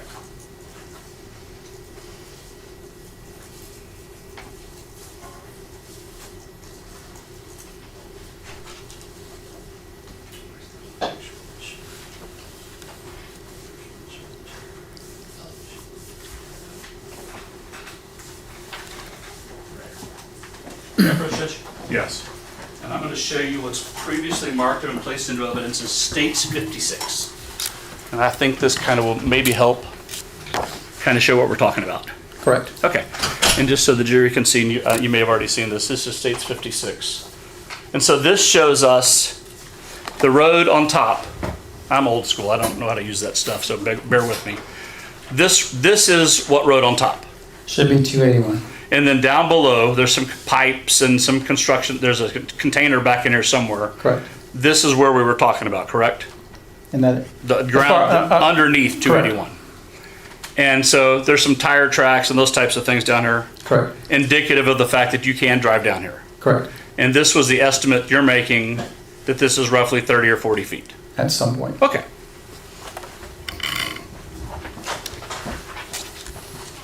And then the objects you found were what? Some clothing, some cell phones, you think?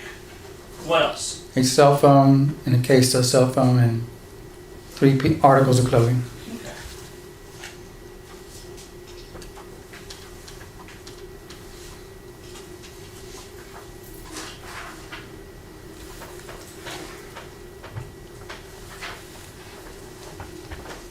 Or did you give any thought to how, like, this T-shirt made it through the trees? And I mean, a T-shirt's pretty light, right? Correct. How did it make it in 57? How did the T-shirt get through the trees to get down there? I couldn't tell you. And how did all the stuff scatter? I mean, there's like a 30-foot radius of all the stuff you found. How did that stuff scatter so much if somebody stood up top and threw it? I couldn't tell you. Right. Now, what is down there? Earlier evidence was that the A&M jacket belongs to Joe. Correct. Okay. Now, you found 2 phones, one that was intact and one that was not intact, right? I think we just found one, and then just parts of the case.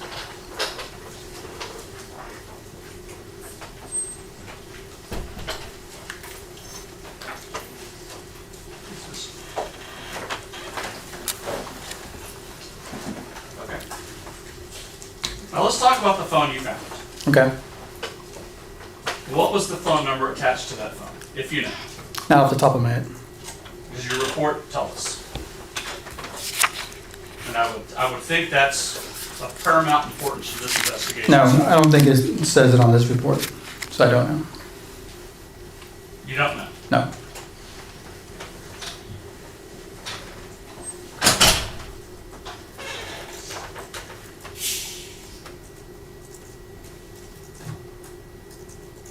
So you're just assuming it's Elizabeth's phone, or? I would have to look at the phone records to tell you which one number it is, based on the IMEI number. But that's not in your report anywhere? No, not in this report. But you do believe that at some point you learned it was Elizabeth's phone? Yes, sir. Okay. One of the 2 phones? Correct. You just don't know which one? No, sir. Okay. Would you agree with me that the phones played a part in this investigation? Correct.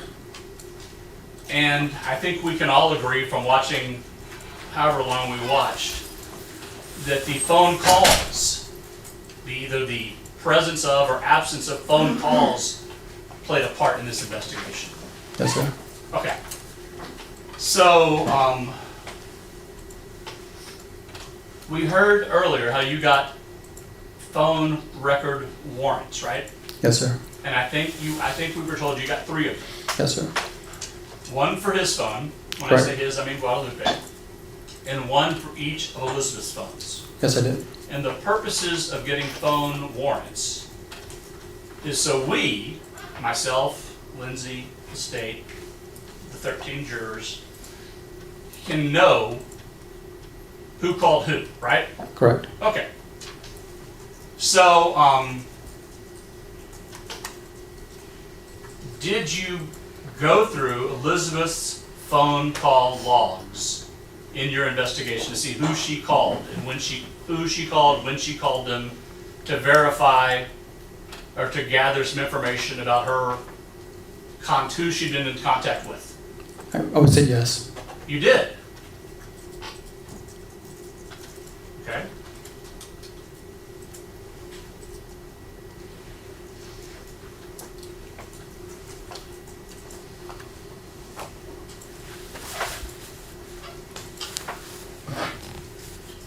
And are those records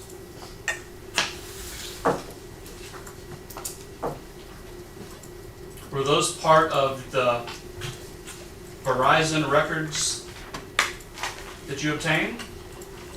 I would call have- logs? I would have to look at both of the records and review those. Okay.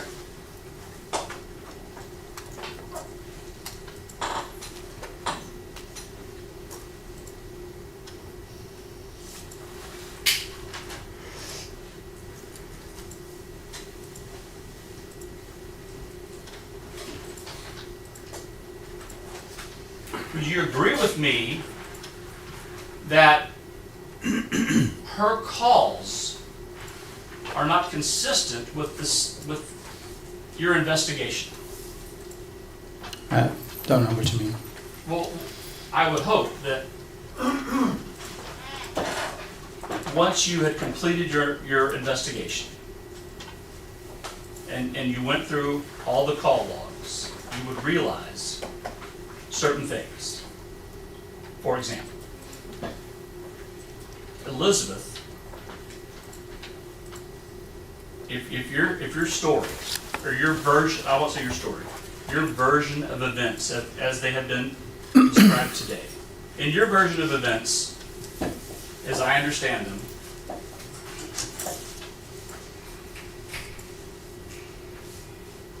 at roughly 11:57, and you can refer to your report if you need to. I'll go back to it. Roughly 11:57, your version of events, my client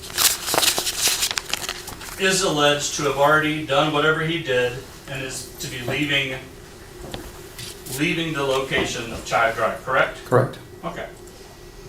And in your version of events, it takes him 16 minutes to get from that location to the 281 spot that we've seen in States 57, right? Correct.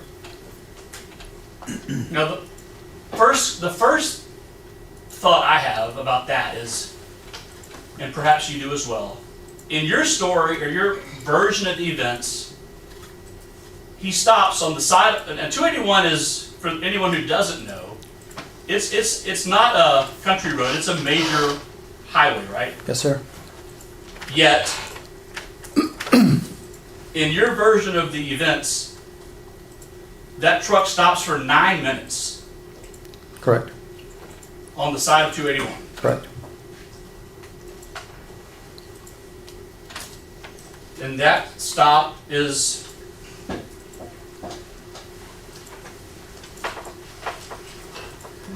so if he leaves at 11:57, he gets there in 16 minutes, is sometime right after midnight, correct? Correct. Okay.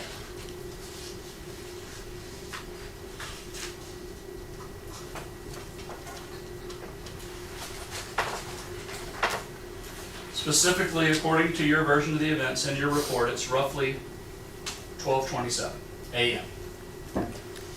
Approximately. Okay, so if your version of events is to be believed, at that time, one, Elizabeth, you believe, is to be deceased, correct? Missing. Well, I thought your version was he killed her at Chive, put her in the car, drove her around, dropped her off, parked the car, walked back, So based on that timeline you're reading, yes, you're correct. somehow made it all the way over there in 16 minutes, parked on the side of 281 for 9 minutes, threw stuff all over 281, underneath 281, drove off. Right? But I mean, at 12:27, your belief is Elizabeth is deceased and her phone has been discarded underneath 281, correct? Correct. Well, then I would imagine, after your investigation, going through her phone logs, you were somewhat confused by a phone call from her phone to him at 1-something in the morning that same I'm day. not object to him testifying from a document, not an Oh, it's in evidence. evidence, Judge. It's on disc 72. Well, and I don't, the prior expert testified that, and I don't know if he wants to give it to the detective so that he can look at it, or if this is the appropriate witness, but there's been testimony that Guadalupe called her phone, it went to voicemail, and the prior expert testified that then it shows up as a call, looks like an outgoing call. So I'd like to distinguish to whether or not it was one of those calls or her phone calling him. All right, you can rephrase your question. May I approach Judge? Yes. I'll show it to him. Sir, I'm going to show you what's marked as defense 2. I'm sure you've gone through these with great detail. Take a second to look at it. This page? Yes, you can look at the whole thing. Just if you want to go through the whole thing, that is in evidence under States 72. I've shown it to the state before I showed it to you to be upfront. Correct. They've confirmed that that's State 72. So take a second and look at it. And then I'll show you, just to make sure you've seen it, then I'll show you what I'm looking at. Okay.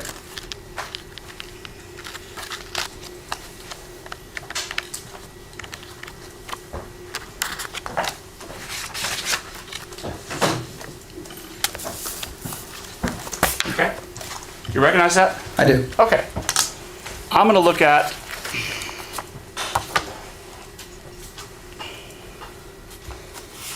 on what's marked, page 2, date August the 3rd, right? 1:21 in the morning, okay? We agree, August the 3rd, 1:21 in the morning is after,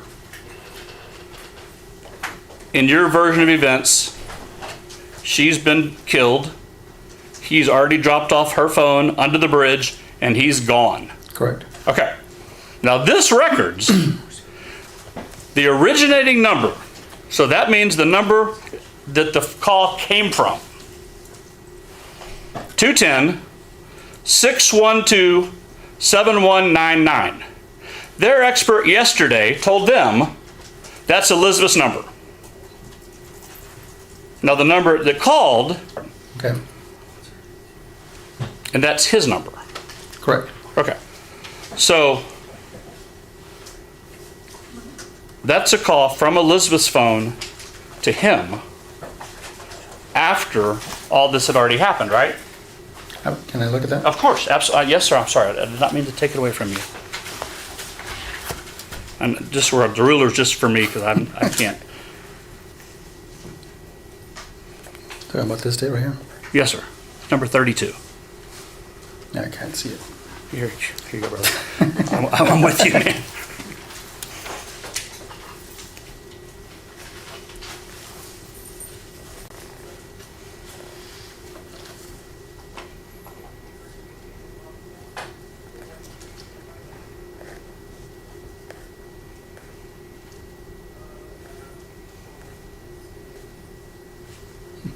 Yes. Okay.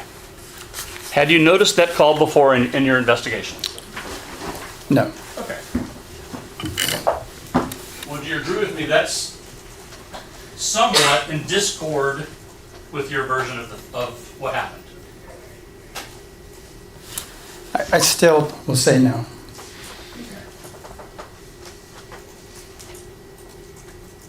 Now, another thing I would imagine that caught your attention, may I approach the evidence? Yes. Thank you. Oh, it's on a disc. I'm going to need a printout of the cell tower. That one.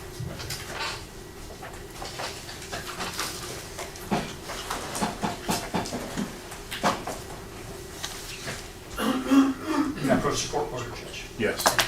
Please have a sticker. Yes. Thank you so much.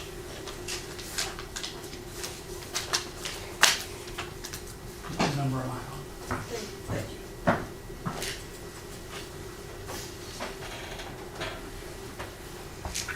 May I approach the witness, Judge? Yes. Sir, I'm going to show you what's marked as defense 3 and ask you, have you ever seen the report that the FBI generated? I don't think I have. Okay. I'm going to show, this is in evidence, so I'm going to go ahead and show it to you. It's okay since it's in evidence. All right. I'll show you, for example, you never had a chance to look at this? I don't think I have. Okay, well, let's look at it together. What they do, or what he does, is isolate each phone and by different time frames and where the phone is, and also, more importantly, for my questions, what's going on with that phone. So let's look at the phones toward the end.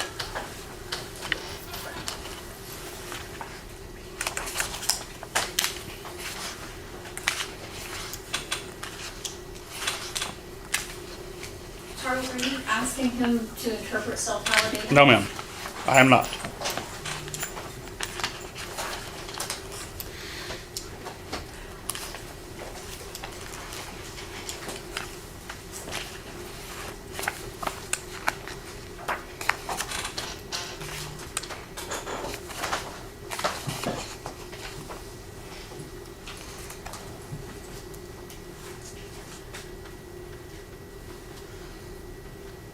Okay, I'm gonna loan you these again, just because I think you might need them. Just take a second and just read that little box.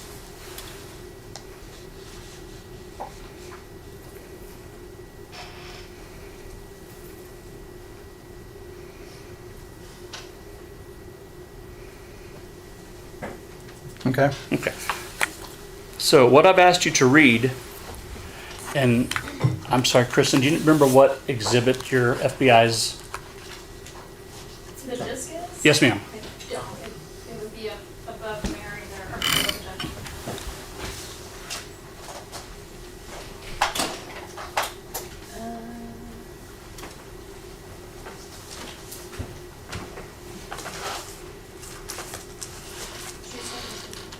I'm sorry?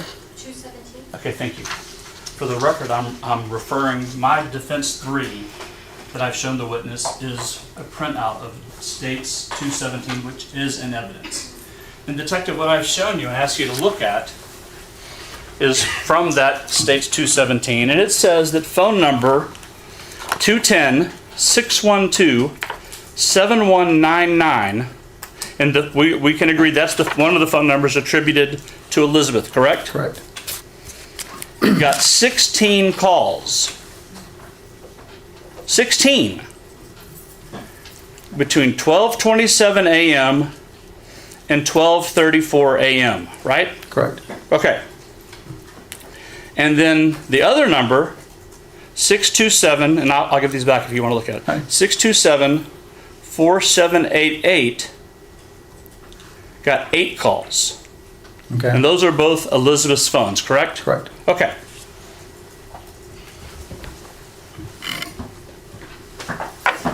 So from this page,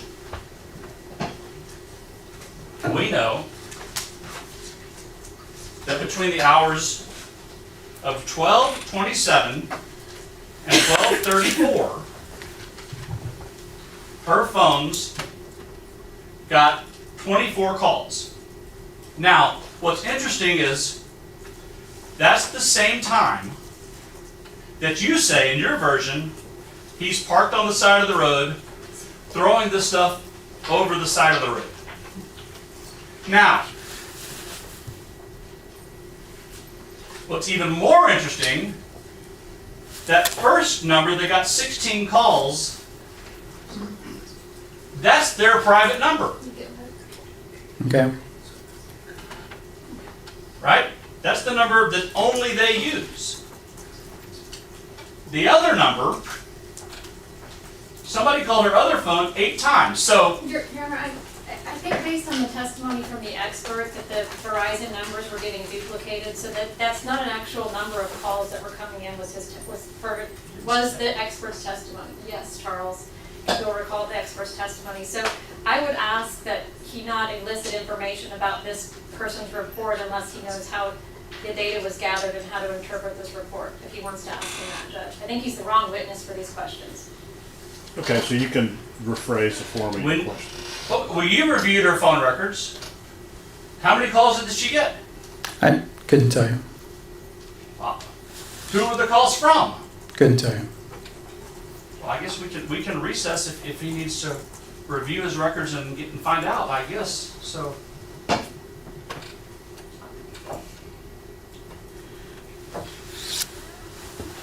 I mean, do you see the significance of these questions? I mean, because Joe's asleep. Jennifer doesn't know he's missing. His mother doesn't know he's missing. Nobody knows she's missing. So who's blowing up her phone? There's one number that only he calls. And they're saying these numbers are wrong, and you have a record, so let's find out. I mean, I'm not saying they're wrong, I'm saying they were explained by the expert yesterday, and it's the same thing on the following day when it says she gets 71 calls. It's not actually in 71 outgoing calls, Judge. The information was interpreted by the expert, explained to the jury, so I don't think that this is the appropriate witness to ask about this particular report. All right, so the jury has the evidence before it. You can go ahead and inquire of this witness whatever he may have personal knowledge of. well, you have personal knowledge, you said, of her phone records. Correct. Okay. So I'm asking, who called her, since you reviewed her records in your investigation, who was blowing up her phone? Since nobody knew she was missing.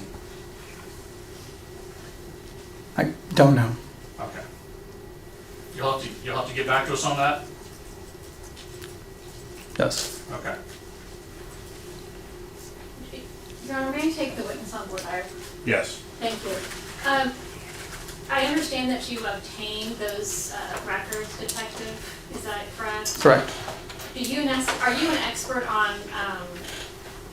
We'll start with cell tower data. Are you an expert interpreting cell tower data No. that you may have received on those records? No. Okay. And previously, counsel had asked you the purpose of getting a warrant to obtain those records. And isn't one of the reasons for the warrant to obtain that cell tower data? That's correct. Okay. When you get it, can you kind of look at it in a rudimentary way and interpret some things? Correct. Is it the same with the phone records themselves? Do you have a tech unit or somebody else that, like the FBI guy, would it be turned over to somebody like him to interpret the actual records? Not in our department. We would go to the FBI. Okay, you go to the FBI. Correct. Okay, and so in this particular case, you had contact with the special agent that testified in our court, Mark Sedgwick, is that correct? No, I did not. Okay, did you, well, so I won't make myself a witness. The phone data that you received, that was placed in front of you, that was admitted on a disc, do you necessarily know what those numbers all mean? No. Okay. Are you able to interpret them in a way that would accurately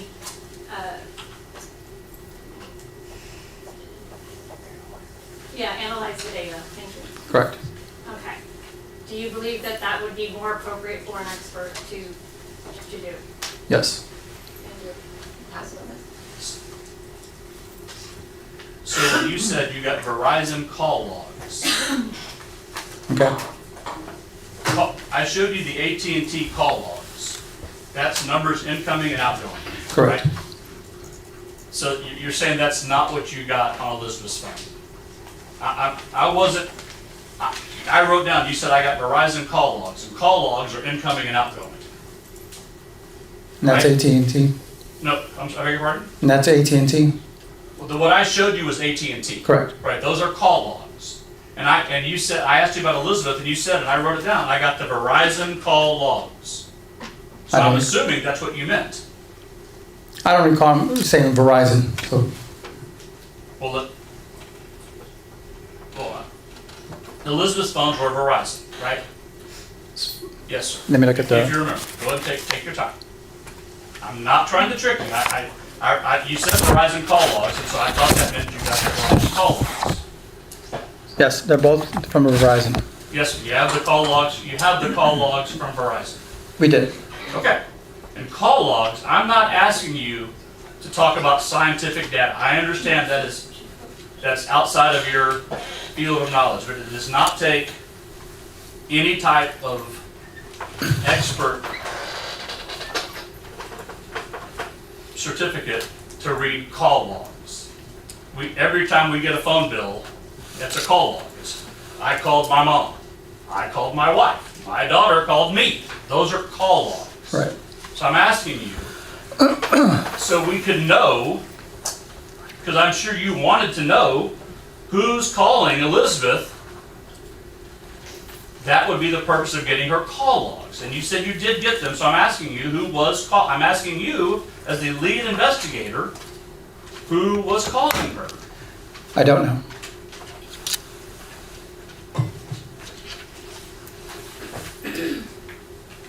So do we need to take some time so you can find out? The reason why we got the data in the beginning was to find her. So I analyzed the database for that purpose. I understand the initial purpose. I do. Right. It was important to find out where she was. I understand that completely. Right. But once that's done, then this becomes an investigation. Now it's a whodunit. And to make sure we have the right person, we need to answer some questions. One of those questions would be, who is calling her? Because if your version says he's already thrown her phone over the side, and yet somebody is calling the phone that only they use, nobody else calls that number but him, and somebody's calling that number, or she's calling him from that number, you need to look into her phone logs like you said you got. So I'm curious as to what that investigation in the whodunit phase, what that showed you. We're past the find Elizabeth phase. Now we're in the find the person who really did this phase. And that means if Joe is to be believed and he really stayed home, then what do Elizabeth's phone say? What does Joe's phone say? I mean, that's what the investigation part is. So I'm asking you, who was calling Elizabeth? I don't know. And is it you don't know because you don't remember, or you don't know because you didn't look? I don't remember.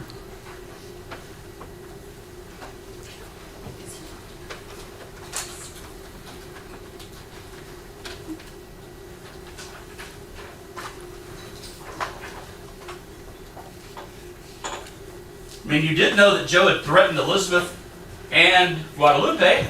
That makes him a suspect, so why not look at his phone? Why not track his phone? I mean, are we just so blinded by this that we can't look anywhere else? At that point in the investigation, everything led to Mr. Contreras. I understand at that. I understand that. But how many times has an investigation started here, but the killer was over there? I understand completely that, and I'm not saying you didn't think you were doing the right thing. Right. I'm just saying to make sure that you are, you know.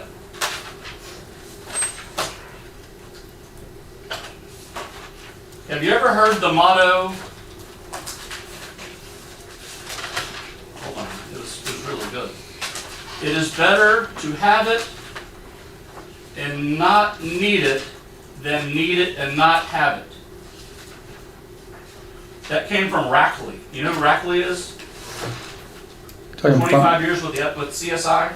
I know who he is. Okay. I thought that was pretty catchy. And I think that applies here.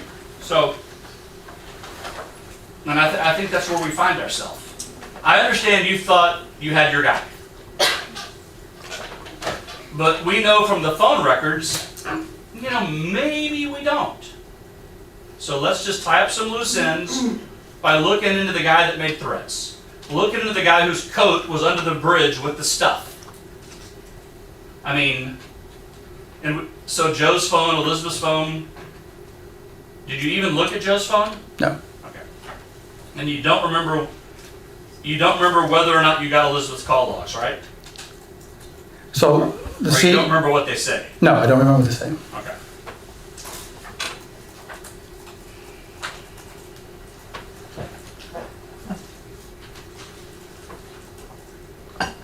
Does it surprise you that the phone you say was dumped was still making calls? What I know now about technology, no. It doesn't surprise me.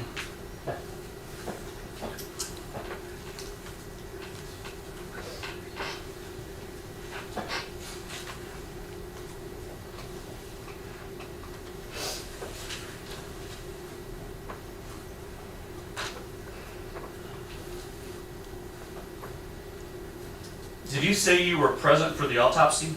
I did.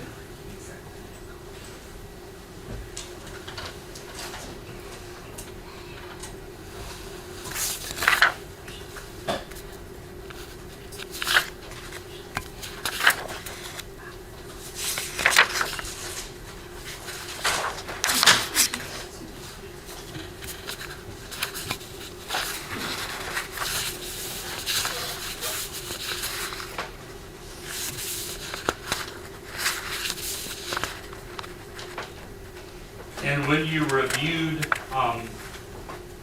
did you at least review Guadalupe's phone records? I know I did, but nothing stands out as far as, Well, I mean, how about phone calls that are like 4 or 5 hours long? Were those, and to me that stands out. Did that Yeah. stand out to you? yeah, I do recall that. Okay, and they were between him and that secret number they had, the 7199 number, right? Correct, and that kind of just also corroborated the story. They would be on the phone talking and stuff like that. And that's consistent with a couple that was getting along like teenagers. Correct. I mean, it reminded me of my daughter when she was in high school. Like, that was enough, get off.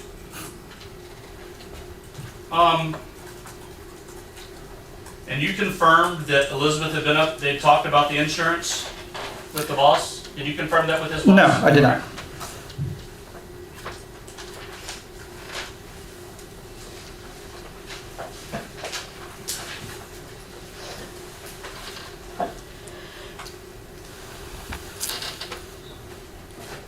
Now,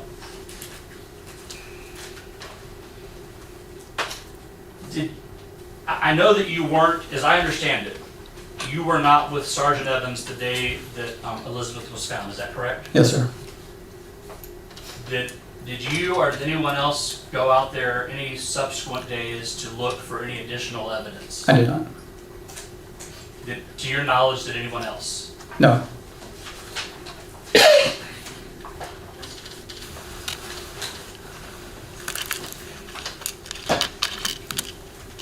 Who determines what objects are to be tested for any DNA? Did you ultimately, as lead detective, do you make that determination? Correct. And I submit all the swabs and anything that would have apparent blood. And as you prepare for this, not this day in particular, but for the case to be cleared or filed, if you find anything that you think had not yet been tested, do you have the ability to still order tests to be done? I do. Okay.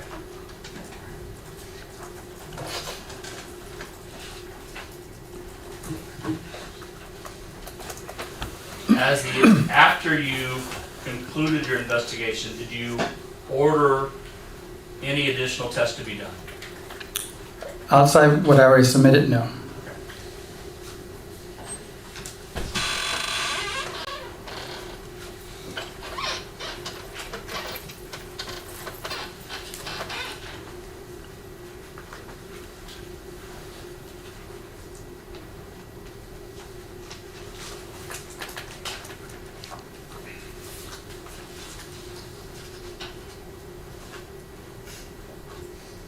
Did you, I know that in San Antonio we have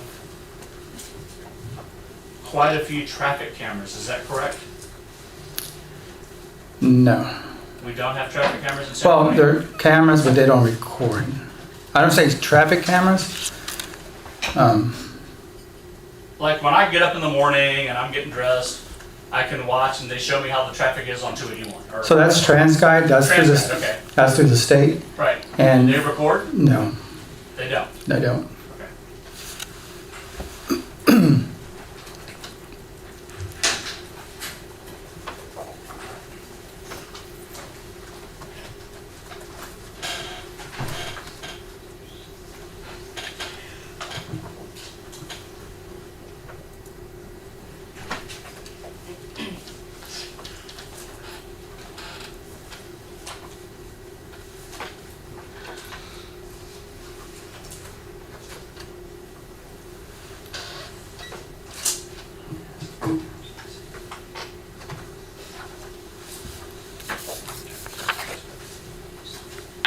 1 second, Judge, I'm wrapping up. Okay.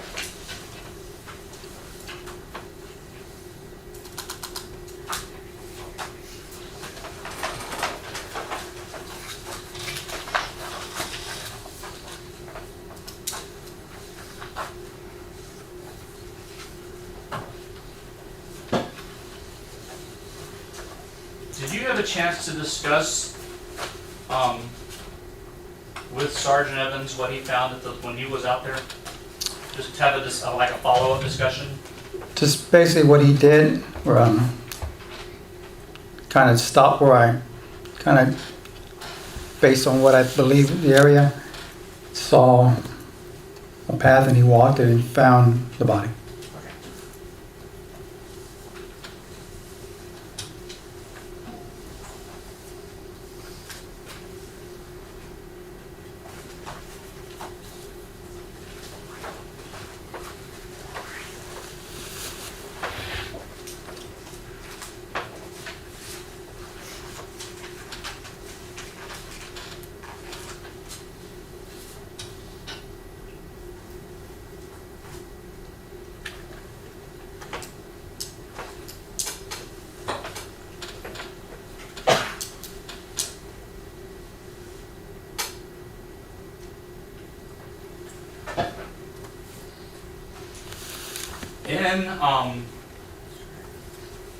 In one of the statements we watched earlier either this morning or early afternoon, Mr. Contreras mentions that he and Elizabeth had been to the Chive location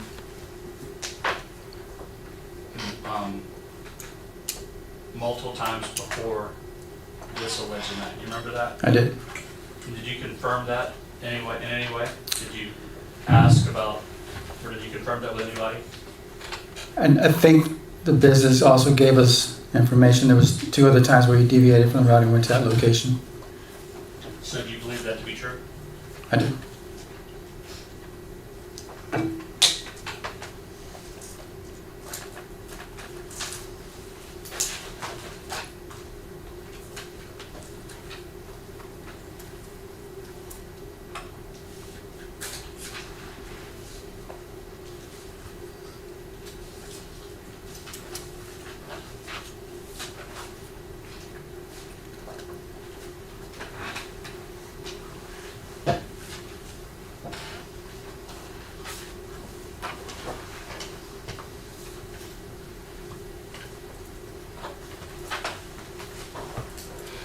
You said you never found a record of him getting gas.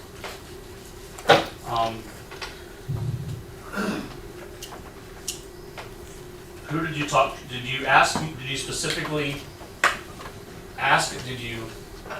I didn't ask, just based on the information I got from the company, it didn't look like he's made another additional stop.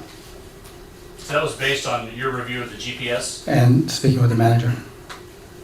Okay, so you specifically asked Marvin if he got gas? No, I didn't ask. A different manager? No, him. So when he said there was a stop here, there's a stop here, he didn't, from what I recall, he didn't annotate or bring it that he made another stop. So I don't know where he would have gotten gas from. Okay. So that was based on a discussion with the manager at Elliott Electric. That's a tongue tied for me. Elliott Electric. Correct. Okay.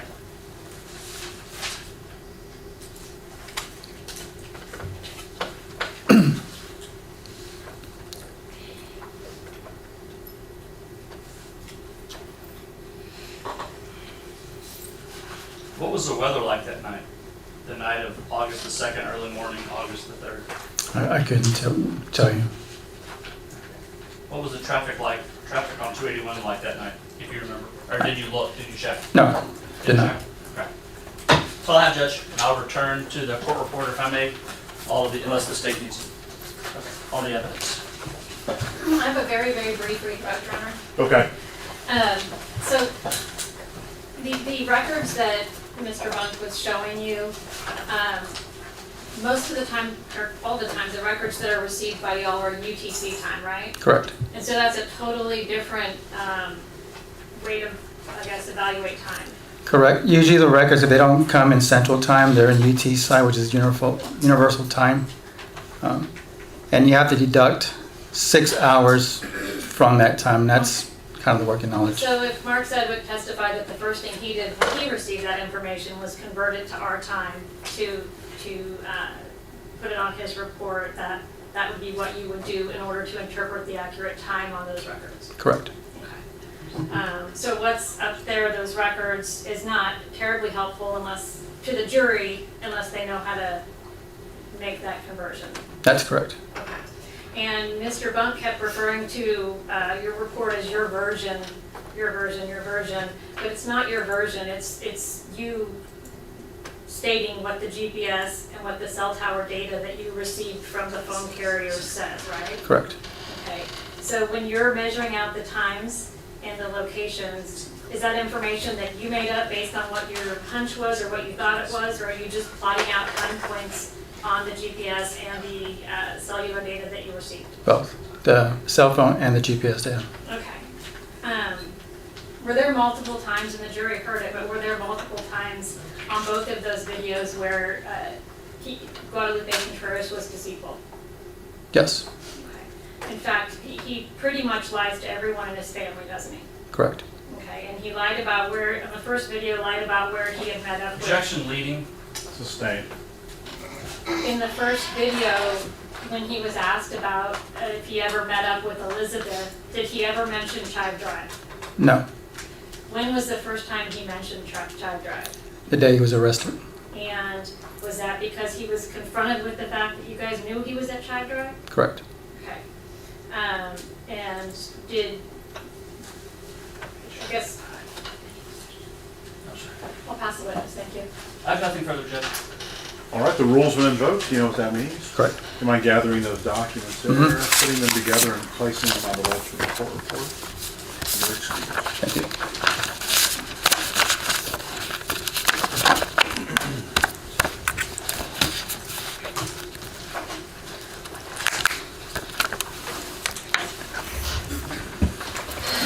Thank you.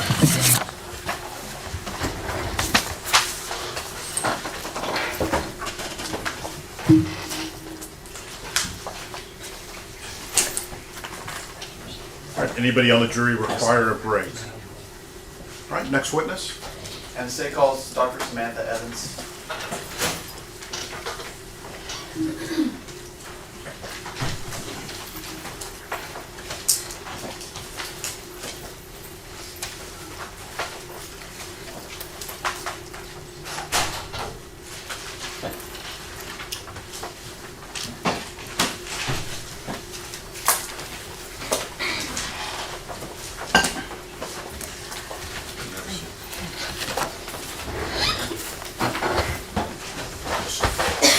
Swear you in. Do you solemnly swear or affirm that the testimony you give in this trial will be the truth, the whole truth, and nothing but the truth, so help you God? I do. All right, you may need to adjust the microphone. Make sure everybody can hear you. It is a pretty powerful mic. Can you introduce yourself to the jury and spell your name for the court reporter, please? Good afternoon. My name is Dr. Samantha Evans, E-V-A-N-S, and I am a forensic pathologist. State. Thank you, Judge. Good afternoon, Dr. Evans. Good afternoon. So you already introduced yourself to the jury.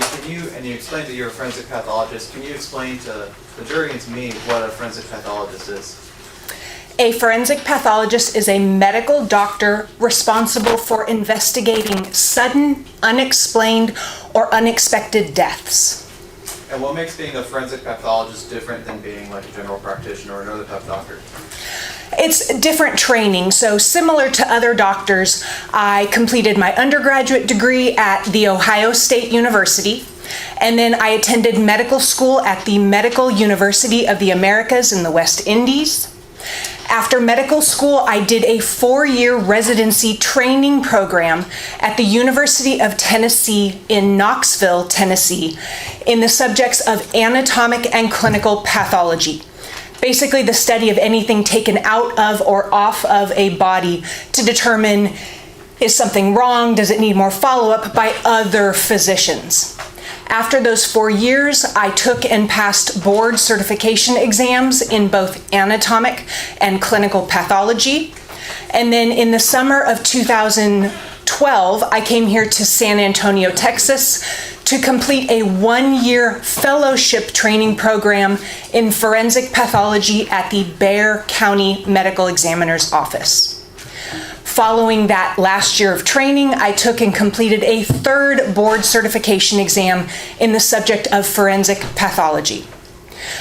As a forensic pathologist and now a medical examiner in Texas, I remained a full-time staff medical examiner with the Bexar County Medical Examiner's Office from completion of my fellowship in 2013 until August of 2022.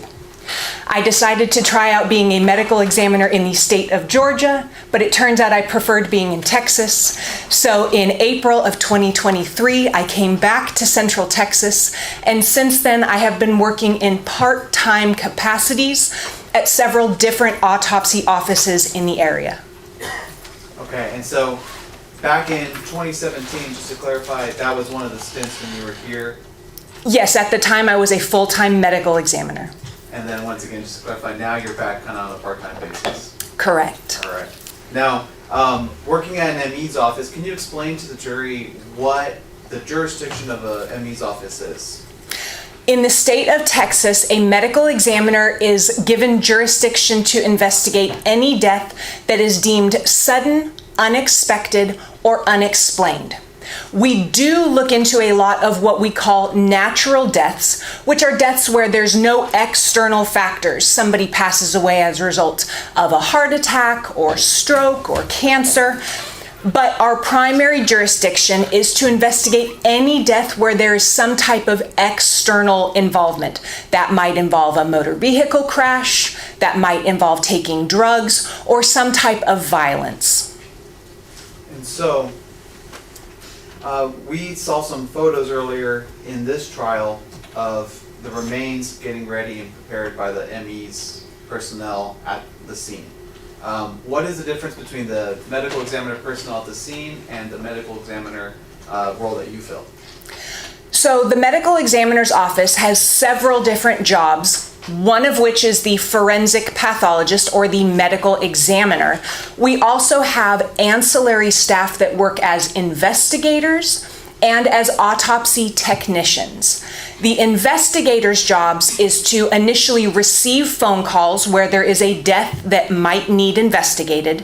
And if there is a scene or an area that we need to go to understand the circumstances of somebody's passing, they may go to that scene, take photographs, and basically act as my eyes and ears out in the field. When that body gets brought back to our office, the autopsy technicians might assist me in performing the actual autopsies. And so, and you kind of went into it, how does a body end up at the ME's office? So after a death is reported to us, if we deem that that death falls under our jurisdiction and requires additional investigation, that body will be brought to our office. Every case is given a unique identifying number because people can have same names, same birth dates. So we want something that is special to that individual, and that will follow both them, any paperwork, any evidence that is collected to go along with that case, so that we always know it belongs to that individual. Once that body is then brought in, given that unique number, we may start the autopsy examination, which has two primary components. And so, can you explain to the jury what an autopsy is? I can.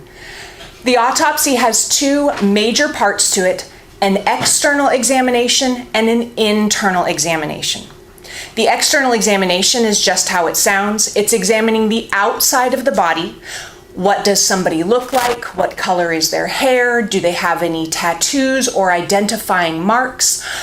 Is there any trauma or injury to the outside of the body?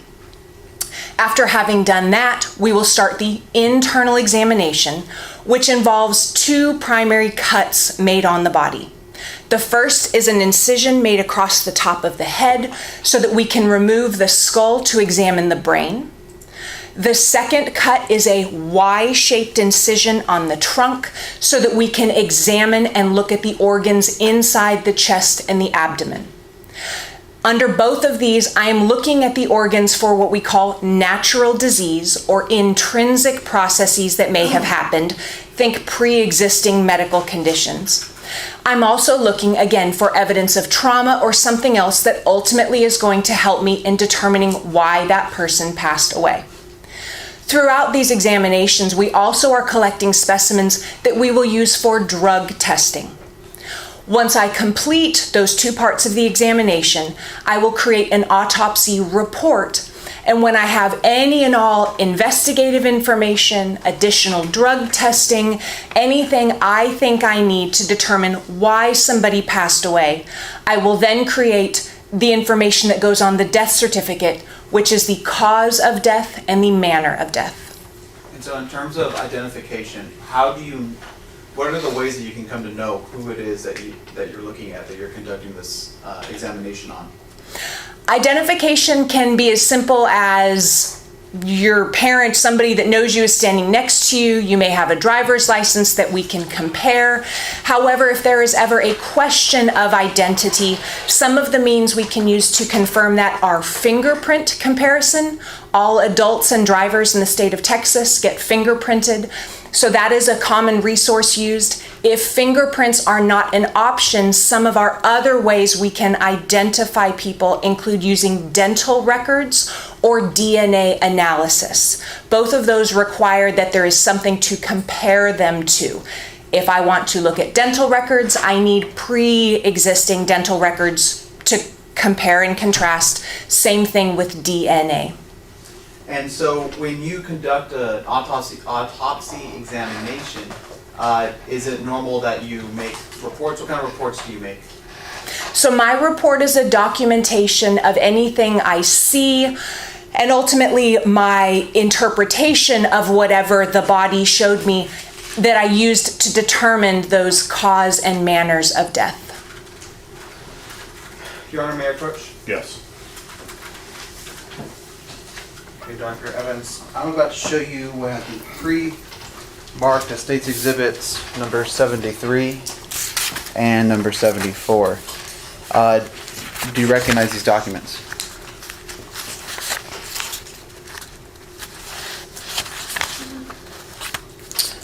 States Exhibits 73 and 74 together form a true and accurate copy of my autopsy report, including the toxicology or drug testing results. And are those records prepared at or near the time that you conduct the examination? Yes. And are they prepared and kept in the regular course of business, that being doing autopsies? Correct. And at the time, I would have been a custodian of those records. Now, obviously we're here for a particular date and time.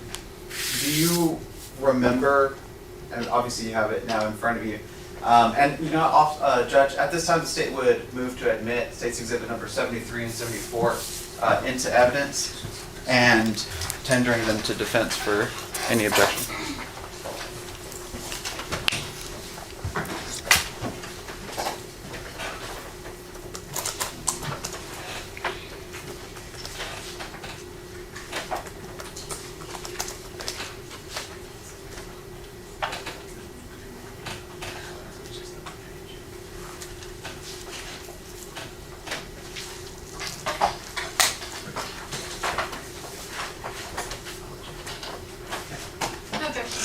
Right, they're admitted. And Judge, may I publish? Yes. Now, Doctor, I'm going to show you your reports, and I'm going to ask you about a particular point in time, that being August 9th of 2017.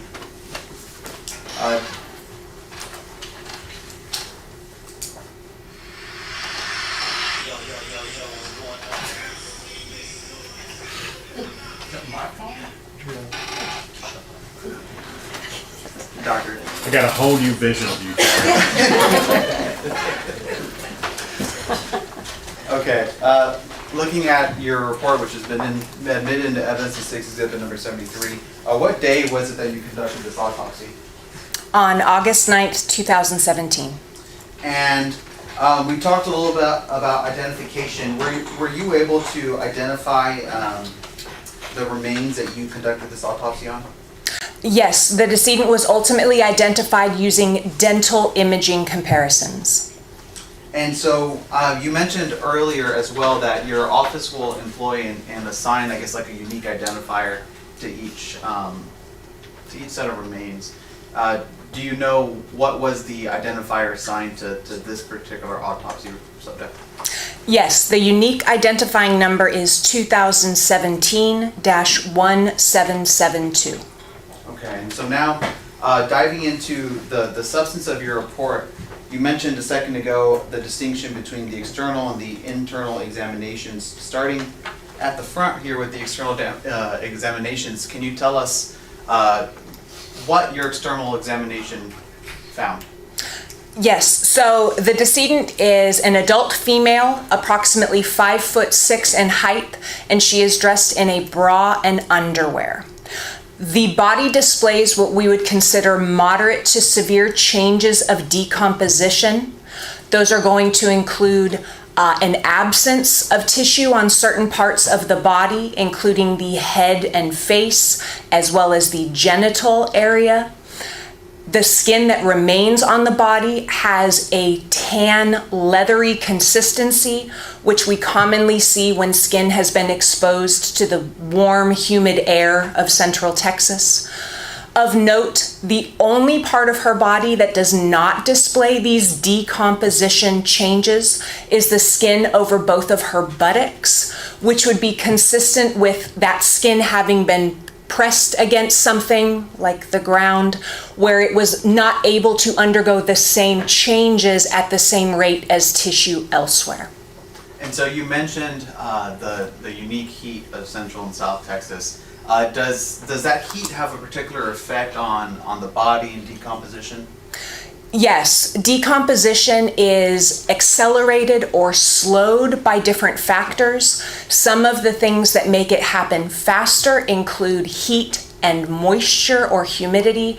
Some of the things that slow that process include the opposites, cooling, which is why we typically store bodies in a refrigerated area. Now, going into your examination, were there any observations you were able to make in regards to animal activity? Yes, some of the missing tissue on her person is consistent with having been removed by animals in the area. It is not uncommon for animals that are walking around to retrieve some of that tissue, and some of these areas show changes consistent with that. And so, in regards to how ME is, I guess, providing analysis, can you explain to the jury what the term an injury is? An injury on a very vague sense is something that's wrong, something that isn't supposed to be there, that is, again, due to some outside component. That injury can be due to CPR. That can cause scrapes or pokes on the skin surface. That can also be due to some type of instrument. Having missing or injured tissue from animals would be an injury. It's something that an external force caused to the body.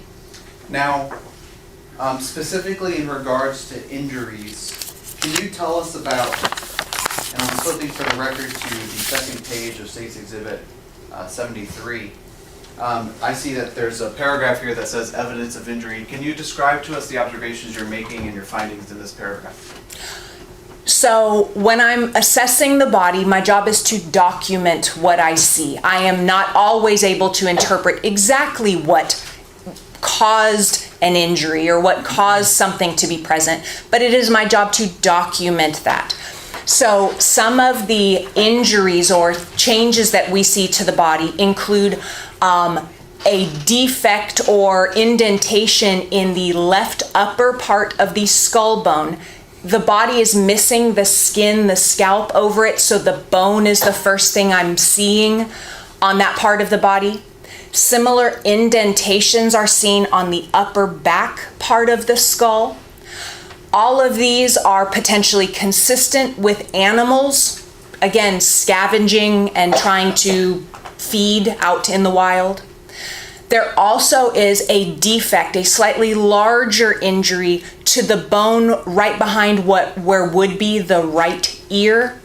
This one is a little more unique in its shape. It just has a more unique characteristic that is less irregular, like I might see with animal activity, but I cannot say with any confidence exactly what caused that.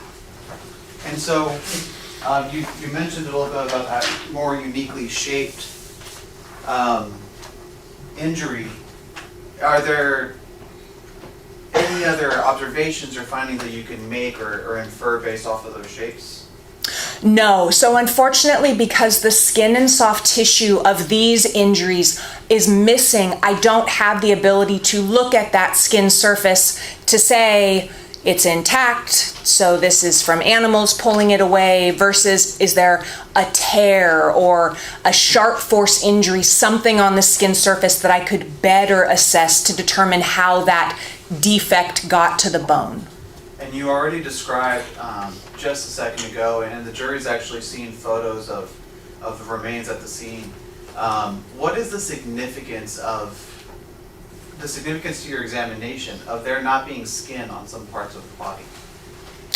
For the vast majority of decedents I see, the skin is the first thing, an implement. That could be a hammer, a knife, a bullet, the steering wheel of a car. The first thing something that injures a body is going to impact is going to be the skin and soft tissue. So that is often where we get certain patterns or features that help me as a forensic pathologist characterize or provide more information about how an injury occurred. Because I do not have that skin and soft tissue, I am unable to make some of the same distinctions I might otherwise be able to make. And so some of those distinctions, is that kind of going towards your ability to make distinctions as far as timing? It would also affect, I can't date or tell you when these happened, correct? And what is it about skin that would have given you that ability? Sometimes the pattern of bruising helps me in determining how old an injury is. Okay. And then you told us about the injuries on the skull and the uniquely shaped one, and I might have missed it, but were there any other injuries to her head or neck that you observed? The only other injury on her person besides that animal scavenging and absent tissue is that on the right side of the neck, there are a couple of defects or, again, breaks in the skin that stand out as potentially not being of the same quality, the same characteristics as those other animal-related changes. And so again, I describe them in terms of their size and their location, but I don't know exactly how they got to be there. And so a second ago, you also talked about how some of the injuries you were observing matched perhaps some animal activity. When you are conducting this examination, are you aware of, do you know the circumstances surrounding the subject that you're looking at and how it was found? I never want to perform an autopsy in a bubble. A body is a body. I need some degree of information to understand at least general circumstances or assumed circumstances. My job at autopsy is to make sure I collect appropriate and adequate information given circumstances. But again, I can't interpret them if all I have is a body and that information. So I would have had some degree of information in terms of that her body was outside, which would make sense of why I would see animal activity. If somebody told me a body had animal activity like this and was in a house, I would have a different set of questions as to how some of these things got there. So I don't recall at this point what exactly I would have known prior to starting the examination, but I would have at least had some superficial information to give context to the body. Now, I want to go specifically into one of your paragraphs here, and you just spoke about it, and it's this paragraph I'm pointing to, where you describe those injuries to the neck. Can you elaborate a little bit on, I guess, the the nature of those injuries and what they mean? Can you rephrase? Sure. So let me ask you this. If somebody is choked, could they see, would it be consistent for injuries like that to be observable by you? I wouldn't expect there to be tears in the skin surface, no.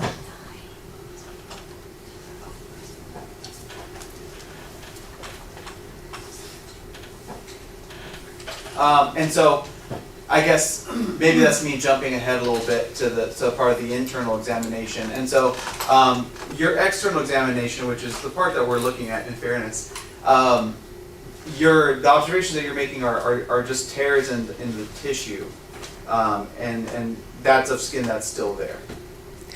That is correct. I do not know how that got there, but I have documented both in words and photographs that there is something on the skin and to the tissue there that shouldn't be there. Okay. And then I see you wrote an additional line as far as there's no obvious external injuries to the trunk or extremities. Is there anything else about that external examination that you felt was significant? No.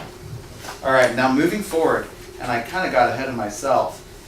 The internal examination, you gave us kind of a brief rundown of what internal examination is a second ago, but can you describe to us, I guess, like the breakdown that you're starting to do as you go ahead and annotate your internal examination of this autopsy? Yes, so just for clarification, at the end of the same paragraph we were just discussing, I do mention, with regards to the internal examination, but on the neck, the defects on the skin surface where the skin remains, they do go into the tissue for a short distance. There is not significant hemorrhage or tissue reaction that I can tell, but it's not just on the skin surface, it does penetrate a little bit. And the other finding inside of the neck related to injuries is that a portion of the hyoid bone, which is a very small piece of cartilage or bone that is fairly high up around the airway, there is a fracture to that bone. And what is the significance of a fracture to a hyoid bone to your examinations? A hyoid bone is going to break due to some type of compression or blunt force injury. Okay, and so when there is a broken hyoid bone, what does that indicate to you, depending on the circumstances?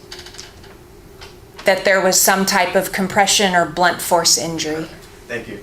Now, moving forward into the internal examination, can you tell us what your findings were in regards to the head of the subject? The body internally, starting with the head, display, again, internal changes that are consistent with the degree of decomposition that I can already see from the outside. But aside from what we've already discussed, there are no additional injuries, no bleeding, no other broken bones, nothing that I would consider trauma related. And so can you describe the brain the brain or lack thereof that you were able to observe in this autopsy? Yes, the brain is relatively soft, which is a common finding in a decomposed brain. And was there any findings that you could make from this brain in this autopsy? No. And why was that? Due to its decomposition. And so, moving forward into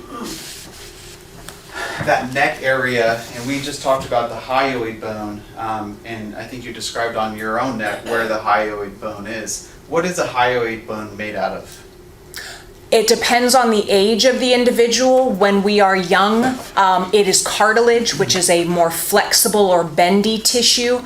But at the very young age of our mid-30s, that piece of cartilage begins to calcify and grows a bone-like structure, so it becomes more firm as we get older. And so is there a difference between the thyroid cartilage that I see a line thereof and the hyoid bone? Yes, they are two different pieces of our anatomy. The hyoid bone is a small, almost wishbone shape, U-shaped bone that's high up in the neck. Below that, for men, it would be your Adam's apple. That's called the thyroid cartilage. Now, you mentioned that as you age, your hyoid bone hardens. Are you able to give a number as to when it becomes more bony? It's typically in your mid-30s.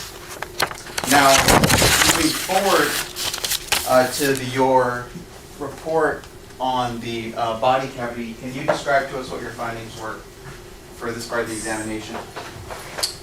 Again, just decomposition-related changes. And so were you able to infer anything based off of, I guess, the state of, tearing, or you mentioned earlier animal scavenging. Do those tell you anything? Are you able to infer anything from that? From the animal activity? I guess, how does it affect your examination? Where animals have taken tissue off the outside of a body, it is no longer there for me to examine, but other than that, it doesn't provide me with much information. And so, moving forward in your examination to this next portion, where you describe the stomach of the remains that you're analyzing, were you able to take any information from the stomachs or the lower torso for this autopsy? The stomach and portions of the bowel are absent, which would be, again, consistent with having been removed by animals. However, there are still several other organs from the abdomen present, and all of them appear normal aside from changes related to decomposition. And so, finishing off your internal examination, was there any other aspects or findings in your internal examination that you thought were significant that the jury should know about? No. And moving forward, you have the next portion of your report, which is the microscopic examination. Can you describe to the jury what the microscopic examination is? So again, because many of the remaining organs have broken down due to decomposition, I wanted to make sure that there was not some other disease process going on that I couldn't see with the naked eye. So samples of some of those tissues were taken, looked at under a microscope, and I was able to confirm that they do in fact look normal and otherwise healthy. And so, this last portion of your report is identification. I asked you about that a little bit earlier. Do you have in front of you, do you know who it was that these remains were identified as? We used the assistance of a forensic odontologist, which is a dental-related doctor who specializes in doing these types of comparisons. And what was the name of the individual that you were examining? Of the decedent? Yes, ma'am. Elizabeth Contreras. Now, on this last portion, you have your findings. Can you describe to us what the term homicidal violence means? So the last page of my autopsy report is always a summary of what I have found. If it is significant, it might include some circumstantial evidence, things to put the picture together, but essentially to explain or justify how I ultimately come to my conclusion of cause and manner of death. The term homicidal violence is a vague term used to imply that I have no reason to think that this decedent passed away as a result of natural disease. It does not appear to be related to any type of drugs or intoxicant. There is nothing to suggest that this is some type of accidental injury or suicidal, self-harming type of death, but rather that given the circumstances and those minor injuries we talked about, the circumstances are concerning that it was some type of outside physical insult that caused the decedent's passing. So the term homicidal, that implies it is somebody else's actions. And then violence, of course, implying that there's some type of injury inflicted to the decedent. And so, having finished your autopsy, and I guess reached your conclusion, if, hypothetically, if somebody had been strangled to death, would that be consistent with the findings of your autopsy? It would be consistent. And if somebody had been struck with a blunt force object, would that be consistent with the findings of your autopsy as well? It could be consistent, yes. Now, if somebody had smothered someone, say with a piece of plastic or another material, would that be consistent with the findings of your autopsy? It would be consistent, yes. Now, moving forward, on your report, and I'm a little bit too far up for it, there's actually 3 signatures here. Can you describe to us the process that goes into those signatures and what they're there to show? So there are actually a total of 4 signatures on this particular report. For any case that a medical examiner rules as a homicide, that case will, of course, be signed by the physician that conducted the examination. It will then be peer reviewed by another medical examiner in the office to make sure they are in agreement with my report, my findings, my conclusion. And then 2 additional doctors, the deputy chief medical examiner and the chief medical examiner, will also review the case to make sure they agree with my findings and conclusions. Those 4 signatures represent those 4 people. Now, the other document that you and I looked at a second ago, which was previously admitted as State's Exhibit 74, and I am now showing to you. Can you describe to us, and you kind of already did, but just to be clear, what a toxicology report is? This is drug testing we do on deceased individuals. Our go-to specimens are typically blood as well as vitreous, which is the fluid from the eyeballs. However, when a body begins the breakdown process, one of the first specimens to go is going to be blood, and therefore we have to go for alternative tissues to do testing on, such as in this case where we used muscle. And so what is the significance, or was there anything significant about this toxicology report? So our routine testing looks for 300 to 400 different drugs, both prescribed and illicit. The only thing that was detected on this study was a small amount of alcohol in her muscle tissues. That is not the same as a blood alcohol level. And the amount that was identified in her muscle is actually consistent with the amount of ethanol or drinking alcohol that can be produced because of the decomposition process. One of the things bacteria do as they are breaking us down is create ethanol, so we can measure and see that as well. And so what's the difference as far as the measuring system goes of getting an ethanol level from a sample of muscle versus getting it from a sample of blood, like you might see in like a blood alcohol content that we're more familiar with? There is not a direct ratio between blood and muscle levels. In muscle, it becomes more of an interpretive, again, very dependent on the condition of the remains. A more fresh individual is going to have very different levels of ethanol in their muscle than a body that has decomposed. So it's not a direct ratio, but we have extensive studies in the forensic community about how to interpret levels in different situations, and this is a level that is acceptable given her state of decomposition. And so are you in a position where you can really make a determination as to whether or not the ethanol that you're picking up in your test is a result of the decomposition or a result of some prior consumption? It is consistent with her level of decomposition, but I could not rule out that some of that is also due to consuming alcohol. Now,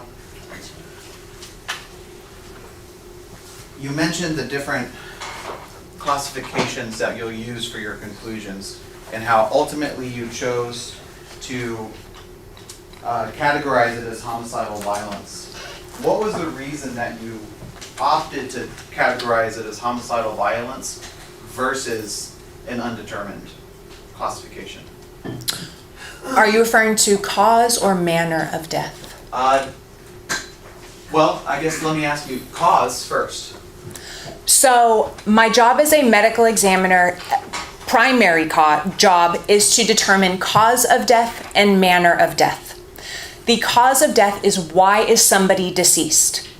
Heart attack, drug overdose, blunt force injuries from a car crash, gunshot wound. Why are you deceased? Manner of death has to do with these circumstances, and I have 5 options on a Texas death certificate. Those options are natural, where there's no external features; accident, pretty straightforward; suicide, fairly straightforward; homicide, where somebody else's actions caused the passing of another individual; or undetermined. Undetermined, the 2 major times I will use it is when I do not have enough information to determine why somebody passed away with regards to the circumstances, or if 2 other manners of death are equally possible. In this particular case, given the autopsy findings and the injuries, in addition to the circumstantial evidence provided by law enforcement, I could not come up with any reason why the death was anything other than, let me rephrase, I couldn't come up with anything to explain the death as being natural, accidental, or suicidal, but I did have injuries that would potentially make it consistent with a homicide, and therefore the manner of death was ruled as a homicide. Because I do not have a more specific mechanism of what happened to the decedent at the time she passed away, I chose for the vague wording for the cause of death to be homicidal violence, to imply that I have ruled out many other potential causes of death, and at the end of it I am left to believe that some type of externally inflicted injury caused her passing. I just don't know exactly how. Councilwoman John. So you said potential homicidal violence. That's what you believe this was? I do not potentially believe it was. I have deemed the cause of death to be homicidal violence. But you just specified, you deemed it to be potential. Did I hear you out? That I have ruled out other potential causes of death, leaving a injury inflicted by another individual, which would make it a homicide. And you said that one of the ways that you reached your finding was based on circumstantial evidence provided by law enforcement. So, in a situation where you're not provided, if we had this body and you weren't provided any additional circumstantial evidence, are you saying then in this case, in that case, you would have ruled it as undetermined? Quite possibly, yes. So what, specifically, can you tell the jury what were key things that you considered based on from the circumstantial evidence that led you to believe, or led you to find that it was homicidal? So please, keeping in mind that we all have slept since 2017, from my review of the report and the information provided, it is my understanding that this body was found on the side of a road, off away, not next to a car that crashed, not in a residence. The body had something over it, something that was placed on top of, as well as that there was some concerning circumstances with, once we identified her, the terminal circumstances and what was going on, where she was found, that she had been missing, something to lead to where this was not somebody who had chest pains and went to a hospital seeking medical attention. Do you recall what was on top of the body? I do not. So if the jury, what's in evidence is that when the body was found, there was a large branch on top of the body. So knowing that it's a branch, I mean, would you agree with me that that branch could have been there or could have gotten there because of animal activity? I do not have a reason to think that's how it got there. Well, so, but, okay, so let's go back to then your external examination and the skull fractures that you talked about. You said I can't say with confidence what caused these skull injuries. Correct. So can you, then it's possible that those skull injuries are from animals, is that right? Correct. And so if hypothetically, if we were to say these skull fractures did come from animals, then we could also say hypothetically the branch is there due to animal activity. Can we not? I have been doing this job a very long time, and I have seen a lot of interesting circumstances due to animal activity. I have never seen them pull and put something on top of a body, but I couldn't say it's entirely impossible. So you have never seen a body with anything on top of it from an animal? That is correct. Have you ever examined a body knowing that there were dozens and dozens of buzzards that clearly had been ravaging the body? Yes. And there's never have you seen any item on top of a body because of that? Correct. And then if we move to, just going sort of along through your report, when we look at your internal examination,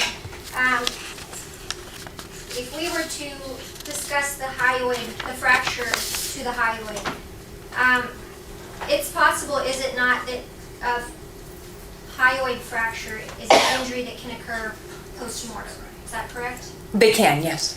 So you can't tell the jury that this hyoid fracture happened before or after she was deceased.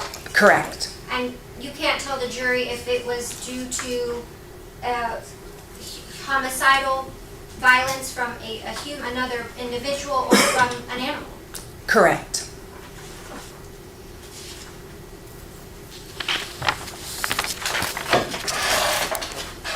And can you, with any degree of medical certainty, tell this jury that these injuries, these skull fracture injuries, are not consistent with someone who fell and hit their head? They are not consistent with somebody that fell and hit their head. So you were able, based on the little, because you testified earlier that it was a minor injury, so but you feel certain you can say it is not from falling and hitting your head? Yes.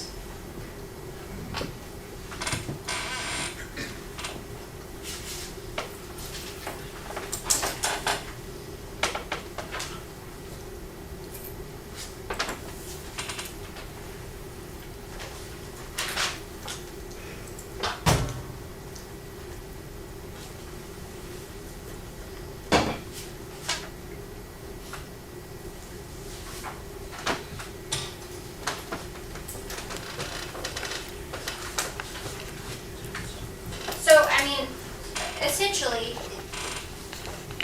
you can't tell the jury how she died.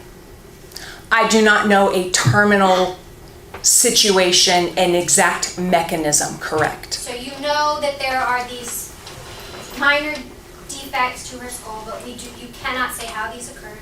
Correct. And you cannot say when they occurred. Correct. I have nothing else, Judge. No further questions, Your Honor. All right, the rules are invoked. You know what that means? Yes, sir. All right. If you don't mind putting the documents up on the ledge. Okay. You're excused. Thanks. You're welcome.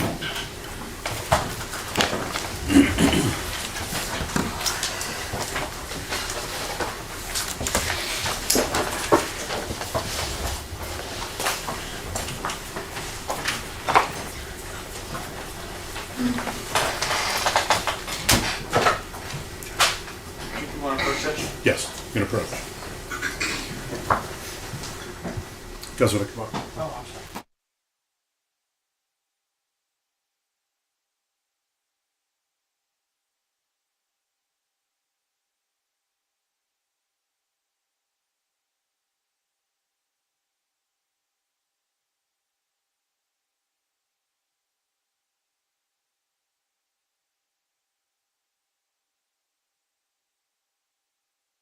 Monday, be here no later than 10 o'clock in the morning.